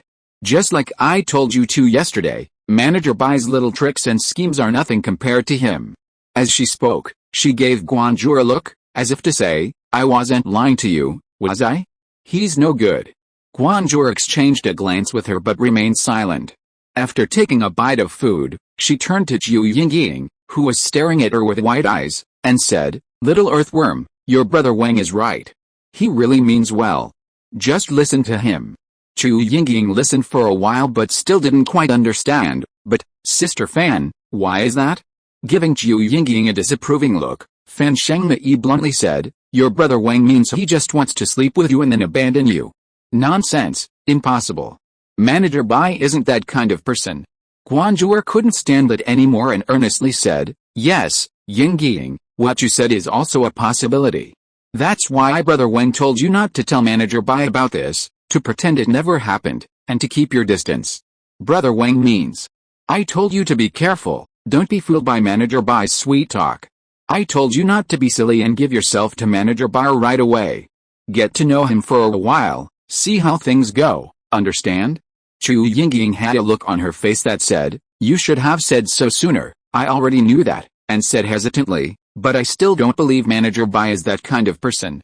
Little Chu Yingying, let me teach you a lesson. Fan Shengmei sighed, if you're sincere, you should send an invitation text message in advance at the appropriate time. Just like in the drama, Fan Shengmei explained the normal invitation routine, and then shared her experience over the years, analyzing the problems of office romance that Chu Yingying would face even if she and Manager Bai got together, and the possible outcomes. So, little earthworm, you should keep your distance first. If Manager Bai confesses his feelings to you with sweet words, don't get too excited and fall for him, understand? Right, Yingying, brother Wang and sister Fan are right. I also think you shouldn't be too impulsive. Chu Yingying pouted and said, okay, I know, don't worry. No one would be happy if they met someone they liked and were rejected by 3 people in a row. But she was reasonable after all and knew they were all doing it for her own good, so she reluctantly accepted. Seeing her like this, Fan Shengmei changed the subject. Hey, little earthworm, I heard you say you drove out this morning? What kind of car was it? Yeah, it's a 4-ring car, I think it's called Audi. Chu Yingying's attention was diverted, thinking about the brand of the car. Guanzhou chimed in, it was an Audi, right? Yes, that's it. Really? What is it? After discussing Wang Yan for a while, the 3 of them yawned, rubbed their mouths, and went to wash up and go to bed. The next day, Wang Yan returned home and parked his car.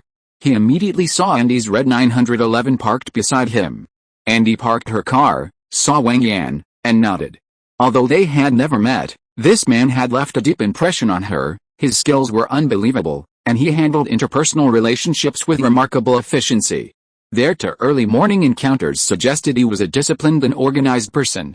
If I remember correctly, this is our 4th meeting, Wang Yan said, extending his hand to Andy as she got out of the car. Hello, Wang Yan. Andy nodded, but didn't shake hands, simply saying Andy before turning and walking away. Wang Yan casually lowered his hand and followed her into the elevator. As the elevator ascended, a voice drifted over, that woman, 9 times out of 10, is a mistress. She even dared to call the police. The elevator doors opened, and Guanzhou and Chu Yingying both looked behind Chu Xiaoxiao. Inside the elevator, Andy and Wang Yan were calmly observing them. Noticing their movements, Chu Xiaoxiao turned around, paused for a moment, glanced at them sideways, and then strode arrogantly into the elevator. The 3 girls from 2202 followed her in.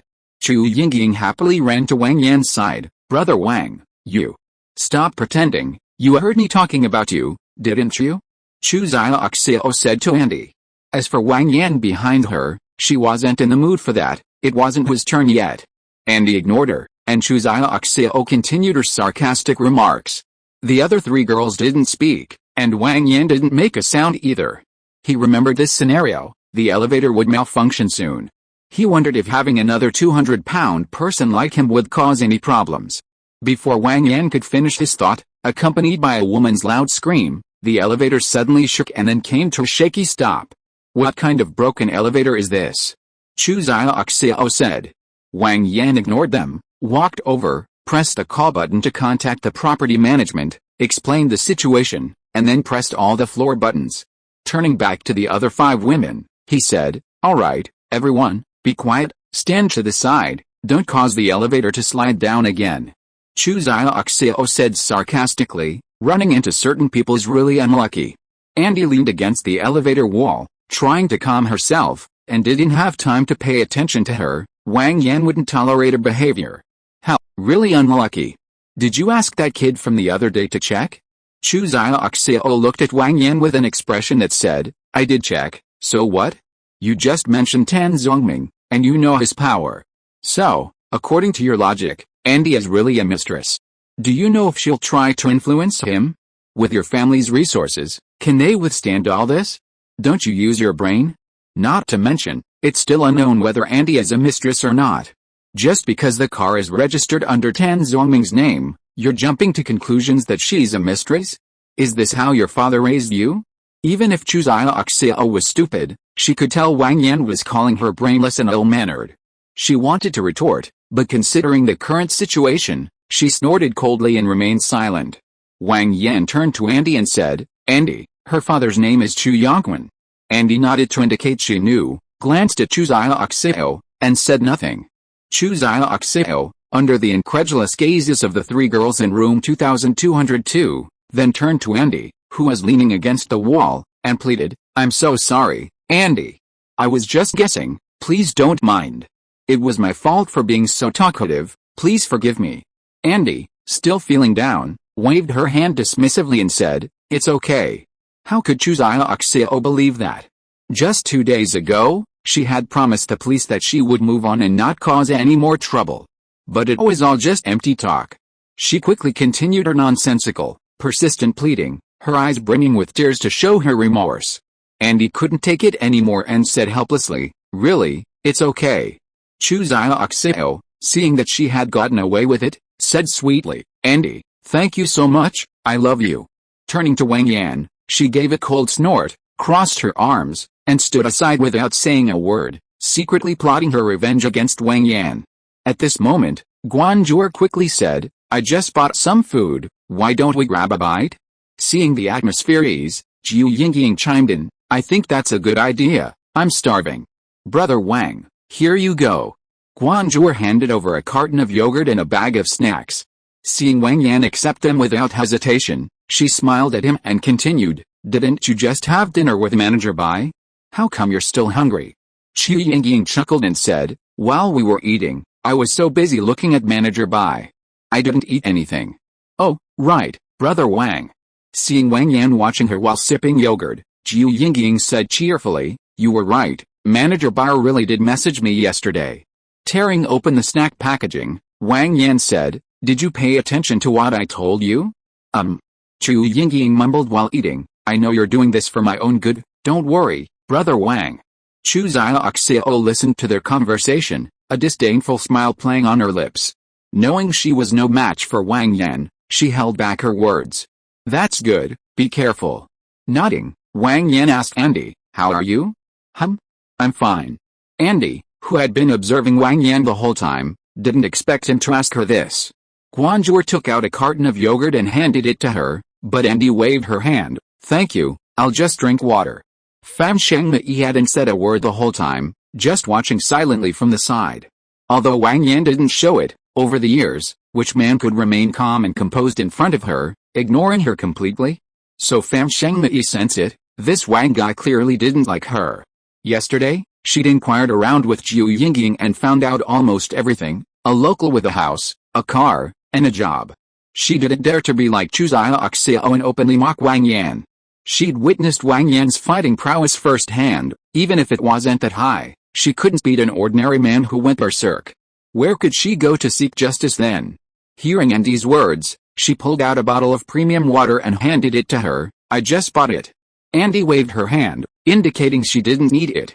Chu Xiaoxiao was thirsty. "Sister Andy, if you don't drink, I will." Seeing Andy's lack of response, Chu Xiaoxiao snatched the water from Fan Shengmei's hand. As for her conflict with Fan Shengmei, was that even a big deal? What could Fan Shengmei do? Fan Shengmei was marveling at Chu Xiaoxiao's shameless way of addressing Andy when suddenly her hand was empty. The water bottle was snatched by Chu Xiaoxiao. Rolling her eyes, Fan Shengmei remained silent. Ignoring them, Wang Yan continued chatting and laughing with Guanzhou and Jiu Yingying. This time, with Wang Yan guiding her, Jiu Yingying didn't jump into the elevator in a frenzy, and the atmosphere inside wasn't oppressive. After a long wait, property management and maintenance personnel arrived and rescued everyone safely. Naturally, Wang Yan was the last to leave. Ignoring Fan Shengmei and Chu Xiaoxiao's outburst at the property management, Wang Yan walked with her hands behind her back to the fire escape, where she saw Andy slowly walking, leaning against the wall. Wang Yan immediately stepped forward and took her arm, saying, "You said you were fine? Your legs are weak." Andy instinctively tried to push Wang Yan away, but she couldn't muster the strength. Once she came to her senses, she adjusted and wasn't as averse to it as she had imagined. "Thank you." Their eyes met, and Andy's gaze gradually shifted downwards. Releasing her arm, Wang Yan explained, "Oh, sorry, I was in a bit of a rush." Just then, the other 4 women walked in. Wang Yan greeted them and went upstairs first. The other women felt uncomfortable with him there. With the remaining women, the atmosphere was much better. Even though Chu Xiaoxiao was annoying, they had at least survived a close call, and everyone laughed heartily, just like in the original drama, and their relationship had somewhat eased. The next day, a weekday, Andy woke up more than an hour early because of work. When she came out, she saw Wang Yan running towards her at breakneck speed in the park. Wang Yan nodded to her, continuing to run without stopping. Seeing Wang Yan's speed, Andy chased after him for a while, only to find herself falling further and further behind. Giving up on the pointless comparison, she slowly ran at her own pace. After being outmaneuvered by Wang Yan countless times, Andy finally reached a secluded spot and saw him skillfully maneuvering. She had seen Wang Yan before, and knowing he practiced traditional martial arts, she felt a surge of curiosity and decided to watch. Wang Yan had already noticed Andy. He stopped his stance and asked her, "Interested?" Andy nodded, replying casually, "Not really." Wang Yan found her enthusiasm unrealistic and artificial. Of course, since this world had a plausible explanation, he didn't say anything more. "Want to keep running?" Andy glanced at her smartwatch and said, "Time's almost up, I'm not running anymore. Let's go, I'll treat you to breakfast." With that, Wang Yan walked away, giving her no chance to refuse. Unable to utter a word of refusal, Andy shook her head and followed Wang Yan. Having experienced yesterday, she wasn't averse to Wang Yan. The two arrived at a breakfast shop outside the apartment complex. Andy frowned at the appearance. She hadn't eaten breakfast there since returning to China. Breakfast shops, with their constant flow of people, were bound to be a bit messy and not cleaned up promptly. Wang Yan found a clean table and gestured to Andy, "Sit down. What would you like to eat?" Anything," Andy replied, mentally preparing herself. Actually, her childhood circumstances were far worse than this, but now that she was independent, she instinctively resisted these things because they reminded her of her less than pleasant past and her long-lost younger brother. Nodding, Wang Yan called out at the top of her lungs, "Brother Zhang, 2 bowls of soy milk, 2 pounds of fried dough sticks. And a side dish too." The owner packing orders at the door turned around and called to Wang Yan, "All right, have a seat, coming right away." "Not used to it. Brother Zhang's cooking is really good, you'll know once you try it." "How did you know I came back from abroad?" Just then, Brother Zhang's wife brought the food over. After thanking her, Wang Yan turned to Andy and said, "Eat up." Then, ignoring Andy, Wang Yan started eating heartily. Many years had passed, and she had forgotten the taste of these things. Following Wang Yan's example, she dipped a fried dough stick into the soy milk and took a bite. After savoring it for a moment, Andy nodded, "The taste is indeed good." "Then eat more, so you have the energy to work." Perhaps it was the novelty, or perhaps it was the energy Andy needed for her super memory, but in the end, she ate 2 large fried dough sticks, about half a pound, and gave the rest to Wang Yan. Wang Yan and Andy strolled back to Ode to Joy with their hands behind their backs, not exchanging many words. They weren't very familiar with each other yet, and even if Andy was straightforward, she should understand this basic principle. Wang Yan wasn't trying to curry favor with her, he'd already passed that stage and his skills had improved. He'd guide them quietly, so he didn't bother with any useless words. On the 22nd floor, after saying goodbye to Wang Yan, Andy returned home with a smile, feeling a sense of peace. "Thank you too, for the 500 coin donation. Thank you too, for the 500 coin donation. Thank you too, for the 100 coin donation. Thank you to YIFWX, and, for their continued support. And thank you to KGKHKJ, and, for their monthly tickets. Daily thanks to the brothers who voted and recommended. Thank you to all the brothers who commented and those who only read." End of this chapter. Thank you so much for reading until the end. Don't forget to give it a like. Looking for more exclusive content and immediate access? Subscribe to our Patreon. Remember, Every like, subscription or donation encourages us to continue.